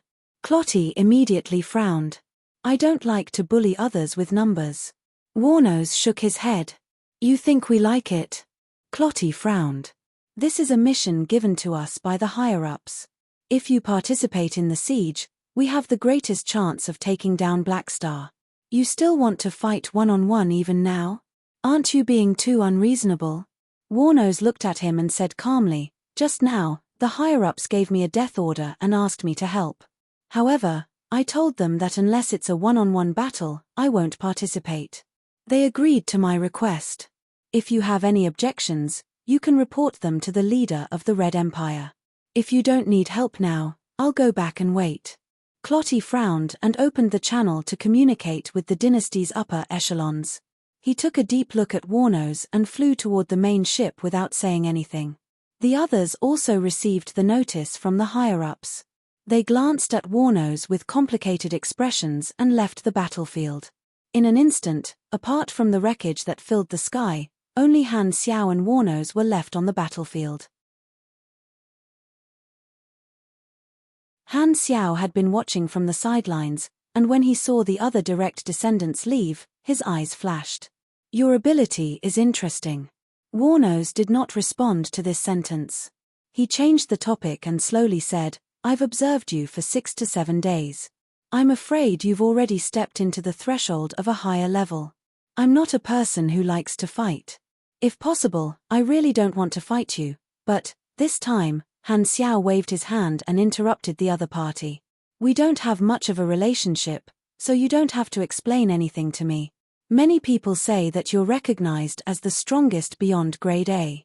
I've always wanted to fight you.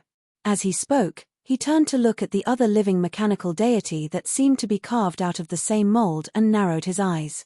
I have to say, with such an ability, you do have the capital to be the strongest, but an imitation is still an imitation.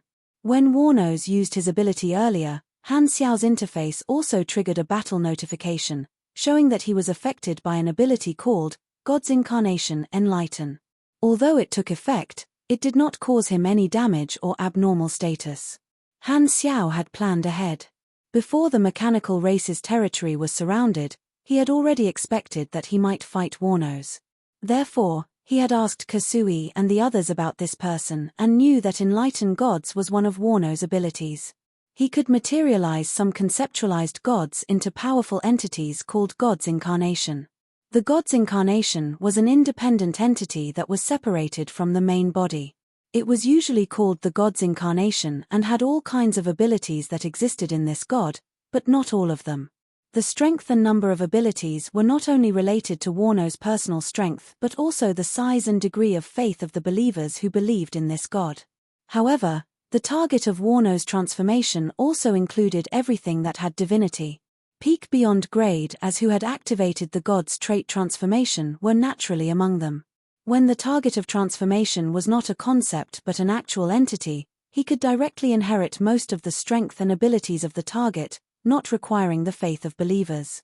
According to the upper echelons of the association, if they fought Warnos, the first stage would be to deal with a mirror-like self. At the same time, they would have to deal with Warnos and the other gods' incarnations. This was one of the reasons why he was recognized as the strongest. His combat strength was extremely flexible, and the stronger he was, the stronger he became. What was even more perverse was that if a god's incarnation that existed in a physical body was killed by an external force, the damage would be reflected back to the transformed body. This meant that when a peak beyond grade A killed the mirror-like self, it was equivalent to dealing a second blow to himself. Some of the ancient ones told him a secret. A long time ago, the success rate of Warnos enlightening a god was limited. Relying on his own ability, he did not succeed every time. However, Warnos' ability was a match made in heaven with the Arcane Church. He had obtained many related universal treasures from the Arcane Church and established a deep soul connection. The success rate of enlightening a god was constant at 100%. In terms, it was directly skipping the judgment process.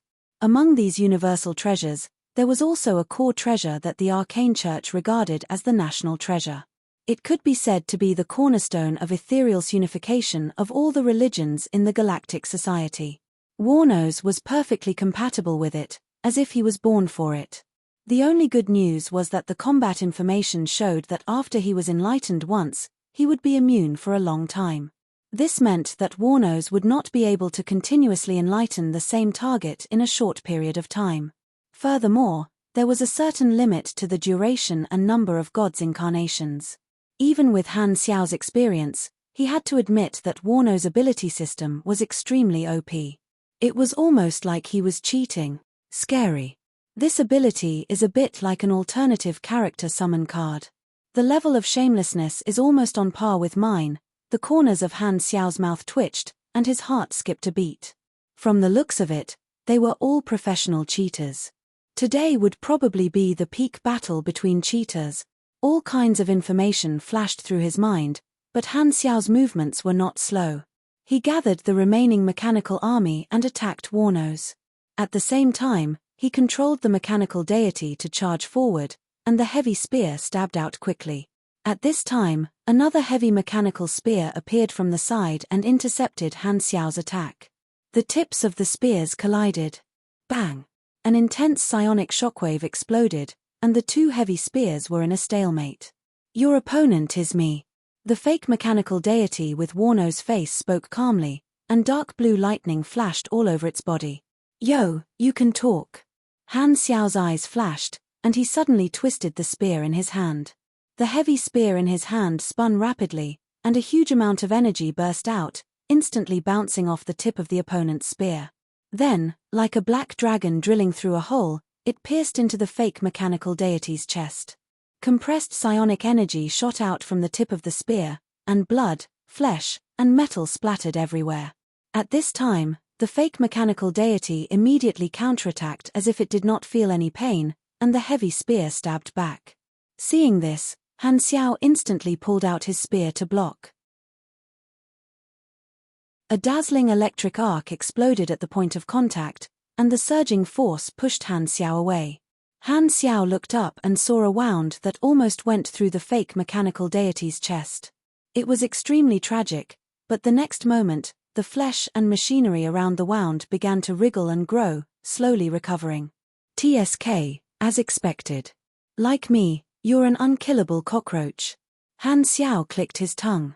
The super recovery ability of his main body was also discovered by this god incarnation. The fake mechanical deity also had an indestructible body, and only a few of its abilities were not copied. Although its combat power was much lower than his main body's, it definitely exceeded the 100,000 energy rank. It was even stronger than first tier beyond grade as like Clotty and Ulu.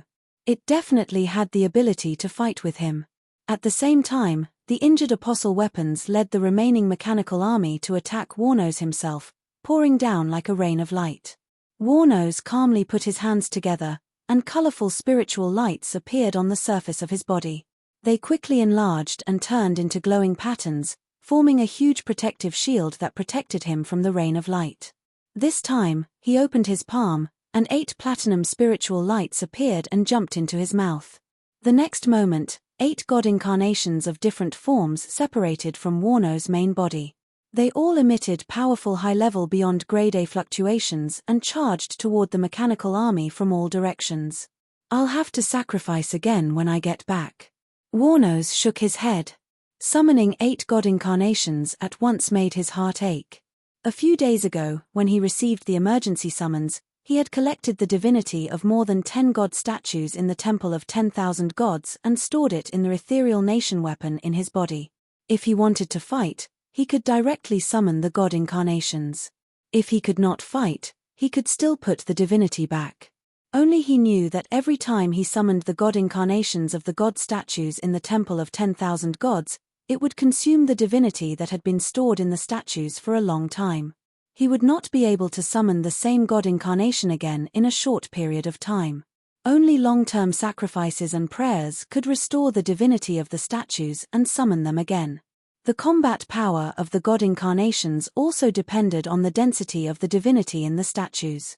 After summoning them once, he would have to start accumulating them from zero, which was very troublesome and time-consuming. To him, the Temple of 10,000 Gods that he guarded all year round was an arsenal, and the god statues that contained divinity were ammunition. However, he preferred to treat the Temple of 10,000 Gods as farmland. Every god statue was a growing crop that needed to be carefully taken care of every day. Unless it was necessary, he did not want to harvest any crops. He knew himself well. With his own ability, he could not easily enlighten 8 god incarnations. However, the ethereal nation weapon had long become one with him. Even if he did not use it actively, the passive buff of perfect compatibility had already raised his enlightening ability to an unbelievable level. Han Xiao narrowed his eyes and slammed his body into the fake mechanical deity, pushing it away.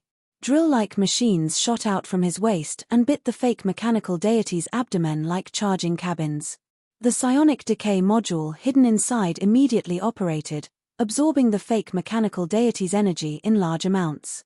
While the other party was restrained, Han Xiao suddenly turned around and threw his spear at Warno's main body, planning to behead him.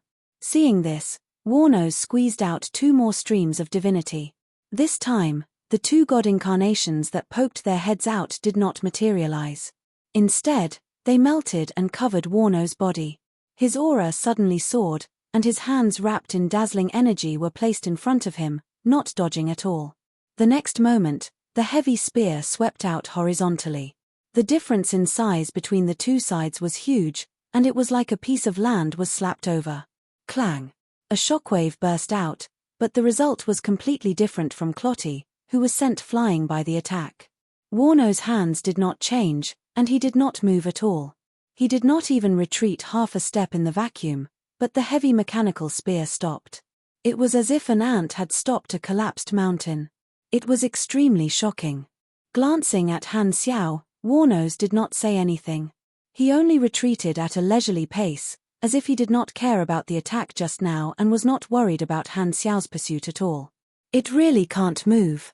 As expected of the church's national treasure, Han Xiao frowned.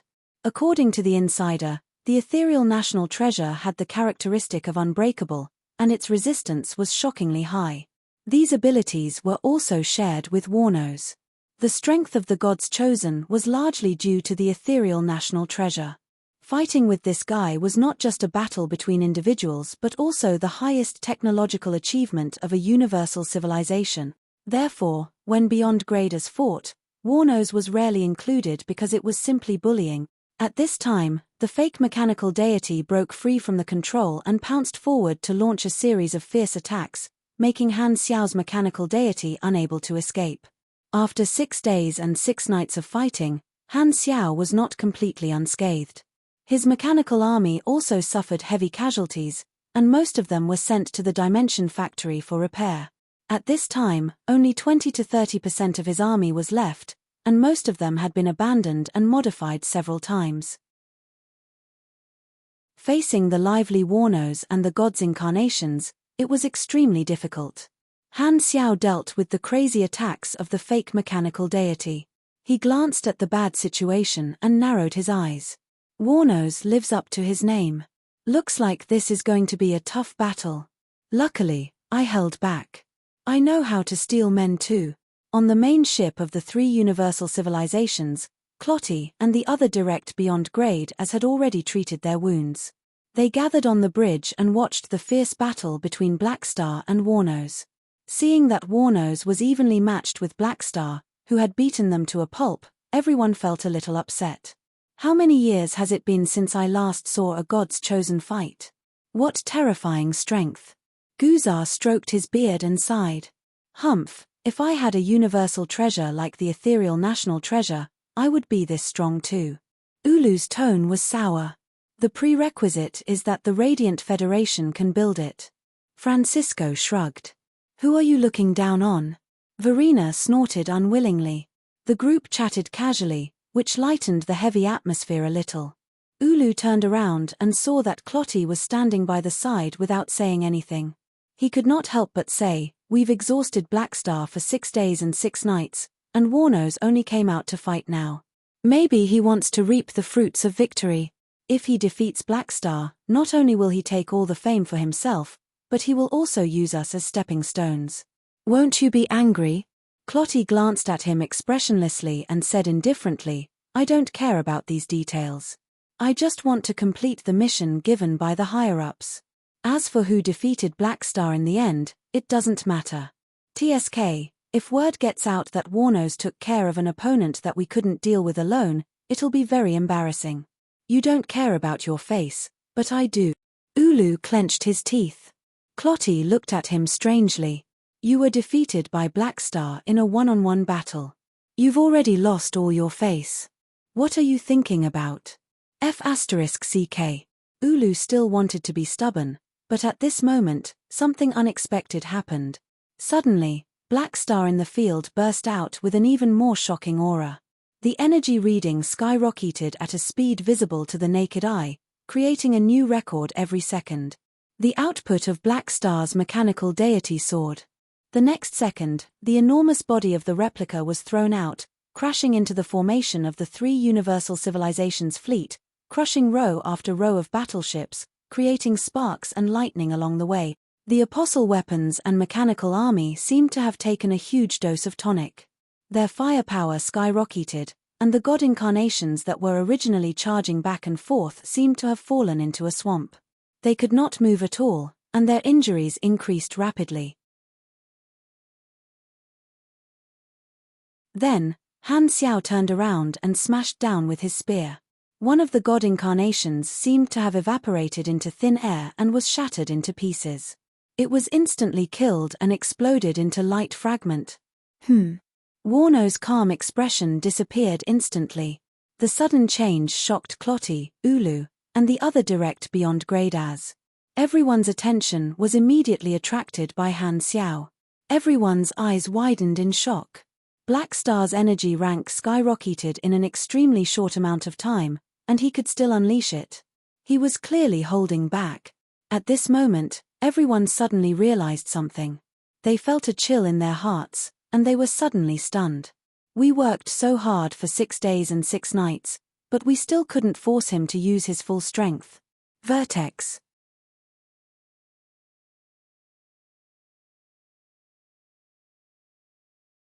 Chapter 1325. Boom. Lightning bolts shot out crazily, circling around Han Xiao like dragons. The mechanical spear changed its direction and turned into a thick bolt of lightning. It pierced out again and attacked another red god avatar that was wearing armor and holding a shield. This red god incarnation was restrained by the apostle weapon and could not dodge in time. It hurriedly put up a defensive posture and knocked the side of the shield with its war hammer. The surface of the shield immediately glowed, and the image of a shield-like shield popped out, magnified thousands of times, blocking in front of it. Crack! The heavy spear crashed into the shield, and the seemingly indestructible shield instantly shattered into pieces. The shockwave instantly spread out, as if there was a glass-shattering explosion in everyone's mind. A beam of light shot out from the tip of the spear, and with one strike, half of the body of this god incarnation was swept away. At this time, Warnos flashed over from afar. He focused his strength on one point and elbowed the tip of the spear to avoid causing more damage. He then pulled the heavily injured god incarnation aside and saved it. Warnos sized up Han Xiao again. Feeling the energy fluctuations of the mechanical deity, a complicated look flashed through his eyes. This is your full strength. Looks like I still underestimated you. No, I should say that you're too secretive. Just like the rumors, no one knows how many trump cards you have and where your limits are. Why haven't I heard of this rumor? Han Xiao casually replied. In the past few days, he had been fighting with the direct members of the three Universal Civilizations. He had been suppressing his impulse and holding onto the character summon card without using it, just to guard against Warnos. Warnos could invite a god to possess him, and he also had a character summon card with similar functions. At this time, he had already activated the dual mechanical sense and dual ancient ones, and his strength had skyrocketed. He instantly entered his explosive state. If he activated the character summon card in advance, the direct members of the three Universal Civilizations would probably not be able to last 6 days. Even if they could, the number of direct beyond grade as who would fall in his hands would be much higher. 100 years is just the blink of an eye. To a beyond grade A, it's at most their youth, but you already have the ability to dominate the galaxy at such a young age. In known history, no one has ever had a talent like yours. I really can't imagine how bright your future will be. Warnos sighed. He took out the last few divinities, formed them into god incarnations, and scattered to join the battle, using their own abilities to fight the mechanical army. He had brought more than 10 divinities with him this time, and he originally did not want to use the rest. However, the current situation, he had no choice. Only a few. I'm afraid they won't be enough for me to kill. Han Xiao raised his brows. These god incarnations had different abilities, and although they were high level beyond grade as, they were relatively fragile. His combat strength in his explosive state had already surpassed the common sense of ordinary people. As long as the god incarnations did not have any special abilities or talents in defense, evasion, or recovery, he could easily kill them in a few seconds. It was much easier than dealing with those direct beyond grade as who had all kinds of universal treasures protecting them. I'll know after I try. Warnos put his hands together, and his body suddenly expanded, rapidly becoming a giant. Compared to Han Xiao's mechanical deity's size earlier, it was like an ant compared to a mountain, but now, it was on par with Han Xiao's mechanical deity. However, the priest robe on his body was not torn apart. It expanded along with his body size, and dense magic circuits lit up on its surface. It was also a universal treasure-level enchanted equipment, so he would not be naked in front of the entire universe. This guy can grow bigger. Han Xiao's eyes flickered. This was something that was not shown in the intelligence. As if seeing Han Xiao's doubts, Warnos slowly explained, my god's trait transformation has been completed, and the giant bloodline can be used to the extreme. This is also the first time I'm using this ability. He had been training in the arcane church for many years, and because the ethereal national treasure and his own ability happened to be related to divinity, his god's trait transformation was countless times smoother than other peak beyond grade as. He had completed 2 gods' trait transformation routes long ago, but he had never told anyone. Warnos had a part of the giant bloodline to begin with, and the god's trait transformation of the race route greatly strengthened his giant bloodline, turning him into the most optimal form. It was as if he had gathered all the advantages of the evolution route. You're really lucky. Not only are your abilities compatible, but you've also received the full support of Ethereal. Han Xiao frowned. This B***starred was probably also a protagonist-type character, and he most likely had the advanced luck glow.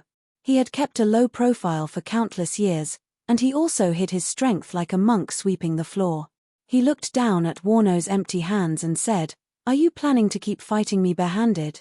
Hearing this, Warnos was silent for a while before sighing. My weapon has already been sealed by you. Han Xiao was stunned for a moment before understanding. F***ck, so the 10,000 deity scepter was also this B***star's equipment. To be specific, Warnos only shared the right to use it. The 10,000 deity scepter still belonged to the arcane church, and it was usually used as a strategic deterrent. Unfortunately, it was sealed by the space-time amber. That made sense. The mechanism of this universal treasure was also compatible with Warno's abilities, so it was not strange for Ethereal to be used by him. However, he did not have the chance to use it now. At this time, the fake mechanical deity finally returned to the battlefield along the path of the fleet formation. It continued to pounce over fearlessly, relying on its recovery ability. Han Xiao twisted his body, and the mechanical spear quickly transformed into a whip. He swung it backward, and lightning exploded in the sky, dazzling everyone. In its explosive state, the speed and strength of the mechanical deity had increased tremendously. This time, it struck the fake mechanical deity's waist at lightning speed, almost cutting it in half. At the same time, the fake mechanical deity was knocked to the side and sent flying away again. At this time, a scorching energy came from behind. Han Xiao turned around and blocked Warno's fist with his spear. Boom! A shockwave burst out. The two sides clashed with each other. Han Xiao's thrusters were at full power, and he had the upper hand, slowly pressing toward Warno's. The giant bloodline is very strong. Your strength is no weaker than a pugilist's. Han Xiao snorted. Same to you. Warno's suddenly retracted his fist and gathered his strength. The next moment, he threw out a sky full of fist shadows.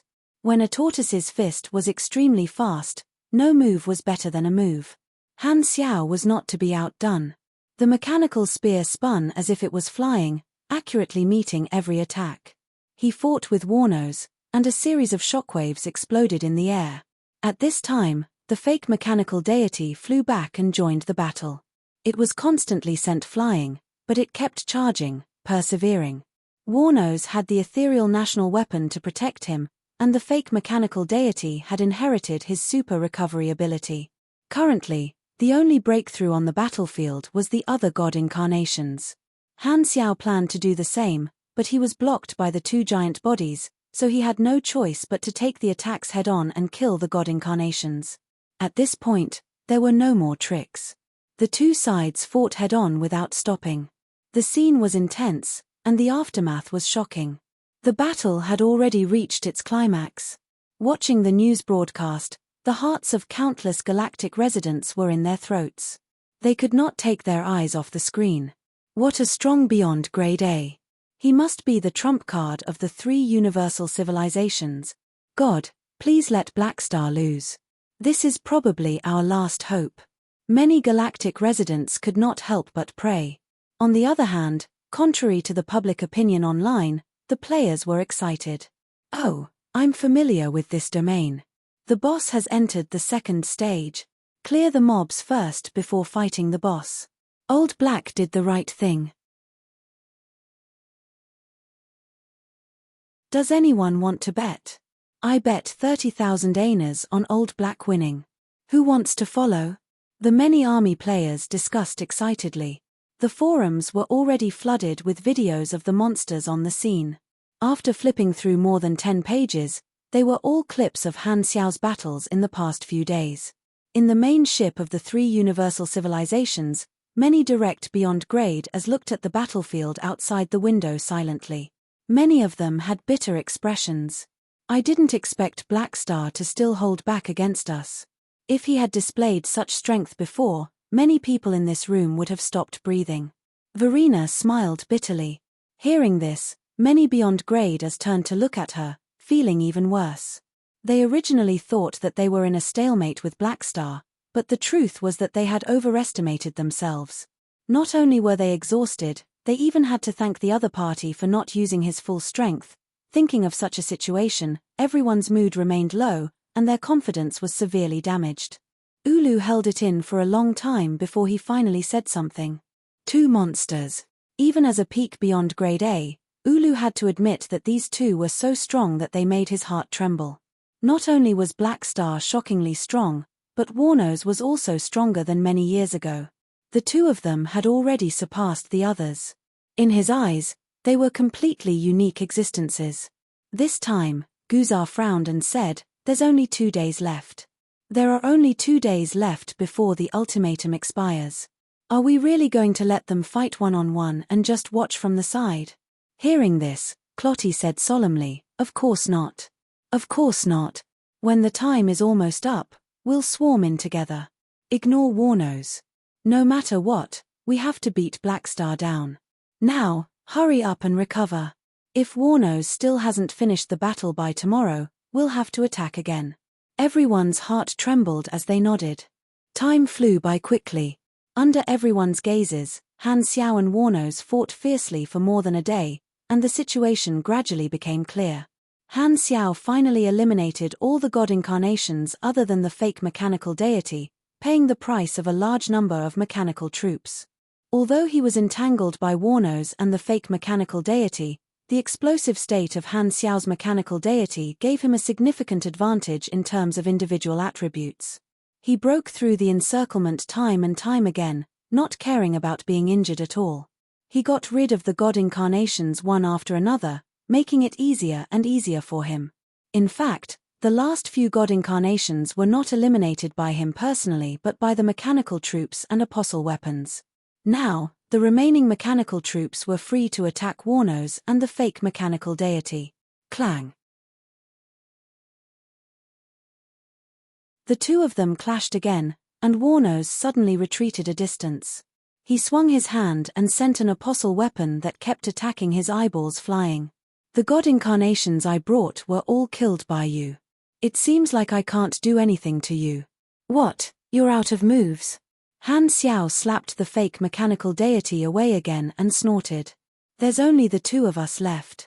If we continue fighting like this, we won't be able to determine the winner. Warnose shook his head. Anyway, there's only one day left. I don't care. Han Xiao did not care. Although he had killed all the god incarnations, he could not break the ethereal nation weapon, nor could he kill the fake mechanical deity. Warnose could not threaten his life either. Now, it was just two big lumps of meat rubbing against each other. I can't kill you, and you can't kill me. Conservatively speaking, he and Warnose could still fight for 10 days to half a month without rest. If that's the case, let's end it here, Warnose said softly. You think it'll end just because you say so? Han Xiao curled his lips. Warnose glanced at him and suddenly chuckled. His giant body suddenly shrank and returned to his normal size. He opened the public channel and said straightforwardly, I'm not your match. I'm no match for you. I admit defeat. Han Xiao was stunned. He did not expect Warnose to do this. A direct beyond grade A was standing up for the three universal civilizations. Admitting defeat in public would go against his original intention. Furthermore, neither of them showed any signs of losing. At most, it would be a draw. Why would he admit defeat on purpose? Warnose snapped his fingers, and the fake mechanical deity suddenly stopped and exploded from the inside out. This god spirit incarnation was directly removed by him. Han Xiao frowned. He raised his hand to stop the mechanical army's attack and asked in confusion, What are you doing? Warnose turned off the wide area channel and switched back to mental communication. His eyes had a meaningful look. Blackstar, you're the most talented super to date. You're the most likely to open the door to the next level. I said from the beginning that I don't want to be your enemy. What do you mean by that? Admitting defeat in public, aren't you afraid that the Arcane Church will have something to say to you? Han Xiao's brows furrowed even tighter. I've already done what I can, and it's enough to complete the mission. As for my purpose, maybe one day, you'll know.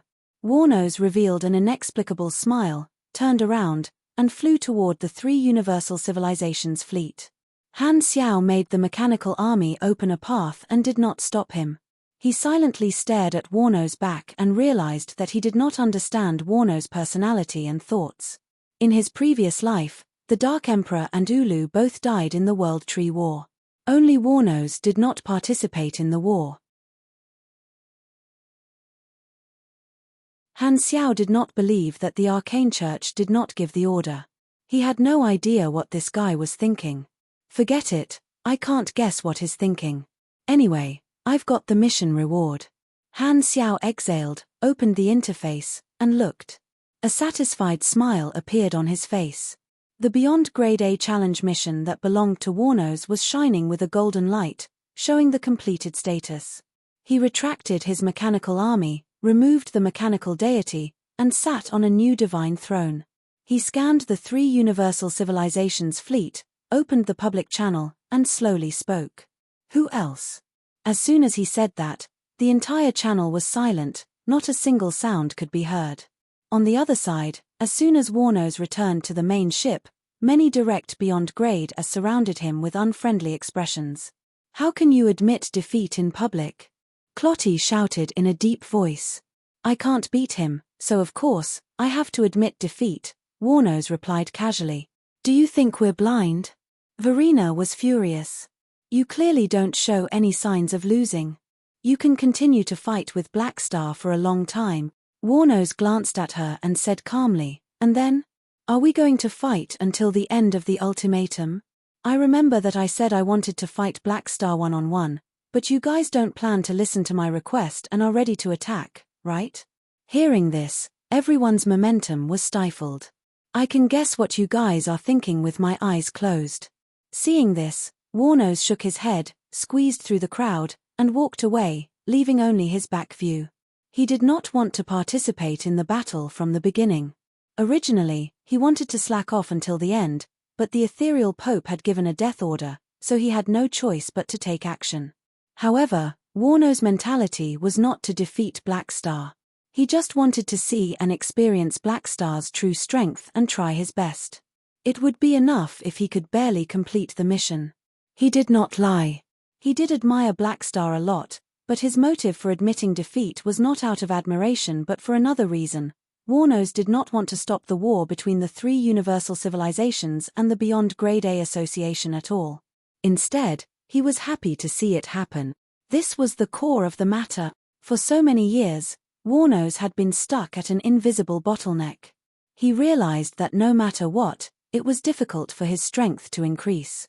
It was as if there was some kind of restriction that prevented him from touching a higher level of power.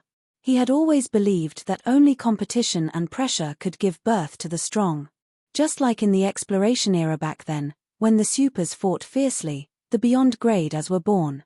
The appearance of the first primordial one was like a signal, and more Beyond Grade As appeared one after another.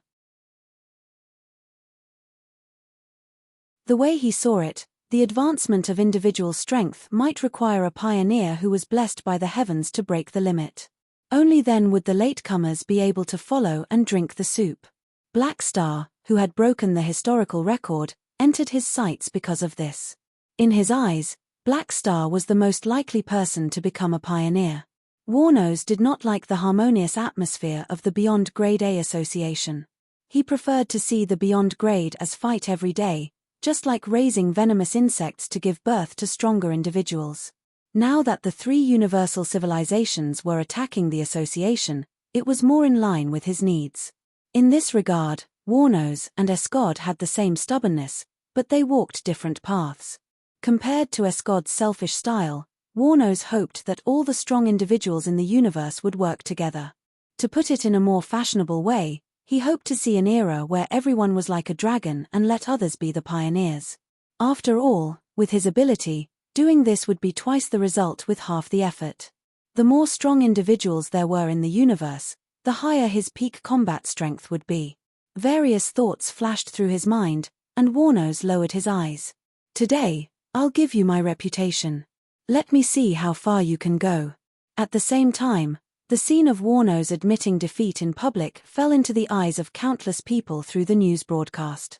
At this moment, the hope that countless galactic residents had finally ignited seemed to have been extinguished by a pool of urine. They felt cold from head to toe. All the galactic residents who were looking forward to Black Star's defeat withered in their seats, their faces filled with despair. The three universal civilizations were so huge, yet they could not find a single strong individual who could defeat Black Star.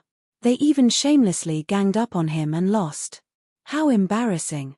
Not long after, countless galactic residents became nervous again. This was because today was the last day of the three universal civilizations' ultimatum. If both sides still did not give in, the war would most likely start. Seeing that there was no hope, many galactic residents no longer hesitated. With the thought of giving up, they began to vent their anxiety and fear on the internet, as well as their anger that Black Star did not lose according to their wishes. All of a sudden, the public opinion supporting the three universal civilizations was stirred up again. They no longer called for a stop to the war but instead went to the other extreme. To a certain extent, they became fanatics supporting the war. The core argument was only one. They strongly supported the three universal civilizations to defeat the Beyond Grade A Association and eliminate the unstable factors in the galactic society. Thank you for the short and powerless leather armor. The 100000 reward from the well-known guild master. Thank you for the 10,000 reward from the short and powerless leather armor. Thank you for the 10,000 reward from the mysterious Mo. Thank you for the 10,000 reward from the reader 2018110221285725. Book, Female Channel's First-Rate Female Advisor, by Yuan Chenyu, Mystery Genre Introduction, Easy Version Introduction. In her previous life, she was a carefree beauty with a rich family. Other than freedom, she had everything. Who would have thought that everything would turn upside down? Her family was destroyed, her father was gone, and she was burned. Before she died, she was even disfigured. She was reborn as the abandoned daughter of a concubine, solved the case, started her career, entered the organization, went to the central government, and took revenge for her father. End of chapter. You're tuning in to the Celestial War YouTube channel. Don't forget to subscribe and join us on this journey to catch the most captivating stories.